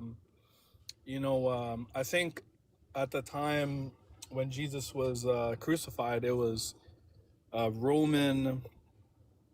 I forget who was in power. Speaking of time that Jesus got crucified, when was Jesus crucified? What day of the week was he crucified on? 30 when he was 33. No, well, yeah. Well, what day of the week was he crucified on? Couldn't tell you that, but I think it was. Well, what was the next day? They had to take the body down because he was crucified and they had to take the body think down on because a- the on a next day was. Friday. Yep, there we go. You got it. There we go. Yes, it's on a Friday. Yeah. Would it surprise you to see that the Gospels contradict each other when talking about what time he was crucified? Would that surprise you at all? Sorry, my bad. I got cut off. Could you repeat that? No problem. Circumcision happens. Would it surprise you to know that the Gospels contradict themselves whenever talking about what time Jesus was crucified? I know that some reports have different times of reporting, but what do you mean by that? You're saying like one says Friday, the other one says Saturday. No, other just one the says different Sunday. different times that he was crucified. Can you give me an example? Yeah. So in John 19, we're going to go ahead and pull this up. John 19, right here. Let's see. Pilate has Jesus and everything like that. Blah, blah, blah, blah, blah. Right here it says, when Pilate heard these words, he brought Jesus, so he's still alive, outside and sat on the judge's bench at a place called the Stone Pavement, or in Hebrew, Gabbatha. Now it was the day of preparation for the Passover, and it was about noon. Noon. He said to the Jews, "Here's your king." And they cried out, away with him, crucify him. Pilate said, "What, shall I crucify your king?" The chief priests answered, "We have no king but Caesar," because that makes a lot of sense. Then he handed him over to them to be crucified. So in other words, Jesus is still alive, and it's noon. Does that make sense? All right. He's still alive, and it's noon. Well, here in Mark 15, verse 25, explicitly says, it was 9 o'clock in the morning when they crucified him. Yeah, but are they referring to like 9 o'clock? I know they say morning, but like, I mean, Is 9 o'clock in the morning, is that before or after no. noon? I got you. No. I agree, but what I'm saying is like, Do you? Because it sounds like you don't. No. Look. It's the first time I see this. if I'm So being your natural reaction is to try to defend a very obvious contradiction? Hold up. My first Don't do it. reaction is to. Okay, so Oh, my don't first do it. reaction. So my first Oh my reaction. Okay, I mean, if what I was gonna say is my first reaction is to try to understand why one says noon and one says 9 in the morning. I'm not saying that it's wrong or right, but obviously there has to be some kind of reasoning. I'm Christian, obviously, right? I don't So know. when you bring up, I have no idea if you are or not. okay, well, At least you're not one of them dirty atheists. Well, anyways, what I was saying is my first reaction is to try to understand why is one saying 9 and the other one is saying at noon, right? So I mean, I've never seen this personally, but this is a really good point. I think it was Mark 15 and John 12. Is that what You're is that just what kind you of just wrote? saying things. What is this a Well, contradiction I or have not? Do nothing you to understand say. that it's a contradiction that you can't be crucified at 9 a.m. in the morning and then be like, "Oh shit, I'm late for court," and then make your court date 3 hours later? It's impossible. Well, I mean, there's definitely a reason behind it. for sure. Yeah, you want to know the reason? All right, What is it? coming close. There is a reason behind this.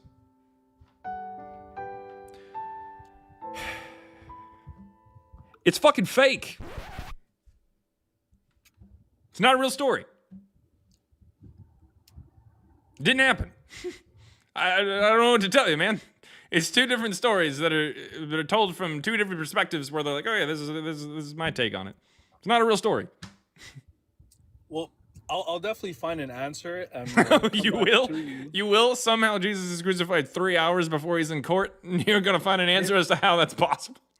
There's definitely a reason. There's He just like comes down off the cross. He's like, "Hey guys, I gotta go to court real fast, and then you can go crucify me later, guys. It's been fun. It's been real, but it hasn't been real fun." Like, what are you talking about? Do you have any other examples? Of what? Did you not like that one? Did you not like the take? No, it was a good. Did you want a diet? Did you want a diet or a light? Maybe a low calorie version of a contradiction, so that you could possibly let that kind of sink in before you get into the harder stuff here. Was this your best one? Were you able to beat it, even if it wasn't my best? No. I'm just asking. It's a curious question. It's a good one. I'm just asking. Is this the best one that you have? No, dude. They're all over the place. They're all over the place. One more. Could you show me one more? Could you beat this one first? I will. I promise you. I will take you. I have to go do my own research. Like I have to go do my own research. obviously, for me to come up. You just showed me something. I don't. What kind of research do you think is going to suddenly make 9 a.m. afternoon? In my experience, right? With you have experience errors with and- time bending? What are you, a fucking avatar or something? Yeah, like what I was gonna say is like in my experience when it comes to things like this in the Bible, I usually do my own research and I always get an answer, right? So this what you just showed me is something the first time I've seen it. Yeah. So I'm obviously gonna do my own research and try to figure out why it says noon and the other one says 9 a.m. So my other question to you is I want you what to. I want you to rack your brain really quick. What do you think that you would accept as good evidence for how this isn't a contradiction? People come up here all the time. They go, "Oh, what would you accept for evidence for Jesus?" And I try my best to answer that question. So I want you to answer that question. I want you to answer this. What evidence do you think it would take to somehow say that 9 a.m., a 9 a.m. crucifixion, is possible for the same person who shows up to a noon court date? Well, to begin with, we're just reading one verse. Like we didn't read anything actually two verses. before or after. Yeah, but I'm saying like in Mark and John. Is there any context? Oh, yeah, this is where the Christian pivots to context. Okay, so right here, is there any context that makes it was 9 o'clock in the morning when they crucified him, not 9 o'clock in the morning? Look, all I'm saying is no. Seriously, I'm asking a question. I want you to explain to me the context, the context that makes it was 9 o'clock in the morning when they crucified him, not 9 o'clock in the morning when they crucified him. It is explicit. Well, I don't know any other way to wriggle out of that. I'm not disagreeing with you. What I'm saying is there has to be some kind of No, correlation there to doesn't. It both could just texts. be fake. It could be a contradiction, dude. There doesn't have to be. The fact that you are saying that means that it's not that you are wanting to actually look into this and try an unbiased approach to try to figure out whether or not there's a contradiction. You have made up your mind that it can't possibly be, which is why you explicitly said, and I quote, "There has to be a reason." No, it's just a contradiction. You are coming at this already deciding that you are not going to accept that it's a contradiction, despite the fact that you know that the words themselves contradict themselves. Yeah, but we're just taking one verse out of context. Man. No. I know it says- Okay. I know. Yet again, you go right back to the context. What context says that this is not 9 o'clock in the morning when they crucified him? All I'm saying What? is No. I would have to do- Listen. You're going to have to get. You're saying we're taking it out of context. I'm asking you, what context would make that sentence the exact opposite of that sentence? by me doing my own research. And what context would you find it in? Well, that's the thing. I haven't done any research on this topic that All we're right, talking sweet. You know what? Let's look at it ourselves. So how far up would you like to say? This is the crucifixion of Jesus. They compelled a passerby who was coming from the country to carry his cross. It was Simon of Cyrene, the father of Alexander and Rufus. Then they brought Jesus to the place called Golgotha, which means place of the skull, and they offered him, so they're about to crucify him, and he's carrying the cross and everything, and they offered him wine mixed with myrrh, but he did not take it, and they crucified him and divided his clothes among them, casting lots to decide what they should take. It was 9 o'clock in the morning when they crucified him. Okay, can we just finish that? So Can we just look. finish So that it bottom? says that they did it, and it tells you exactly when they did it. The inscription of the charge against him read, "The King of the Jews," and with him they crucified two rebels, one on the right, one on his left. Those who passed by derided him, shaking their heads and saying, "Ah, you destroyed the temple." Blah blah blah blah blah. There's nothing else that changes sentence 25 that says it was 9 o'clock in the morning when they crucified him. Do you see how the context doesn't change that at all? No, I got you. Okay, no, I need you to answer that, yes or no. Do you see how the context for verse 25 does not do anything to change verse 25? Do you see that? Okay, so what time was it when they crucified him according to Mark? Because that's what it is. Could we go back to Mark for a This second is and Mark. could we go back to John then? No, I'm going to ask you yet again, What time was it according to Mark? Now that you see that the context does not change the 9 verse. 9 a.m. Okay, 9 a.m. 9 a.m. All right. Yeah. So now we're going to go right back over to John. All right. So in John, we'll go ahead and read. We'll start up here. It says, then Pilate took Jesus out and had him flogged. So he's flogged here. I'm not sure if it actually explains when he has him. Well, no, he doesn't carry the cross yet. You know. Okay, so that's another thing. So in Mark, it said that he carried the cross, right? And then it says that it was 9 a.m., right? So when does he carry the cross in this? This is what we just read, where it's noon here. And then he ends up carrying the cross later on. So they took Jesus and carrying the cross by himself. He went out. So they don't even have him carrying it with Simon the Cyrene. It just says he carried it by himself. But the verses before he is crucified, and it says exactly when he was crucified, happen after noon here. Yeah. Could you? Do go you to see the that? part where it So says- the context itself is making it worse. It is I got you. Can driving you go- home the point that he is in court at noon, and then the things that happened before it said that he was crucified at 9 a.m. happen later. Do you understand? I got you, bro. Do you understand? Yes or no? I understand what you're saying. Okay. Can you just read where it says where it talks about noon for a second? Sure. What about it? Okay, so now it's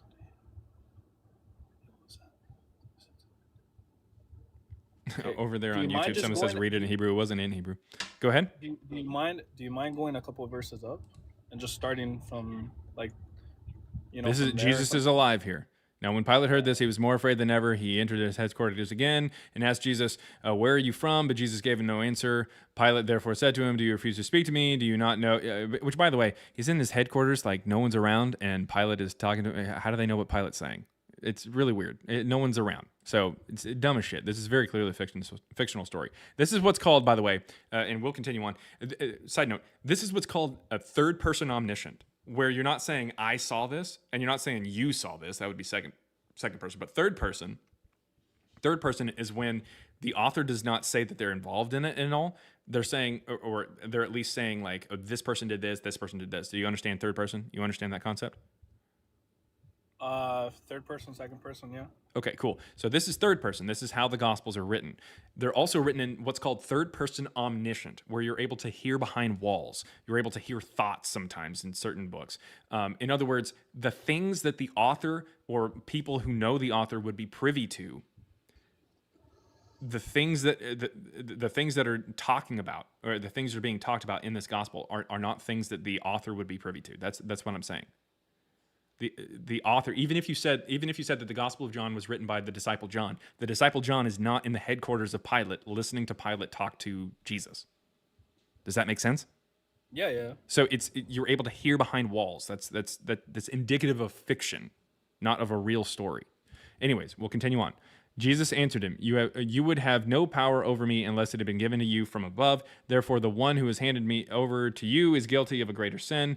From then on, Pilate tried to release him, but the Jews cried out, if you release this man, you are no friend of Caesar. Everyone who claims to be a king sets himself against Caesar. When Pilate heard these words, he brought Jesus out and sat on the judge's bench at the place called the Stone Pavement, here Gabbatha, and it goes into what we talked about earlier. Yeah, and then it says, now it was, sorry. Yes, the day of preparation for the Passover is about noon. He said to the Jews, here's your king. They cried out, away with him, and then they crucify him later. It says, then he handed him over to be crucified. I mean, honestly, with my mind, obviously, I'm going to try to reconcile this. And the only thing that I could see off the top of my head without doing any research, and I'm sorry, your name is? Jaron. Jaron? Mm-hmm. Okay, Jaron. So, like, off the top of my head, right, from just reading this, I'm instantly gonna try to put the puzzle together, because for me, in my experience, I've seen God, right? I've Cool. encountered God So in my how do own we experience. reconcile this very obvious and clear contradiction? with all the contradictions and errors that I've found in the Bible, I've always come to an answer. Sweet. A So how do we logical deal with answer. this So clear this, and apparent again, contradiction? like I told you earlier, You're I just would kind have of to do saying my shit, own. and it sounds like you're appealing to magic. How do we deal with this contradiction? It's not magic. I would have to do my own research. Awesome. So we just read through the context. What research I'm would not somehow gonna- say I'm not that gonna 9 a.m. Okay, listen. You already agreed that Mark said he is crucified at 9 a.m. It does say that. Do you now understand that it says that he is still in court about noon in John? That's 3 hours later. Do you understand that that's what that says in John? Look, I'm gonna do. I'm going to ask you a yes or no question, and if you can't answer a simple yes or no question about your own Bible, you're going to be disconnected. You're a terrible representative for Jesus if you can't answer this. Does it say in the Gospel of John that Jesus is still alive and in court at noon? Yes, like I said. Okay. multiple times, So but I'm going to ask you I'm this gonna do question my now. own Is it possible to be crucified at 9 a.m. and still in court at noon? Is that possible? Yes or no?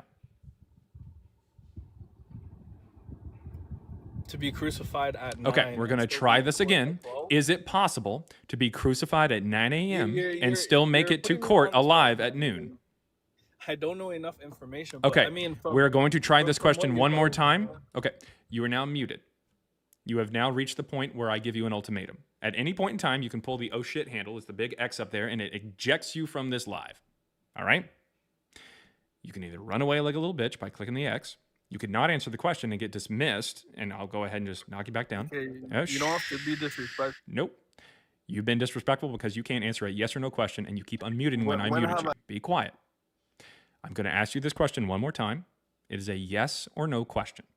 When I send you the invite to unmute, please unmute and then answer yes or no. If you say anything else, you will be disconnected. Is it possible to be crucified at 9 a.m.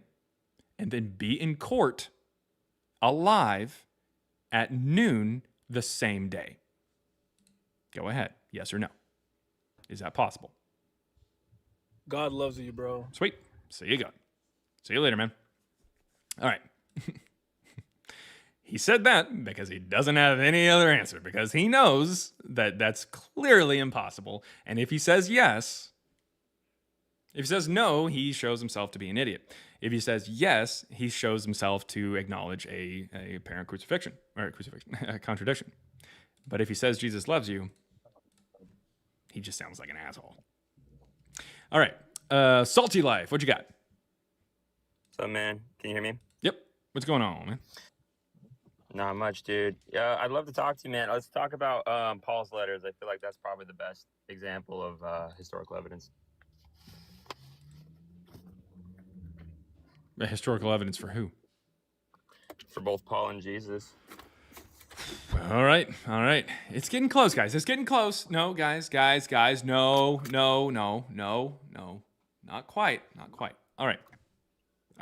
So, you think that the letters of Paul are good evidence? Okay. Why would you say that the letters of Paul would be good evidence for Jesus and Paul? For Paul's letters, when he wrote them, they're quoted multiple times by like historians and stuff that lived around the same time as Jesus. Paul's all letters? The early Christian, yeah, all the early Christian leaders and stuff of the church used Paul's letters and writings. Okay. When do you think Paul's letters are first referenced? I know he wrote about 50 years AD, 50, 60. How did you something establish like that? Just because it's quoted after he wrote them, about maybe roughly 20 years after that. By who? By the early Christian leaders of the church. No. The first person to ever mention Paul is in about 140s. So no. Okay, so who do you think is the first person that mentions Paul's writings? Marcion. Okay. So I would say that I'd argue like it's found in the papyrus. What? So like the first one that I would say was around 175 AD, You and it's think found in the papyrus after 46. what I just said would be the first time that it's mentioned? It'd be like the main one that it's mentioned, and then. So you think 175? Well, that's after what I said. I said 144. Okay. Yeah, I misheard you, man. That's my bad. So you think Paul was first mentioned in 175? I mean, based on my research, I've only done a little bit on. So about Paul's letters, but 115 years after the supposed death of Paul is the first time that he's mentioned by anybody? I get here. I was actually looking too. Here we go. Clement of Rome mentioned him in 95. All right, Clement of Rome did not write in Antioch, 95. 8095. It's 8110 for the Ignatius of Antioch. Ignatius did not Polycarp write in mentioned 110. 110. Nope. Okay, So well, what's the your only argument reason otherwise? 'Cause that it says people it right say here. that Ignatius, the only reason that people say Ignatius writes in like 110 or so, or anything earlier than that, is because Eusebius tried to claim, he's an early church historian in the early 4th century, tried to claim that Ignatius died in about 108 to 110. Unfortunately, no modern historian who doesn't just take Eusebius' word for it ever places the death of Ignatius about that time. In fact, multiple scholars have seen the connection between Ignatius and Peregrinus Proteus, somebody who dies in 166 by setting himself on fire at the opening ceremony of the Olympic Games. So what about Sorry, not Pope 166 to 165. That being said, these texts very clearly don't even get mentioned until about the 180s, both First Clement and Ignatius. So it's Clement pretty lived clear. before that. Sweet. So that's not a problem. I don't think that that's the case, but even if that's the case, it doesn't say anywhere in First Clement that it's written by Clement. It's not written by Clement. It's written by Paul. He quoted it. You think that First Clement is written by Paul? No, Clement wrote about Paul. That's what I'm saying. That's the evidence that it Cool. existed. Where did you get the idea that Clement wrote that? Because it's quoted here. I'll show you the quote. I can't pull it up on your screen, but Okay. What you're talking about is First Clement. I want you to show me the evidence that First Clement was written by Clement in the 1st century. Because it doesn't even say Clement in it. what are you saying? You're saying First Clement. First Clement is the text that you're talking about. So chapters 5 to 6, Clement discusses Paul in First Clement. He says, I think "Through you're jealousy reading and an strife, Paul pointed the way AI to thing the as bride." opposed to actually reading the text. First Clement 5 to 7. I've got it right here. Yeah. I can read it to you. Sweet. Are you reading it from an actual site that shows you what First Clement says, or are you reading it from an AI overview? I've got an. I looked it up online, so it's an AI overview. That's not a problem, but unfortunately, unbeknownst to you, we don't have any evidence that First Clement was written by Clement. Okay. So I mean, here's the thing: like, if multiple sources like cite each other in history, then that's the best evidence you can even have. Other Cool. than that, like, Well, unless you're there the with first time time that machine, Paul you is don't mentioned is in 144, and Clement shows up in about the 150s. So what's your argument about Paul's writings? Are you saying that they never existed or they're all fabricated? What's your argument? They come from the Marcionites. Multiple authors write them. The first time they are published is in the New Testament canon published by Marcion, who did not think that Jesus was a human being. They are just written in the style of letters that was a trope at the time. Seneca, in the 1st century, writes 127 moral epistles to a fictional person. They are not real letters that were sent anywhere. They were meant to be read as a collection. Same thing goes for Paul. No one ever says they only have one letter. And on top of that, we don't have any return mail back to Paul. It doesn't make any sense that somebody would even have all these things. It's not like you'd go to Corinth and they say, oh, make sure to go over to Ephesus because there's a letter over there. How the fuck would they know? It's really weird. Also, these things were written much larger than any kind of letters at the time. Letters at the time, let me give you an example. This is 10 books all into one, 10 collections of Pliny the Younger's complete letters. Right here, I'll go ahead and just show you. This is like the size of a letter. Like from here to here. Like it's just like 2 pages. That's it. And that's a big letter. There's much smaller versions like these right here. These would all be letters to Trajan and back from Pliny. So yeah, letters are pretty small. Romans is a massive tome. That's like the equivalent of writing a church, or not a church, but like a college they're textbook. called epistles. They're called epistles. not Epistle necessarily means letters, letter. But yeah. That's what epistle means. And it could be longer. I mean, who's to say that he's not going to write a longer letter if he has more to say? Well, it doesn't make a right? lot of sense because he writes Romans to Rome before he heads out. That doesn't make a lot of sense because he would beat the courier there. Yeah. I mean, obviously, like, all you can go off is like Clement. He does quote it. If you say that Clement, you don't. Clement is writing in the 150s, and there's no evidence that Clement even wrote that. In fact, Christian scholar M. David Liver. Awesome. There's no evidence that Clement wrote that. That's the thing. First Clement never mentions Clement. In fact, Christian scholar M. David Litva actually just came out with a video not long ago explaining that First Clement is impossible to be written by Clement. according to him. Now, of course, that's because he dates Clement to the 1st century. I would say that there's no problem with attaching Clement to it, seeing as Clement is apparently mentioned in The Shepherd of Hermas, which is a book that came out in the middle of the 2nd century that says, I tasked Clement with delivering a letter for me. And this is apparently in the 150s. So. Okay. Uh-oh. So, I mean, if we disregard Clement, you're also disregarding the papyrus where it mentions Paul. I don't think you know what that means. Papyrus 46. Yeah, I don't think you know what that means. I'll show you. I mean, I know what it is, but I don't think you know what you're saying there. Why do you say that? Well, for starters, you're appealing to something from 170 something. Oh, who gives a shit? I said that the Paul is first published in like 144, or presented as a character in 144. So, I mean, the papyrus, it's like one of the earlier manuscripts. And so Okay. it contains a lot of the like compilation of all What the does that have to do with texts and stuff. anything? If you think that Paul is mentioned 30 years after I said that Paul is mentioned, who cares? Paul's mentioned Because, I mean, today. it's from that time period. If it's 100 years after, I mean, that's still pretty dang like good evidence For what? that Paul existed. If they're referencing No. Paul's writings, No, then the writings of Paul get first published in 144. I already said that. You appealing to something from 175 doesn't do Yeah, shit. you said that. You said that, but that's not true. It came before that. I mean, even Clement, like we said, mentions it. No, So even if there's somebody no made that up, evidence then that they made Clement was something up about writing, and Paul. there's no evidence that Clement was written. First Clement was written prior to 140, and there's no evidence that Clement himself wrote it. So who wrote Clement then, if it wasn't him? For starters, we don't know, and even Christian scholar M. David Litva says we don't know because it How would doesn't they have an known author to in bring there. up Paul? How would they have known to bring up Paul? Because if it shows Paul up was in the 150s, which is a decade after the first time Paul is presented by Marcion. I've already told you this. And where's your evidence that it was written after that? Because of the fact, well, my evidence comes from the fact that not only the stylometric evidence shows up with writers from the 150s, but on top of that, Clement is said to have delivered a letter for an author who is writing in the middle of the 2nd century, the brother of Pope Pius, who writes Shepherd of Hermas.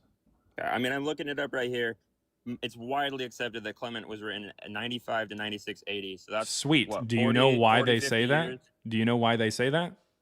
Well, I don't. Yeah, you can go ahead and educate The me. if you reason know why about it. they say that is because the opening line says recent tragedies and hindrances which have befallen us. And unfortunately, that is connected supposedly to some supposed persecution under Emperor Domitian in the mid-90s. But Emperor Domitian never actually did anything with the Christians. He persecuted the Jews, but not the Christians. This is a later Christian story that shows up about the 4th century or so. We don't have any evidence that Domitian did any of this. And unfortunately, scholars are still hung up on the idea that Domitian may have had something to do with the Christians in the 90s, and that just doesn't make a lot of sense. Not to mention, if you think that it's written in 95 or 96, but you think that Clement was running around with Paul, that doesn't make a lot of sense that he was, writing it at I age didn't 90? say he was running around with Paul. I just said he quoted his writings because those letters existed. Well, unfortunately, you would have to accept that he's running around with Paul because it says so in the Pauline epistles. With Clement? Yeah. Where does it say that? Yeah. Clement is mentioned in the New Testament.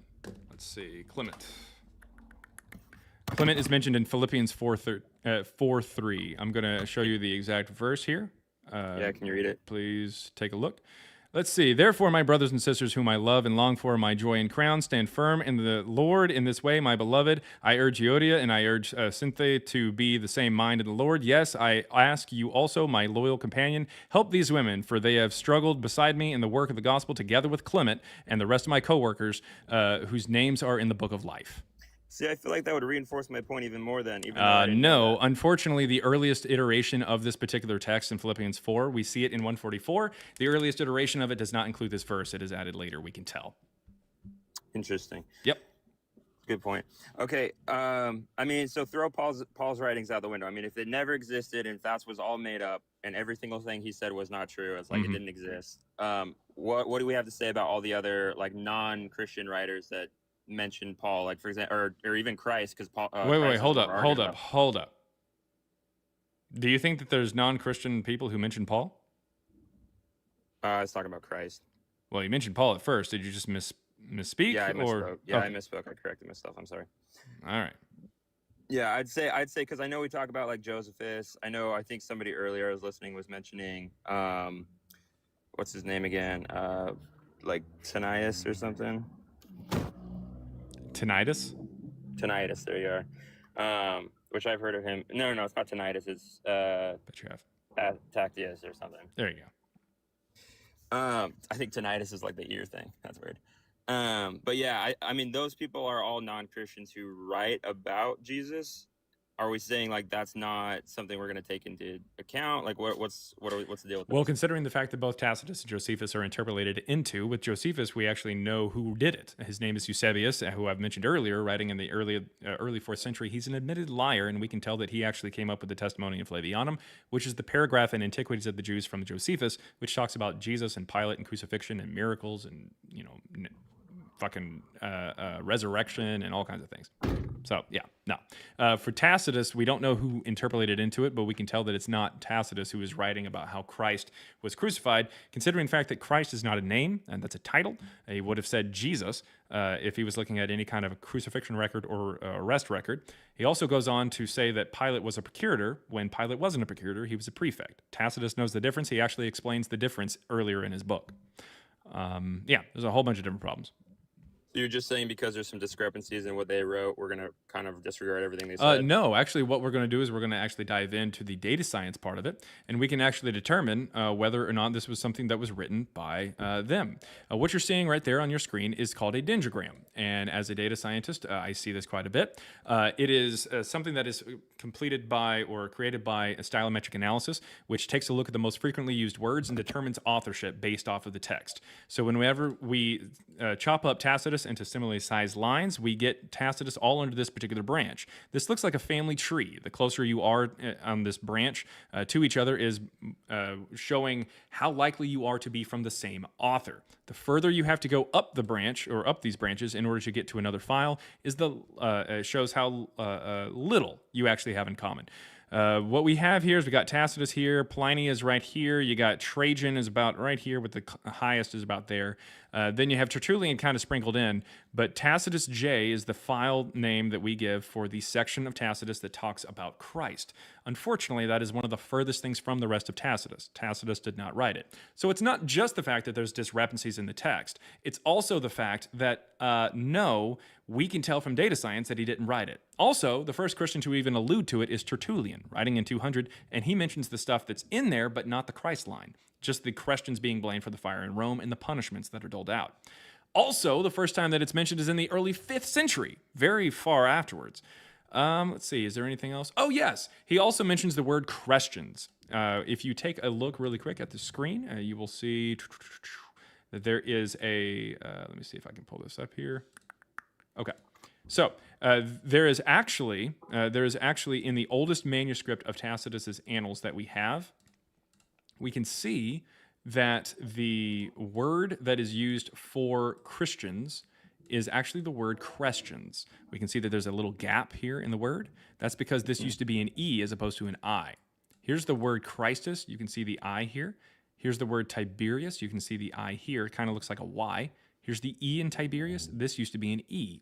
That's problematic because this word, Christians, with an E, does not line up with Christus, where it says it's trying to get the name from, which doesn't make any sense to begin with, because this line is actually interpolated. This one is unique, or this one is actually authentic. This one is not authentic, this line about Christ. The Christians, though, that's problematic, because we have an inscription called CILVI 24944. It's written in Latin over in Rome, dates between 16 BCE and 37 CE, that says Christians on it.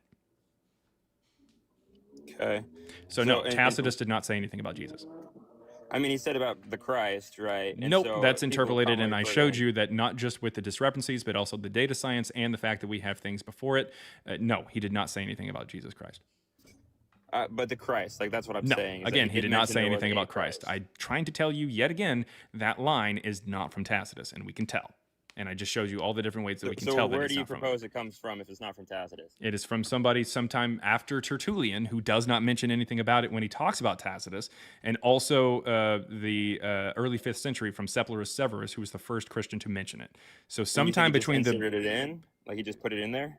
Yeah, someone inserted it. That's what interpolation is. That's the same thing that happened with the Testimonium Flavianum. So sometime And between you don't the think he could have been like looking at document, like a arrest No, record or because the something, and arrest put that in record there? would not say Christ. Christ isn't a name, and the Romans didn't call him Christ anyways. Not even Pontius Pilate puts Christ above his head in the story. So no, they wouldn't have called him Christ. So anyways, the point is, sometime between roughly about 201 or about roughly about 200 to 400, sometime between there is when this interpolation is made, when the line is concocted. It's the same thing for Josephus, because Eusebius is in the early 300s. So it'd be about the same time as the other interpolation is when the Tacitus interpolation is created. Okay. No, it's good. It's a good argument, dude. Talk to me about Josephus a little bit more, though. I wanna understand where you're coming from, because I mean, it clearly states James, the brother of Jesus, who was called Christ, and that kind of plays into what I was saying about Tacitus. Read the rest of the passage. It says Jesus, son of Damnius, he becomes high priest in the 60s.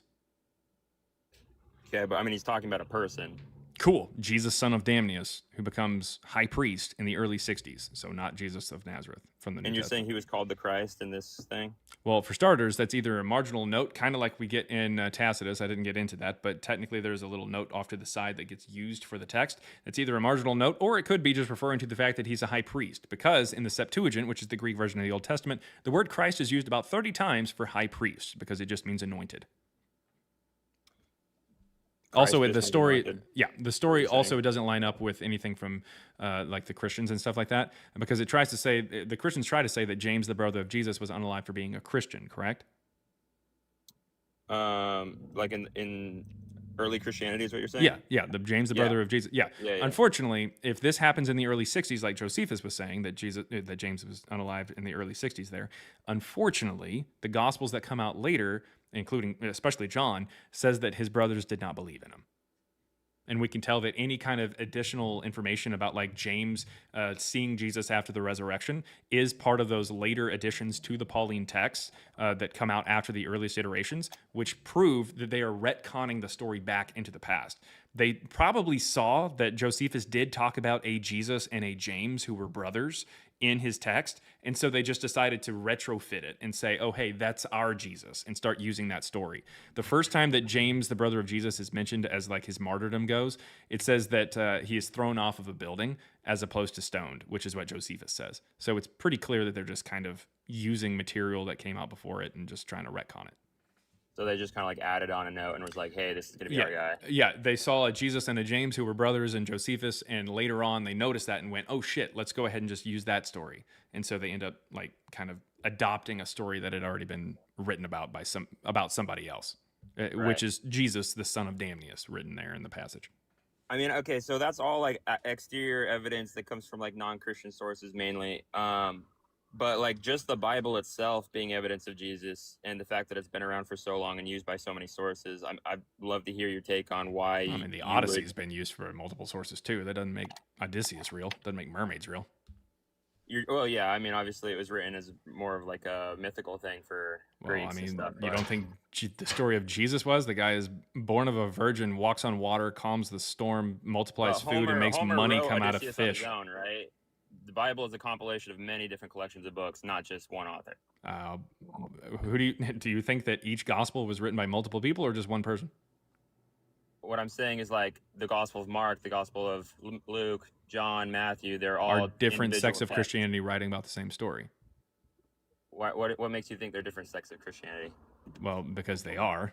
Because I mean, Matthew and Luke don't even agree with the genealogy of Jesus. They don't even agree with when Jesus was born. I mean, Matthew and Luke are doing different genealogies. Matthew's doing the genealogy through Joseph, and then Luke's not. He's doing it through Mary. Oh, really? Is that what you're saying?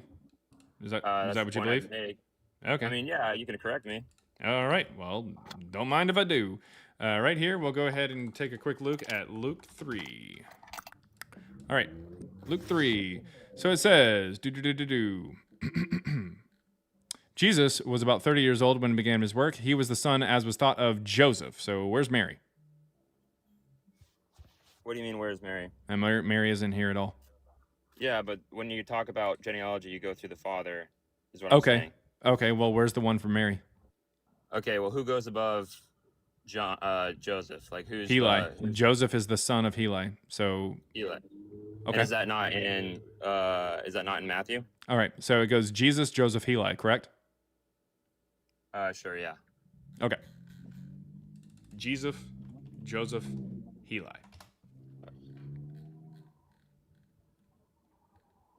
All right, here we go. Jesus, Joseph, Jacob. Jacob the father. Can you read that full verse? Jacob the father of Joseph, the husband of Mary, who bore Jesus. Interesting. So it goes Jesus, Joseph, Jacob. And neither one of these goes through Mary. It just says he's the husband of Mary in Matthew. Nice try. I respect that, but no. No, dude, it's a good point. I'm curious why they are different. I mean, obviously, like, everybody's sources are going to be a little different on that one. I feel like I mean, these are the only two genealogies that I know of. By the way, there's another gospel called the Proto-Evangelion of James. You can read about it there's a book from Bart Ehrman called The Lost Scriptures. The Proto-Evangelion of James talks about how Mary was also born of a virgin, interestingly enough, because it's obviously a very proto-Catholic book. But nevertheless, it has completely different names for her parents. Okay. Question. Okay, so I mean, I did a little research. I'm just looking it up, but like, kind of along the lines of what I said, Matthew's tracing his royal descent through Joseph, whereas Luke is tracing his biological lineage through Mary. Where does he say that? Where do you say that? It says Jacob is the father of who? Yeah, I mean, so it's just saying like it's possible. So Jacob is the father of who? Jacob's the father of Joseph. Joseph. Okay, yeah. So it's not Mary's lineage at all, is it? Yeah, I mean, because his legal lineage would be through Jacob, Heli, whereas it could have been adopted. Oh, interesting. Yeah, because you're saying Mary was potentially born without a father. Is that what you're saying? No, that's what Proto-Evangelion of James says, but it has completely different names, is what I'm saying here. Okay, interesting. Yeah, I mean, I guess there's no final agreement, is what it says. So I mean, it's almost like they don't agree with each other because they contradict. Well, no, I don't argue that the Bible's perfect. The reason that Luke has, by the way, just so you know, the reason why Luke has a different genealogy is because Matthew includes somebody. Not only does it skip generations, but it also includes somebody who is cursed. According to the Old Testament, he's cursed, and his descendants will not sit on the throne of David. So Luke has to fix it. The guy in question is Jeconiah. Interesting. Yep. It's cool. He fixed it though, right? Well, I mean, he had to fix it because the first one was bullshit. Yeah, it wouldn't line up with what he wanted. Yep. Unfortunately, if you think that Luke is somehow, fixing everything, well, unfortunately, Luke is very clearly bullshit, because even in Luke 1, it talks about how John the Baptist is in utero during the days of King Herod. That's when Elizabeth becomes pregnant. Does that make sense? Sure. And then what we end up with is Mary gets pregnant at the same time. And they end up going next to each other. And here, Mary visits Elizabeth, blah, blah, blah. The child leaped in her womb because it's basically Jesus and John the Baptist got like super like close or something. And so the idea is that he leaps in her womb. Mary and Elizabeth are pregnant at the same time. Does that make sense? Mm-hmm.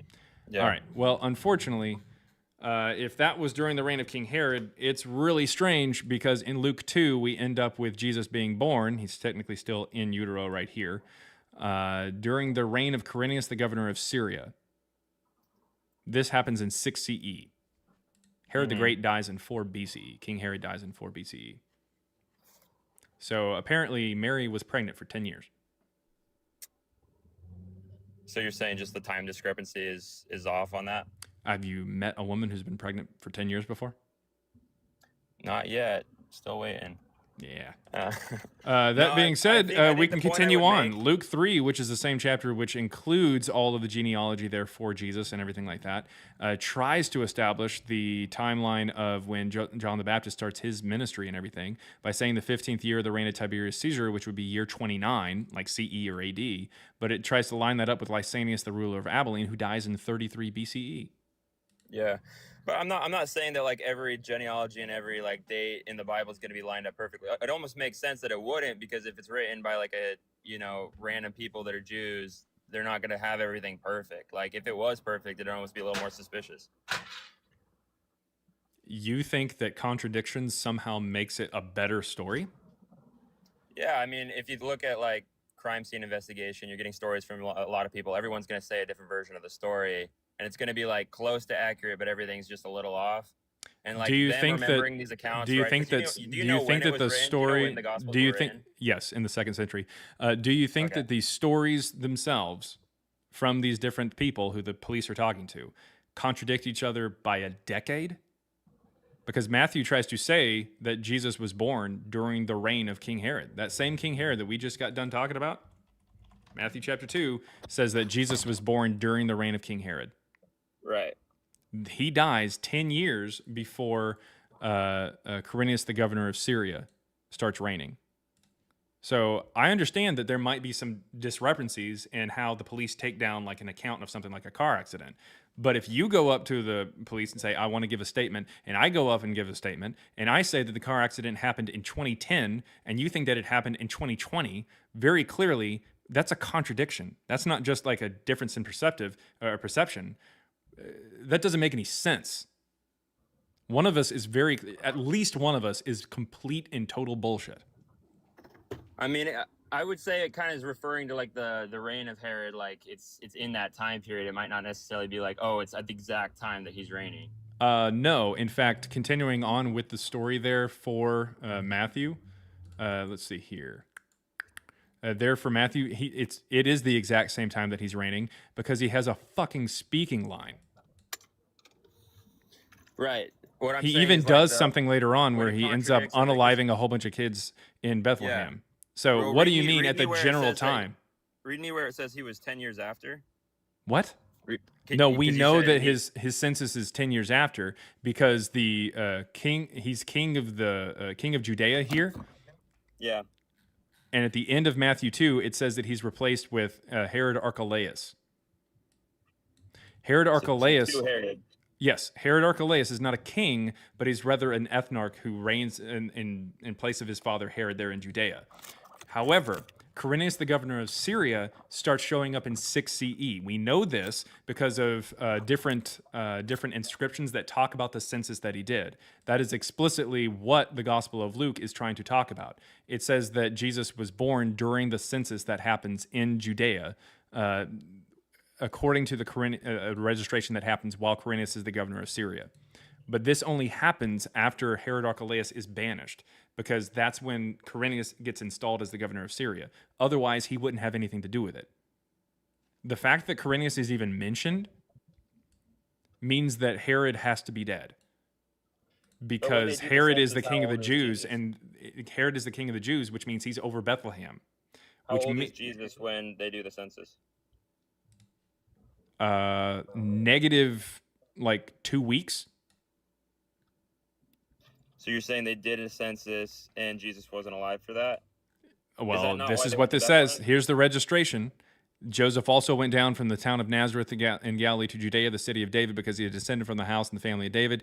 He went to be registered with Mary, to whom he was engaged and who was expecting a child. So they go while she's expecting. Right, and so, So you're saying that's that the census answer to happened how old he after is. Herod. Yes, it would have to happen after Herod, because Quirinius would not be over that area. Judea, specifically Bethlehem, would be under the reign of either King Herod or Herod Archelaus, his son. So the fact that Quirinius is even mentioned is because of the fact that we know the census made Judea get counted as part of Syria. And this actually made a lot of Jewish people upset. They actually led a revolt, which is talked about in Acts. It says the census, which means there's not any other census. It's that census that happens in 6 CE or 6 AD under Quirinius is the one that actually made Judas the Galilean lead a revolt against the Romans, which is what is talked about in Acts. Gotcha. Okay, I mean, I looked it up. So I think the biggest issue comes from the fact that Herod died 4 BC, and then we say Jesus was born 1 AD, and then it looks No, like the biggest we issue is the calculated fact that Herod the incorrectly. Great dies in 4 BCE, but Quirinius becomes the governor of Syria in 6 CE. That is the biggest issue. I don't know what the fuck you're talking about when Jesus was born. I don't give two shits. But again, the biggest issue is the fact that Quirinius is 10 years after Herod dies. Look up when Quirinius becomes the governor of Syria. Look it up. I mean, do you have it in front of you so I don't have to? Well, I want you to see it because you apparently looked up the other thing. I want you to see that I'm not blowing smoke up your ass. I mean, I believe you're not. Okay. I'm just having a combo. Well, in that particular case, then we will look it up. Okay, yeah, Okay. 6 AD. Okay. Jesus fucking Christ, dude. All right. There you go. All right. So there you go. So very clearly, Quirinius, the governor of Syria, and Herod the Great do not line up at the same time. They're 10 years apart, correct? Yeah. Yeah. So, yeah. I mean, okay. Well, I mean, I'm looking up some more stuff. It says Rome did multiple censuses, so it could be. There's just only another one census that Luke talks about explicitly is the one that Acts is talking about there. And it tells you exactly when this census happens because it says this is the one and was taken while Quirinius was governor of Syria. He only does one census. And by the way, he becomes the governor in 6. So even if I he mean, did but if multiple there are censuses, multiple censuses, like exactly 10 years apart, like we do censuses, then it would make sense. that wouldn't make sense. If it was 10 years apart, then it was 10 years apart. Was he born during the reign of King Herod Quirinius or was during 10 the years census? apart. You said that, right? So if the first census happened when Herod was alive, and then the second census was when It didn't. Quirinius was alive. It didn't. This is no. Listen, the Bible. It says this was the first registration and was taken while Quirinius, the governor of Syria. The Bible says that you're wrong. The world should be registered. This was the first registration. What do you mean by the first registration? First registration. It's this part that you should read. This is just the first registration, which means it's the first one that Quirinius does. Yeah. So Quirinius is doing one. I'm saying Herod could have done one as well. I don't give a shit. Which one does this say it was? I don't give two Sure, flying I'm fucks just if saying Herod they does a could have- They census. could have had it mistaken by like who held the census at that time. Who held the census? Yeah, because I mean, if these are written like 100 years AD, like remembering who held. So what he just got it census- wrong. Is that what you're saying? I mean, that's what you said about all the other historians and stuff. You're like, we don't even know if Clement was like. that Sweet. was written So, by him. so But in yeah, other they words, could've just Luke gotten gets it wrong. So, do you believe that the Holy Spirit led Luke to write the wrong leader in charge for this? I mean, it kind of goes back to my own personal beliefs of the Bible, which is a little different than most. Not a Christians, but problem, man. think I the don't give two Bible's- flying fucks. We're just going to go ahead and continue on to the other contradictions. So, what does Jesus do after Herod unalives, or right before Herod unalives the children over in Bethlehem? What does Joseph do with Jesus? Does he take him down to Joseph- Egypt? Yeah, Egypt. Cool. So in this particular story, Jesus, this is in Luke, at 8 days old, Jesus actually goes to be circumcised. At the 8th day he came, it was time to circumcise a child. That's when they take him to the temple. That's in Jerusalem, by the way. And he was called Jesus, and the name given by the angel when he was conceived in the womb. Then he presents them in the temple, which is in Jerusalem.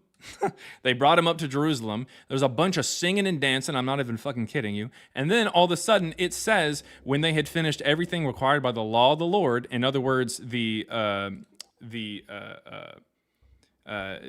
talks about like some certain things that Mary has to do because she's impure or unclean because of the birth. When they had finished everything required by the law of the Lord, they returned to Galilee to their own town of Nazareth. Mm-hmm. So that all happens 30 days after the birth, and then they give the sacrifice in Jerusalem and then go to Nazareth. When do they go to Egypt to flee from the guy in Jerusalem? After that, I'd assume. After that, no, because according to Matthew, they flee from Bethlehem to Egypt. This says that they go from Bethlehem to Jerusalem at 8 days old and then 30 days old, and then immediately from there to Nazareth. So where does it say that he was in Bethlehem? Are you serious? In Matthew? No, because it says he was born in Bethlehem. Where does it say that that's where he fled from to go to Egypt? Where do you think that all the kids were unalived? That's because Herod didn't understand the prophecy that he was going to be from Nazareth, but he thought that it would be from Bethlehem because that's what the wise men were saying. Yeah, that's because that's exactly where they went, Bethlehem. Sure. And? Bethlehem. That's where they fled. Yeah. Why would so they the need to wise men flee went over, if he that's was... where he was born, and they saw him. That's where the kids were unalived. Why would he need to flee if he was going to the wrong city? I mean, it does say that the wise men went another way to get over No, there. that's to go home. Yeah, to go home. That's true. You're not going to get out of this one. The whole story contradicts itself. We've shown that the genealogy contradicts itself. The timing of the birth and the census and everything like that, and King Herod contradicts itself. The story itself, like what they do after Jesus is born, contradicts itself. It's not the same story.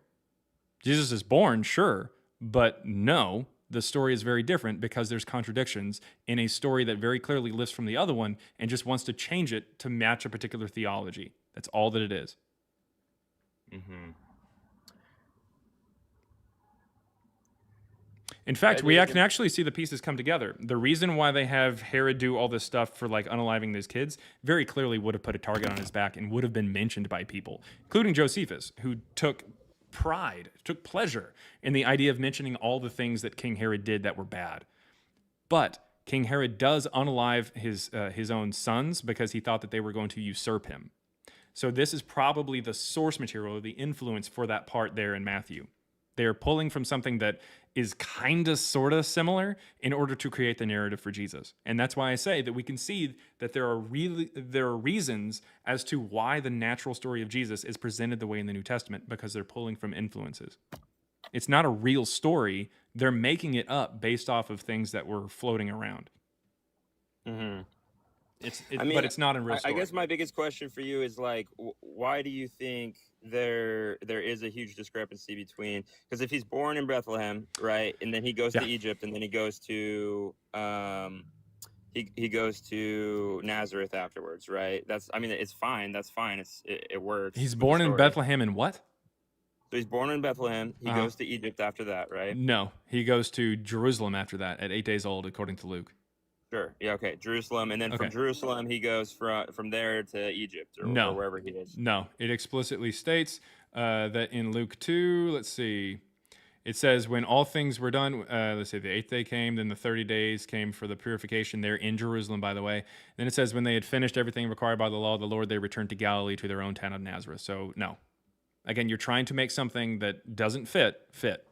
They do not work it together. Says they returned to Nazareth, but it doesn't necessarily say, oh, they didn't go to Egypt. It says when they had finished everything required by the law of the Lord, they returned to Galilee to their own town of Nazareth. In fact, Matthew doesn't have them coming from Nazareth initially. It just says that, in fact, he tries to go to Judea, and that's when he runs into the fact that Herod Archelaus is there. It says, let's see, get up, take the child and his mother and go to the land of Israel, for those who are seeking the child's life are dead. Then Joseph got up, took the child and his mother and went to the land of Israel. But when he heard that Archelaus was ruling Judea in place of his father Herod, he was afraid to go there. So they're trying to go back to Bethlehem or something. And after being warned in a dream, he went to the district of Galilee. There he made his home in a town called Nazareth. So in other words, they're not from Nazareth initially. The narrative though, because he could have still gone to Egypt in between that. No. Luke says that after they had completed what was required at the 30-day mark, they went to Nazareth. That's what it says. Okay. You are adding something to the text. He went to Egypt? Say what? The story is in Matthew. Where does it mention that he went to Egypt? It's in Matthew, not Luke. Okay, so since that's in Matthew, then Luke could have just not written about that part because Matthew. No, it says it explicitly says in Luke that as soon as they were done in Jerusalem, they went to Nazareth. You can't fit Egypt. Especially since Luke came a lot later on in the whole ministry of Christ, like later on in the story. Are you talking like Luke the person? Yeah, Luke the person. Where's the evidence that Matthew was written by Matthew? What do you mean? Where's the evidence that Matthew was written by Matthew? You're pivoting to something else to try to somehow grasp at straws. Matthew's not even written by Matthew. We don't even have anything that says Luke is written by Luke. Congratulations. Just the fact that it's called the Gospel of Luke and the Gospel of Matthew. When do you think that it was first called those? I don't know. When do you think? It's 180 to 185. It's not when I think, it's when I know. That's when it's first called it. By Irenaeus. So you can kind of infer though through the text, like who's writing about who though. Where do you find that? What verse insinuates that Matthew is being written by anybody who was even alive at the same time as Jesus, let alone a disciple? So you're saying the Gospel of Matthew wasn't written by Matthew? You're insinuating it was written by correct, somebody else? and you're trying to insinuate that it was written by Matthew with no evidence whatsoever in order to try to help explain why these very clear contradictions are in there.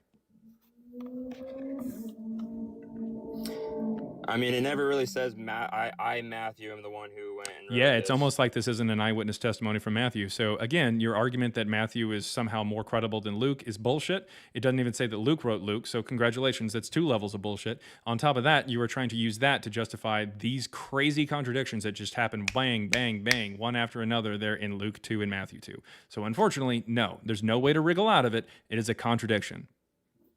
I mean, a lot of times you can tell because the people will say like, or they'll write in a certain style, and so they attribute that to a certain person. Well, right? unfortunately, we don't have anything written by Matthew to say that this is his style. So congratulations. You're stupid for 3 reasons. Do you want to go for a 4th?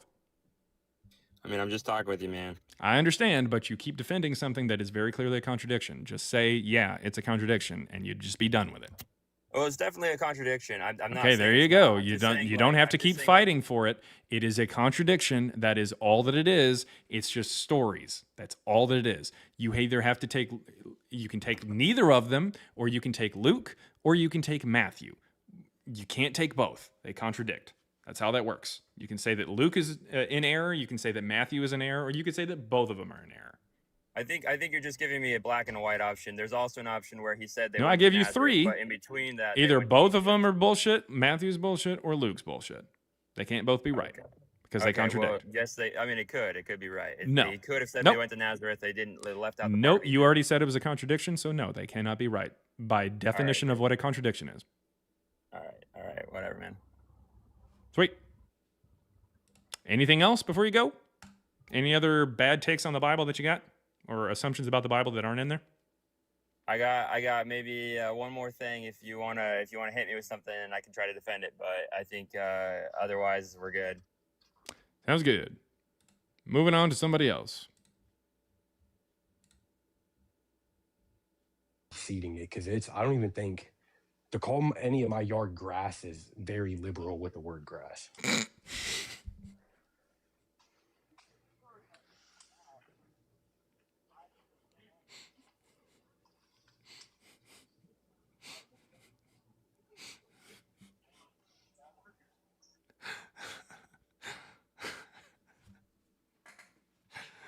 Oh, man.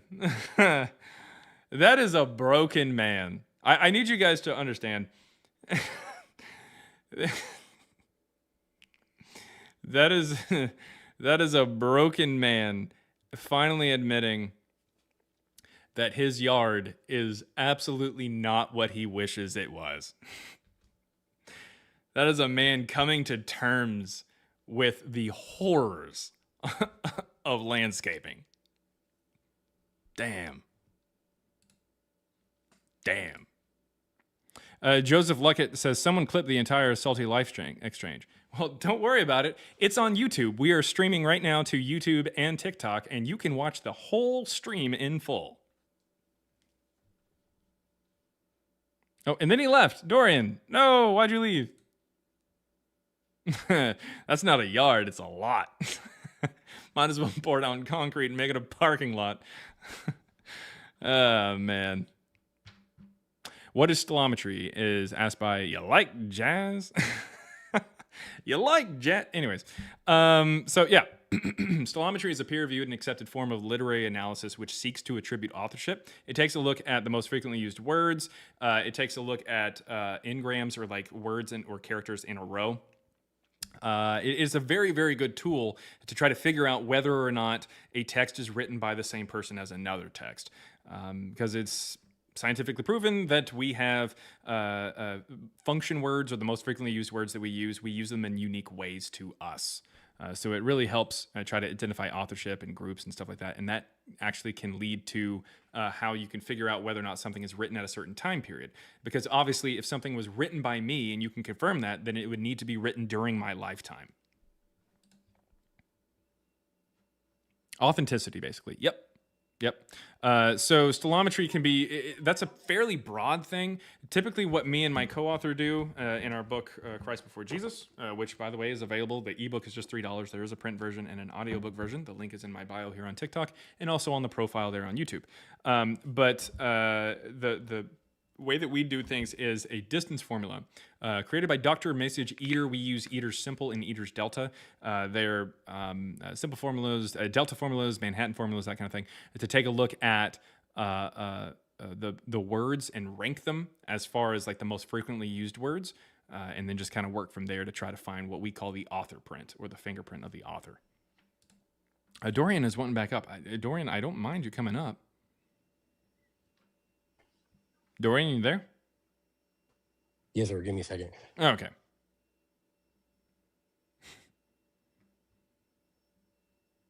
Style chronometry is the idea of kind of like using style to kind of like place things on a timeline, that kind of thing. And that is something that my co-author has really been taking a look into here recently. Did you notice Seneca's sayings is about the same Jesus said? Seneca sayings? Marius, if you can, send me a DM. I'm curious as to what sayings from Seneca you would find there from Jesus. If you can, please send me a DM on that. I'd be interested in reading more about that.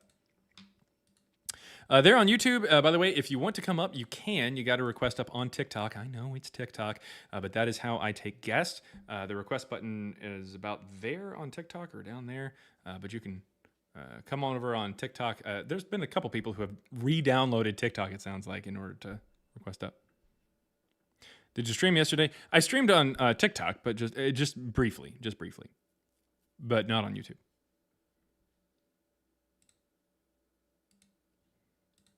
Dorian, hey, how's it going? It's the most embarrassing thing ever. I'm sorry y'all heard that. Oh, no. Well, we just heard the ending there. Apparently, you are not happy with the current state of your lawn.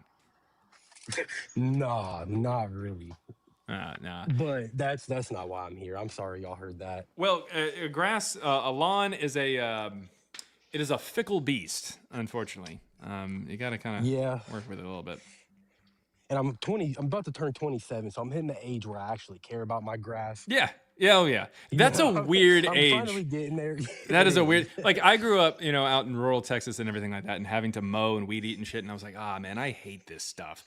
And I was like, you know what? I'm going to grow up. I'm going to, either live in an apartment or a condo or something. I'm not going to have any of this shit, and then eventually you start caring about grass. Eventually, you're like, you know what? You want grass is the thing.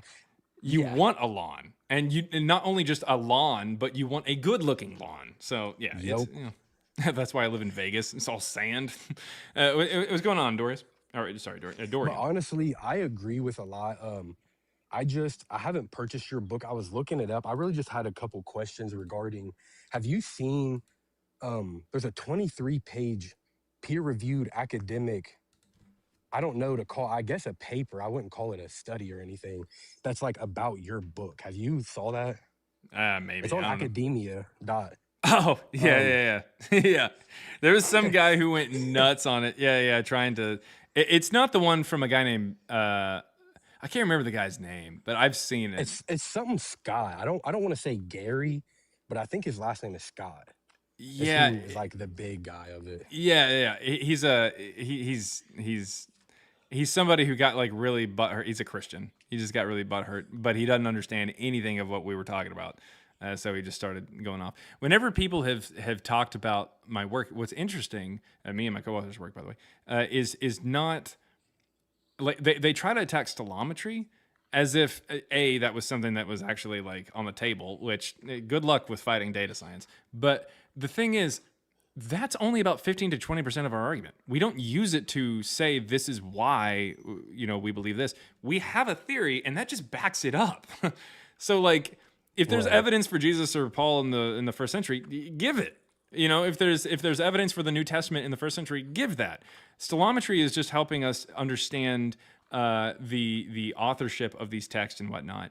But most of the arguments around why the stellometry doesn't work for us or whatever, they're geared around the amount of words that we use. But unfortunately, the scholar himself, the mathematician behind the distance formulas that we use, has said that he has received 100% accuracy with less than 500 words. He has said this.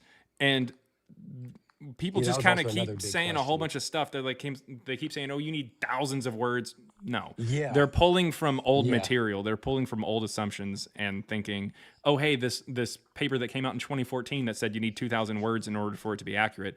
This is the standard we're going to hold Christ before Jesus to." Okay, cool. Well, you realize that was 12 years ago, so I don't care anymore.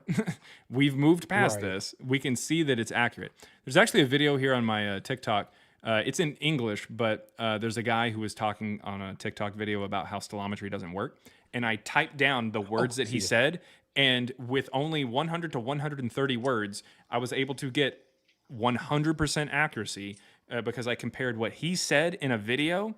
I compared it to what other people wrote to me, like and mentioned on their videos and stuff like that.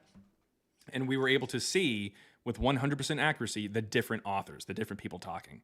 So, and it just had 130 words or so. So it works really, really well. People are just complaining.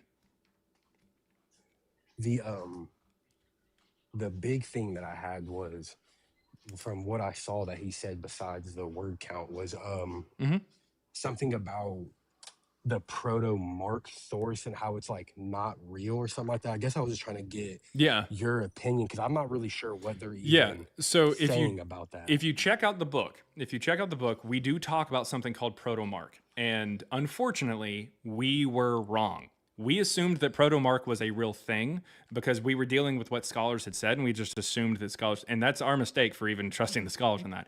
We're wrong, but in our favor, because that means that the text is even later. But we thought that there was an early version of Mark that Marcion had whenever he published his gospel in 144. We thought that there was some early version of Mark. But then whenever we reconstructed it based off of the reconstructions of Evangeline and Luke and Mark and everything and working backwards, we ran that in the Greek and still found that it was all the same author as the rest of Mark. So in other words, there isn't an early version of Mark that Marcion had. So when you read the book, when you read our book, Christ Before Jesus, you will see that we talk about it every once in a while. We were wrong. That's not a real thing. However, that is an error in our favor because that means shit is even later than we thought. But okay. Yeah. So if somebody writes about it and says, oh, hey, proto-Mark is not a thing, I would have to agree with them, unfortunately. But I mean, it's not going to like whittle you out of like the historicity of Jesus claim. I mean, right. It's not going to fix anything for Jesus. It's just going to make it worse. Yeah, those were really the only questions I had. Like I said, I really agree with pretty much everything you said. I just was going to look up to buy your book, and then I saw that. So I was like, before I buy it, I at least want to get his opinion on the negation of the book. And if the negation of the book actually is true, then why buy it? But if they're bullshitting and it's just Christians being, you know how Christians can be when they get angry. Yeah. I get that. Yeah, they just kind of say shit. But and it's fine. It's whatever. You know, I you know, there's no such thing as bad press. So I mean, right. No, there really isn't. But I mean, I think the biggest thing is when it comes down to the stylometry, do these people understand like how we did it, like what our process was and everything? Have they actually attempted to see if this is actually a legitimate way to take a look at these texts? Have they actually been up to date with or kept up to date with how mathematicians view it? Because science progresses. You can't just keep saying, oh, hey, this article from 2014 says you can't use science this way, or you can't use a computer, or you can't use math this way. What? Like, we're going to move on past that. Things are going to get better. Tools are going to get better. Yeah. But leave it to Christians to be living in the past. Yeah. Hey, that's what they're best at. Yeah, that's literally the point. You know, so yeah. Well, that's just kind of. Thank you for your time. I won't take up any more time. I'm sorry. I know y'all probably got to laugh at the grass stuff. I'm sorry y'all heard that. Oh, no worries, man. No worries. I wish you the best there with your lawn care and stuff. Like I said, it's kind of tough every once in a while to deal with that stuff. But anyway. Yeah, I won't take up any more time. Thank you. All right. Thank you very much. That was Dorian, everybody. That was Dorian, and we wish him the best of luck with his grass. Yeah, it's the grass guy. All right. We got another guest here. This is Who Am I Again? Is the name of the profile.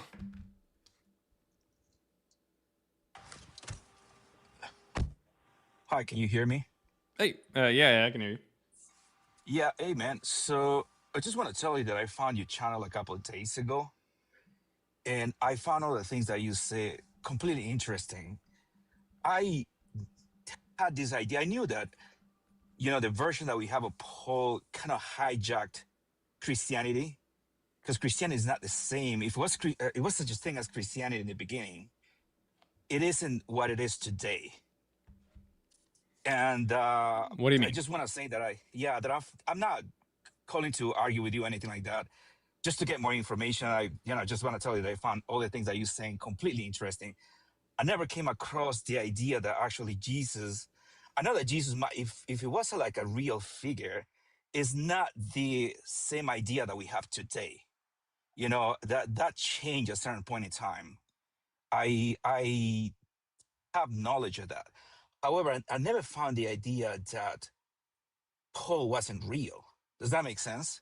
Yeah. So this is a new concept to me, and you know, any ideas? I know probably like I'm saying I'm late to the party right now. So where can I get your book if you just point that out The for me book is and you know a little more information? the cheapest way I to guess get that it. drove you to that conclusion. Yeah. No I'm worries. sorry. Go ahead. The cheapest way to get it is on Amazon. The ebook is $3. There is a print version and an audiobook version on Audible as well, but the ebook is $3. Wonderful. And if you can give us in a nutshell, you know, what's the how do you come to the conclusion that actually Paul is not real either? Because the New Testament is written in It's the just second century as opposed to the first, but Paul is presented in the New Testament as somebody writing in the first century. So therefore, the New Testament version of Paul is just incorrect. That's what I'm saying. Yeah, I knew that he was presented like his letters are from the probably like 15 to 20 years after the crucifixion. Yeah, it's supposed to be. Yeah, it's supposed to be. Supposed But to be, yeah. but we don't have any evidence that they were. There's nothing in them that actually dates them to that time period. Interesting. All right, man. That's all I wanted to say. Thanks. Oh, yeah. You're doing a good job. All right, thanks. Doing the Lord's work. Lord. Anyways, let's see. His letters are prior to the burning of Jerusalem. The what? W guess, yeah, definitely W guess there. All right, so let's see. Does anybody else have any evidence for Jesus or Paul? By the way, I looked at that thing because sent over on let's see. Did he get her? Maybe he did, but no. It's some guy. His profile picture was him like shirtless or something, like flexing, and he kept DMing me saying, "Oh, I'm gonna write something. It's gonna be so crazy, man." And he very clearly kept using AI or something. So I think the paper is 23 pages long or whatever. The document on Academia or whatever in Academia, anybody can post on there. But that being said, he used AI to create it. It's not actually him. It's pretty badly written. But I did kind of peruse it a little bit because he sent me a link to it. He was like, "Hey, check this out," or whatever. I didn't know if that was him. I was thinking that was him. But yeah, he's just some butthurt Christian who came on here and didn't understand anything as to what I was talking about, and then just started yelling at me in my DMs, just screaming. And it was kind of pathetic. It happens every once in a while. Generally speaking, I'd say every single live that I do, if I go live for more than 3 hours, I've got someone in the DM that says, like, "You're wrong," and they say why, and they try to say, you know, "You missed Josephus," and they bring up old hat, or they'll say something like, "You'll find out in the end," you know, some kind of weird, vague threat, you know, all kinds of crazy stuff. Every once in a while, there is actual threats in there, and I've got to report that to TikTok, but normally it's not too terribly bad. Hey, you mean Jesus were small? Small. That's funny. Tall. Fun, isn't it? Well, I mean, yeah. Let's see. That's like a random carpenter being 500 times more documented than Trump or Putin. What? Wait, okay. I want to hear what this person is. Rhett Duffy or Doofy. I surely it's Duffy though. Rhett Duffy, come on up. Let's chat about it. I just sent you a request, an invite. Come on up, Rhett. Talk about it. Eddie says, "Happy Pride, everybody, happy Pride, happy Pride." Let's see. If you got any evidence for Jesus or Paul, come on up.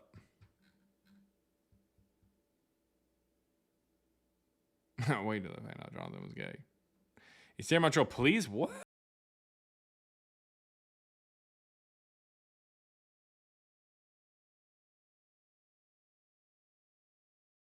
Vibing. Ain't that good? Oh, sorry. All right. Hello, min kompis. Hello, min vän. Yes. Hi, I have a question. First, I want to say your book was great. I really enjoyed it. Tusen tack, min vän. Tusen tack. And just a quick question. I don't want to waste your time because you have a lot of people. Rainbow so Cowboy. is the Book of Enoch anything with like who might have written that, or is that even real? I mean, it's a real book in the sense that somebody wrote it, but I mean, was it written by Enoch? No, definitely not. It's just later, like Jewish apocrypha kind of stuff. All right, but it's in BC, right? As far as I can tell, yeah. Oh, you didn't really much. Okay, so another question. Out of the gospel, like the 4 books, which one do you think is the most true to like its original story? I'm not saying it's true, but its original, like who wrote it first? Well, of wit? Of what? Gospels within. Sorry, I'm high as shit, dude. The 4 gospels. Which one is fucking true? Like the truest to its original like writer? It really depends on what you mean by that. Luke is the truest to the source material because it copies it as opposed to, which is Evangeline, as opposed to retelling it.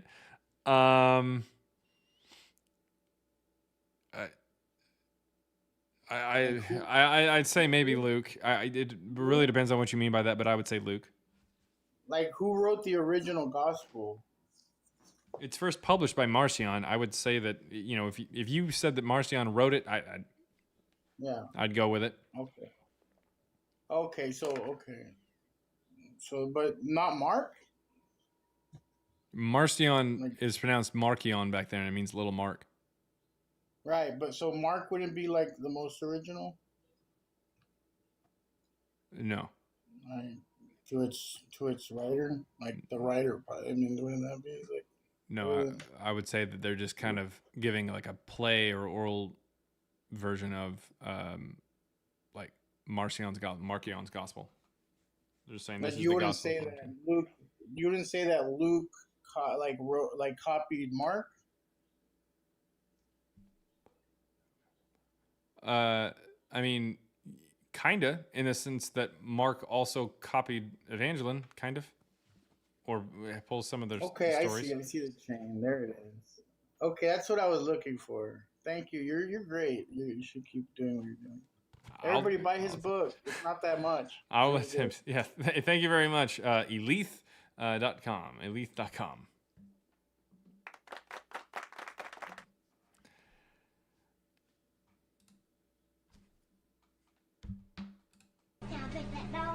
No. Can I pet that dog? No, he's Can I sleeping. pet that dog? How about no?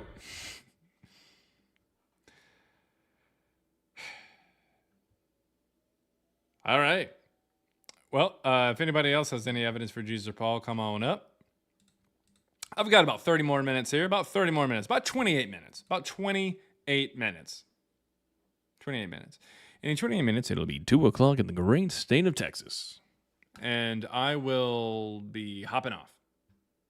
So if you've got any evidence for Jesus or Paul before then, I need to hear it. I need to hear it. I want to hear it. I need to hear from you. Do you use a soundboard? Me? A soundboard? Nah, man.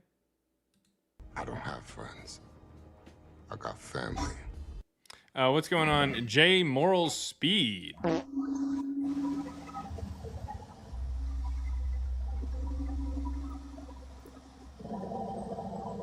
Hello there.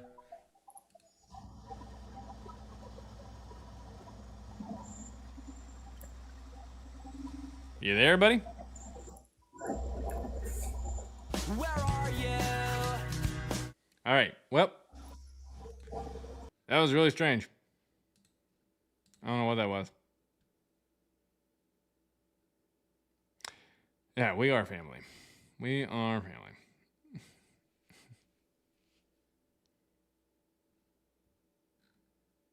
inside a septic tank.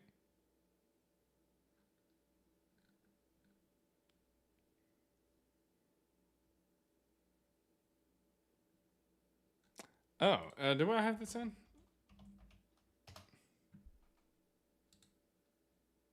Oh, cool. We are farmers. Bum, bum, bum, bum, bum, bum. Should I keep that one? Maybe. I don't know. I like the Farmers Only one. That one's pretty good. The Ken Jennings of the Mythicist community. Arby's. Arby's, we have the meats. Pixie's Place asked, what's the name of your soundboard? It's illegal for you to ask me that. No, I just use my instance. The toot always takes me out. The toot always takes me out. Yeah. Yeah.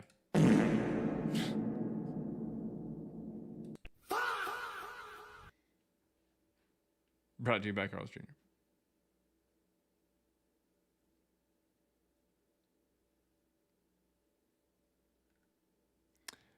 How long have you been studying these topics? I was heavy into apologetics in my teenage years. So I would say about 18 years, I'd say. About 18 years I've been studying this topic. More specifically for mythicism, I'd say maybe 5 years. Bree says, I'm back. What did I miss? Not a lot. Not a lot. Not a lot. Not a lot. For all you music lovers in the chat, enjoy this. Get G noted. All right. She missed the cheese. Holy shit. How old are you then? Danny, how old do I look?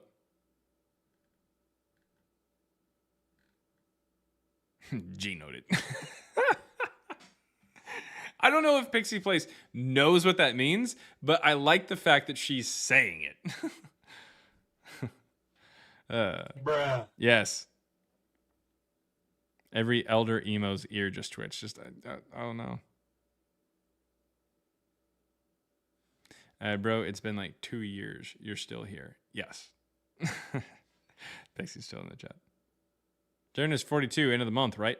42? 42? No. 42. Fucking 42. Do I have a sound for being 42? Yeah. He needs some milk. All right. Blue noting the emos. Go outside, nerd. Get out. Go. I ain't got time to be distracted by your worthless chime-ins. Go on. All right. Again, if you have evidence for Jesus or Paul, I want to hear from you. Come on up. Request up. Let's do it. Let's do it to it. Could I put some cracking joints? Yeah, I was thinking about it, but I don't have any bone sounds. I don't think I have any bone sounds. The closest thing to a bone sound that I have is this one.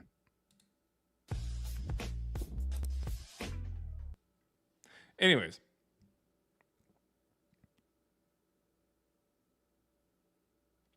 Yo. 42 scholars? What are they talking about?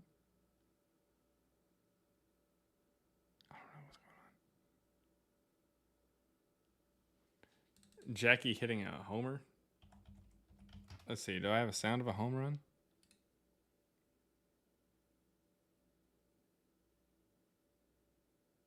I don't know. I'll have to click it. How we call in, stop avoiding it. Oh, yeah. So it's on TikTok.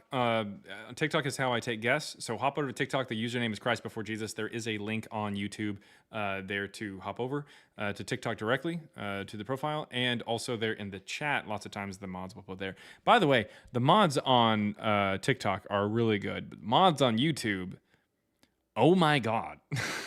You have your work cut out for you. That is awesome. That is so. You guys are incredible. But yes, there is there. Rebel Apostate just put it, and Serenity Serpent just put it as well. You can click that link and you can hop over. If you've got a TikTok account that can come up, then you can request up and we'll chat. I'm taking guests.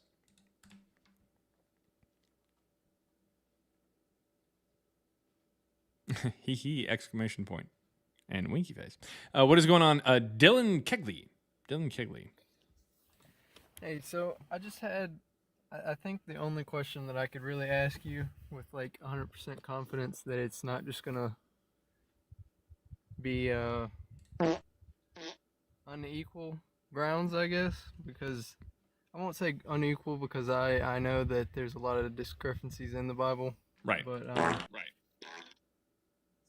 something that I find interesting is the Shroud of Turin. How do you view the way that it's the Shroud of Turin? Doesn't seem to have, yeah. That's that shit I don't like. All right. So really quick,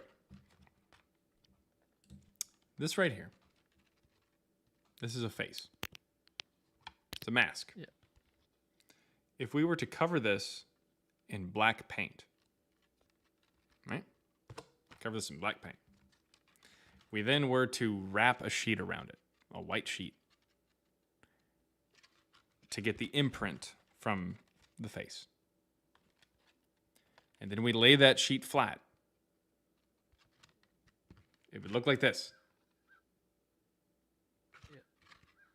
A body, including a head, a face, everything like that, is a 3D object. But when you lay the sheet flat after you get the imprint from the 3D object, you are now looking at a 2D version of a 3D object. And that looks really strange. For instance, here's the mask of Agamemnon. Go ahead and see if I can pull this up here. There we go. We end up with the sides of the face. Does that make sense? Okay. That is unfortunately not what we get with Jesus. That's because this is artwork. What it should look like is like something like this. But we don't have that because it's artwork. Like we get like individual fingers and stuff. Like no. You would get, at best, you get like a mitten looking thing. No. It's not how that works. It is artwork. So the 3D imaging on it, it's like,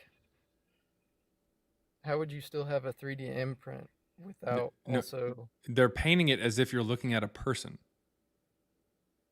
It's art. Would like have you seen how the like NASA did that thing where they like got 3D images of it? Well, yeah, they're trying to recreate like Jesus's body based off of it. That's what they're trying to do, but they're not like that. That's what that is. That you could do the same thing for Mona Lisa. Okay, so you don't think it's like actual like thing raised off of the like the material? What? No, I don't. I think I know what you're asking, but no, it's fake. They maybe use a bas relief or something like that, and which is like embossed kind of thing, where it's like it's not like a full statue, but it's like slightly raised to where you can like feel like a body or something like that. And then they just lay a sheet over it and just like trace it kind of, or get like shading and stuff like that from it. You know, get the outline of it. Or get the impression from that, and then they used an oven to make it look older, and then they present it. That's all that it is. I mean, it's not even really that hard. It's been replicated.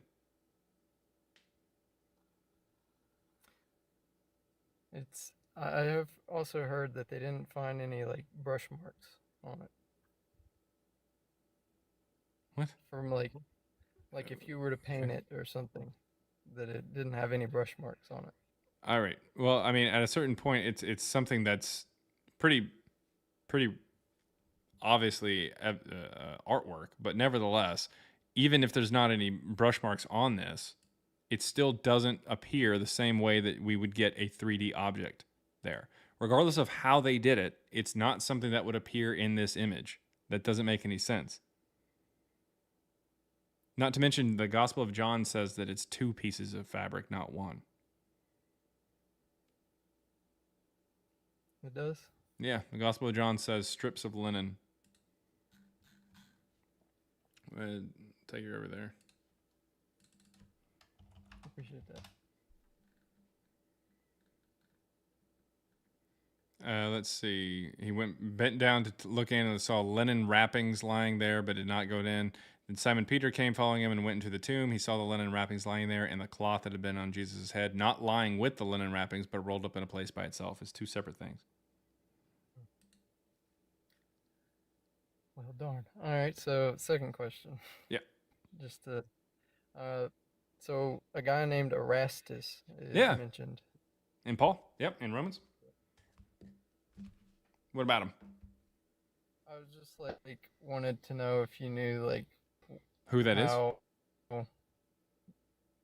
Yeah, and like how that would like if it would prove that he was real, or if there's like a way to be like, okay, well, the information. So what happened was Erastus is mentioned in the New Testament, and the word that's used is something that's like sort of kind of like a city official. So we actually found a stone in Corinth that actually is on some pavement, and it said this pavement was paid for by Erastus. So this is making some people think, oh, hey, this is the Erastus from the New Testament, which is cool. That's awesome. And they go, oh, this dates to the 1st century. But the reason they date it to the 1st century is because of Paul. And they date Paul to the 1st century because of Erastus, and they rate Erastus to the 5th. Yeah. So it's circular reasoning. But here's the deal. We found a second Erastus stone.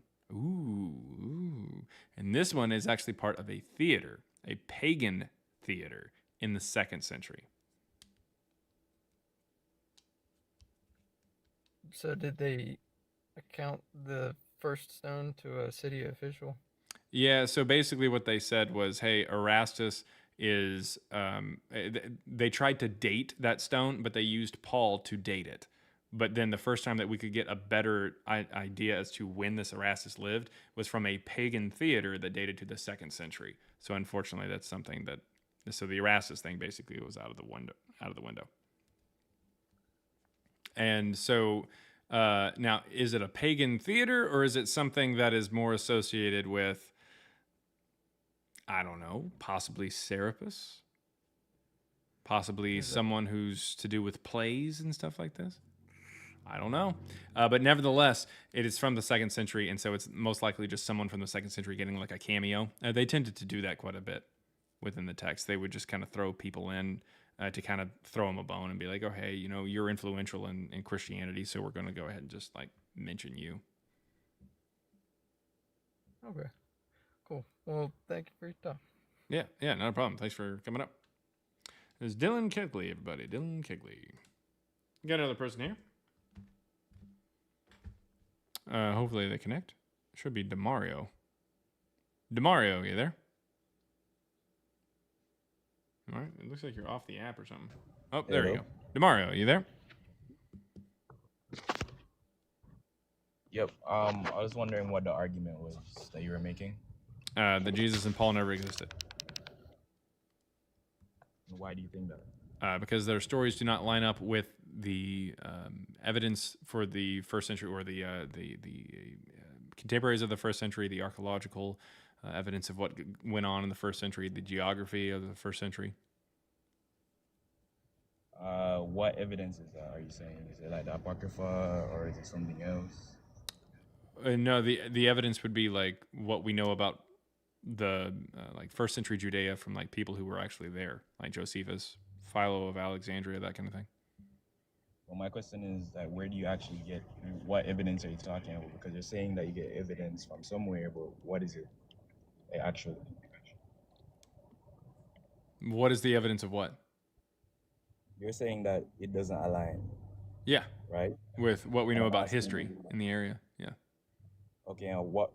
Okay, give me an example of where it doesn't align. Matthew 23 has Jesus talking about rabbis when the first rabbi comes up in 70. That's the Rabbi Yohanan ben Zakkai. He starts the first rabbinic school after the fall of the temple in 70. So Jesus is talking about rabbis and even discussing how they dress 40 years before the first one shows up. We don't even have the word rabbi before then. So your evidence is that because you use the word rabbi, which means teacher, which is the universal translation for that word, you're then Cool. saying that. Oh, well, there were other teachers that they had at the time, and they had a specific word for it, and it was not rabbi. So at the What very was the least, they're specific word? misquoting Jesus. What was the specific word? A Cohen. A Cohen, and that was the Hebrew, right? Yep. It's the And you're Aramaic and saying Hebrew. Yep. Rabbi is Greek. Is that what you're saying? No, rabbi is Hebrew. Hebrew. So you're saying because they use two different words, that even though it's the same meaning, what would be the difference? It's not the same meaning. The person that you would go and listen to the Torah being preached to from would be a Cohen, the Levite priest there in the temple or the synagogue, not a rabbi. The rabbis first show up in 70 after the what's fall of the temple. Mm-hmm. You said that the rabbi would be the persons that, or the Cohen would be the persons that. Yeah, they go prior to the fall of the temple. Yeah. So that would be the What would word the that they rabbi- should have used for Jesus if he was talking about people who are preaching about the Torah. But what does the translation for rabbi actually mean? What person are they describing that? Because you're saying that the Okohen basically were the persons that they went to. So the rabbis weren't persons that they went to listen to? No, rabbis don't show up until after 70. I've already told you this. But I'm asking you, what are the rabbis' roles? Or what is the rabbi's role? The rabbi is the teacher that shows up after the first rabbinic school is started in 70. Rabbi Yohanan ben Zakkai is the first one to start it because they're having to preserve their history because they no longer have a temple. Okay. You're saying that, let me just go back over it. Let me show you where my point of view is. Uh-huh. You're saying that both the words Okohen and rabbi mean teacher.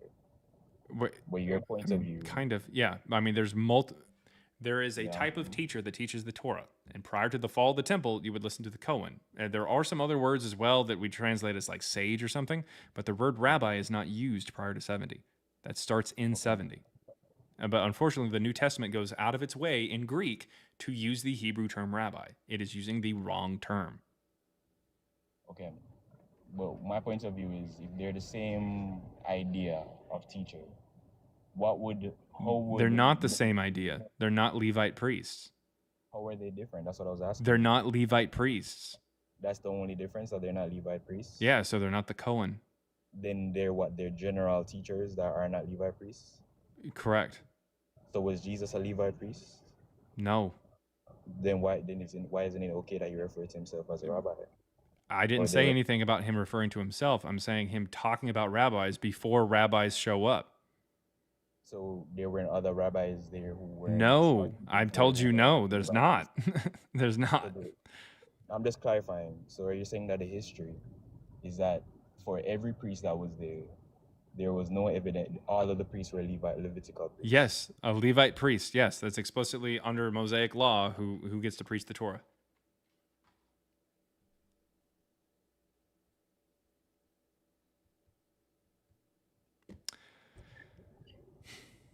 Are you hearing me? No, I did not hear you. A quick second.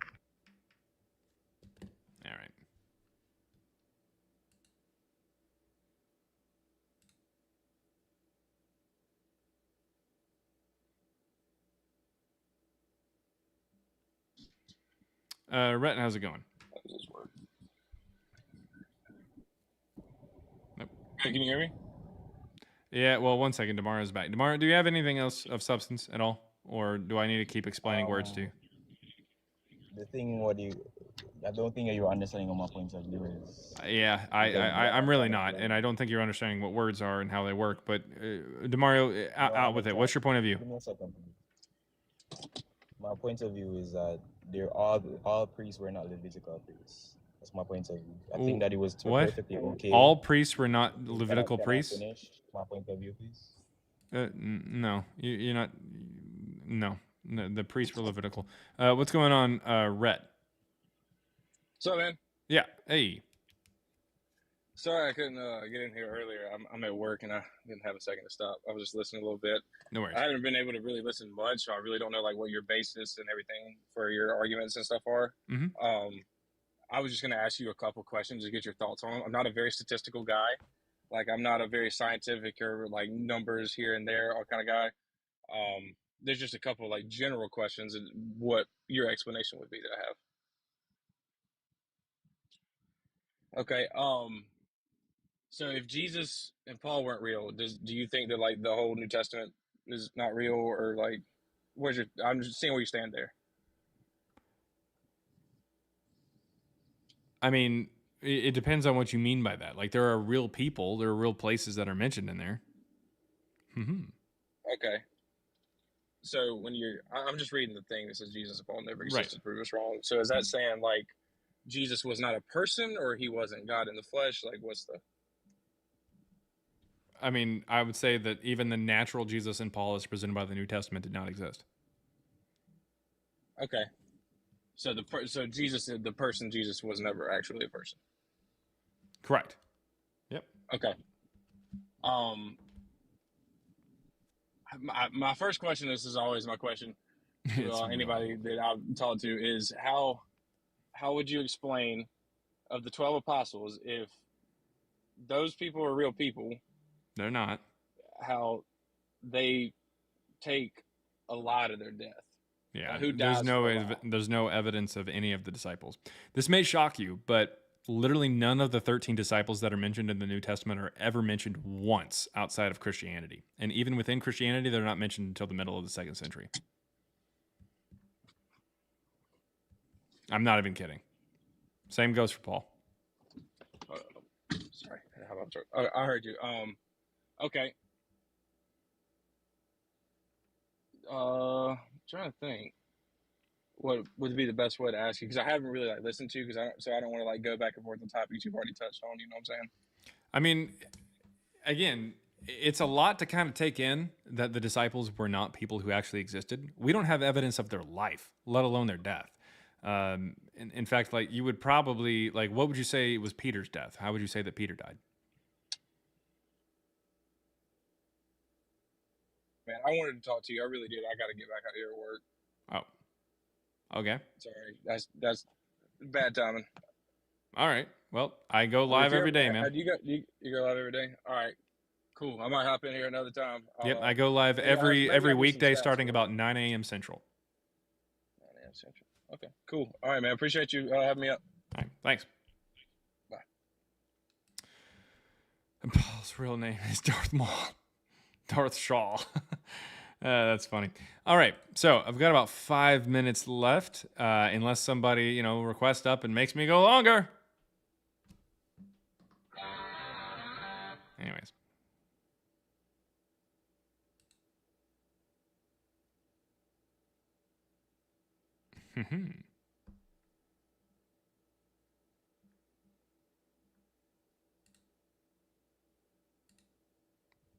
There's a pastor in the chat that says, "Too bad TikTok won't let me go up." Well, I sent you an invite. Hopefully you can come up. I don't know. Is he not able to come up? I mean, I don't know. I sent him an invite. I don't know. It might not let him come up for some reason. I don't know why. It might just be because he doesn't have enough followers or something. I have no idea.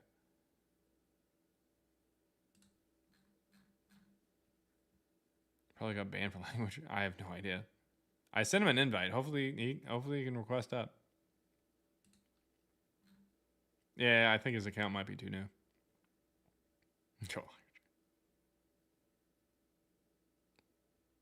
Don't go. I didn't get an ice cream. That's funny. There's actually an ice cream truck that comes through every once in a while. I think I've told you guys that before. And every once in a while. So it comes by on Sundays. And this last Sunday, I told my kids, I was like, we will go get ice cream. I promise you, we will go get ice cream from the ice cream truck when it comes by. It goes by my street and everything. And the thing is, it has a website where you can actually track where the ice cream truck's going to be, which is actually pretty neat. It's pretty cool. But I hop on. So one of my kids shows up. Normally they come in like the afternoon or something.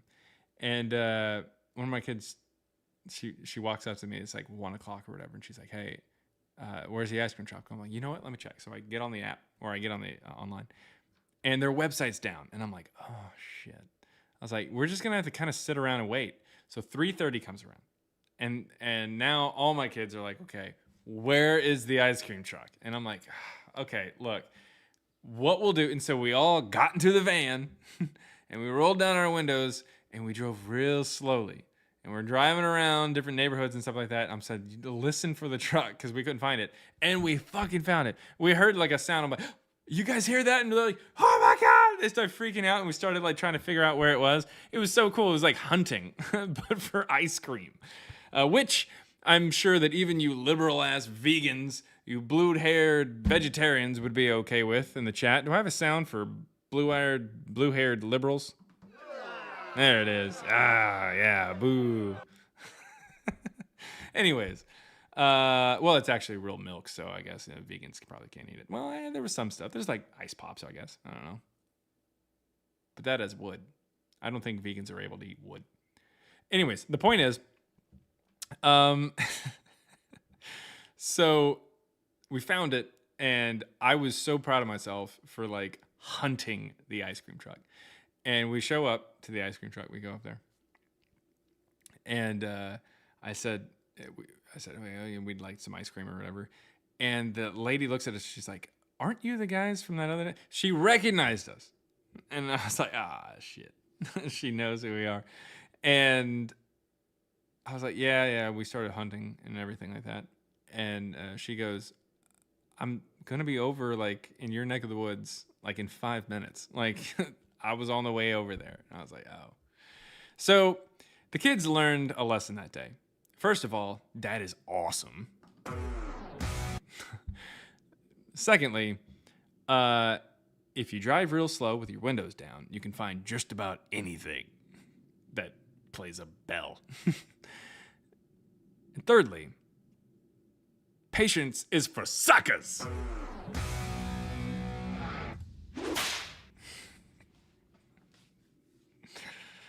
If you want that ice cream, go get it. Go get it. When the fuck did we get ice cream? Okay. Anyways. That's how that goes. Ice pops are made from unaliving snowmen. Yeah, that sounds about right. 7-Eleven also sells ice cream. That's true.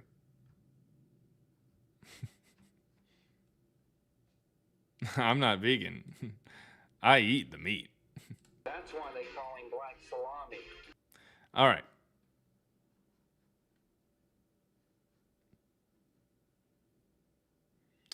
Let's see. So yeah, I don't think we have anybody else requesting up. I don't think so.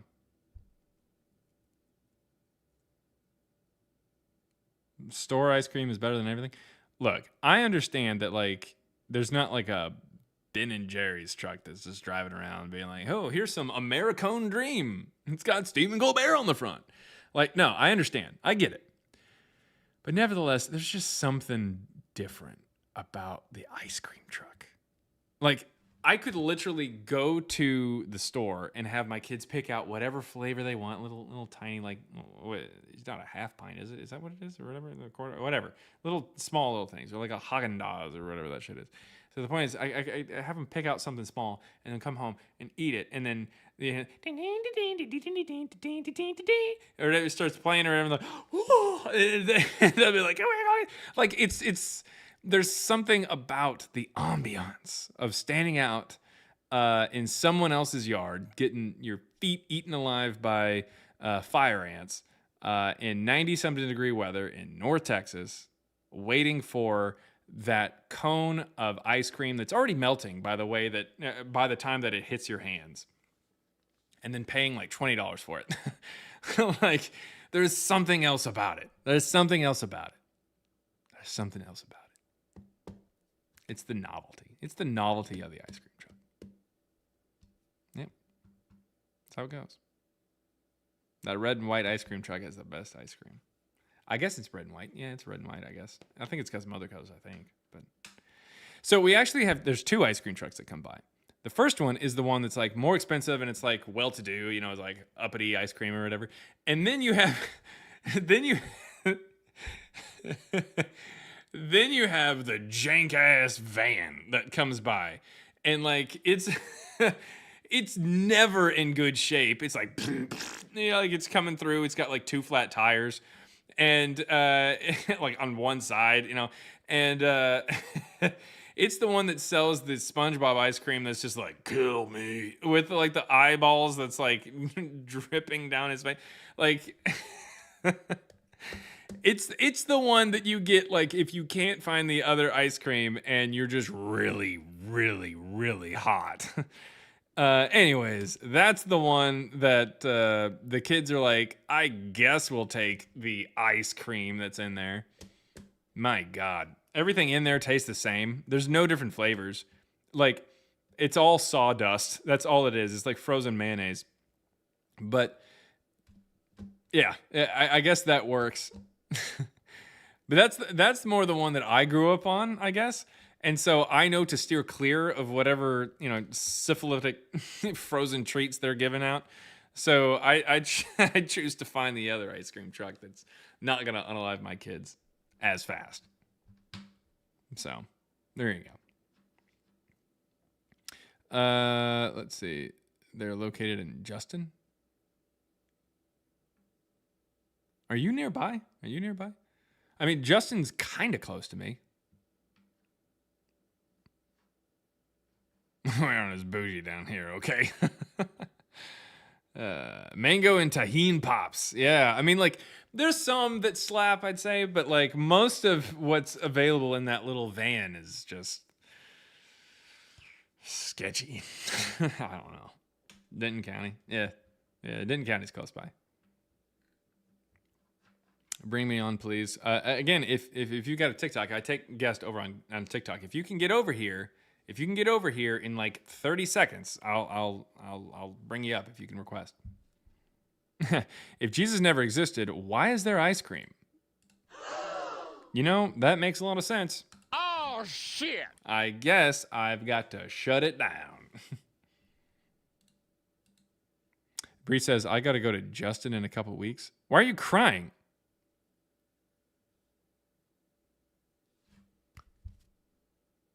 My sister in cheese, that is only about 15 minutes from you.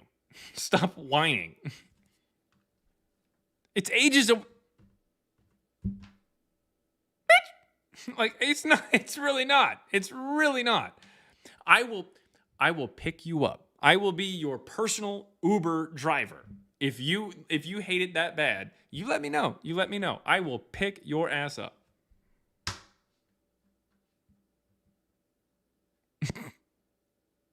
Yeah, well, Denton's farther. Yeah, but whatever.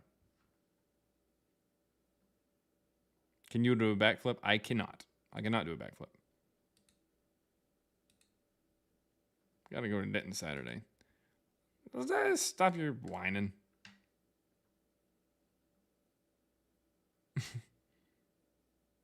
Just don't shake his hand when you get in the car. I never really met him if I didn't shake his hand. It's me, Gen X, says, I'm in Denton County. That's pretty cool. That's pretty close. That's pretty close. 35 to Denton. All right. It is, and I'm not going to be 42, though. All right. I will see you guys later. Thank you to anybody and everybody who stuck around longer than 30 seconds. 35-second gang, rise up. Yeah. You know what? In interest, let's see. I'm actually going to end the YouTube stream first. So see you later, you cesspool over there on YouTube.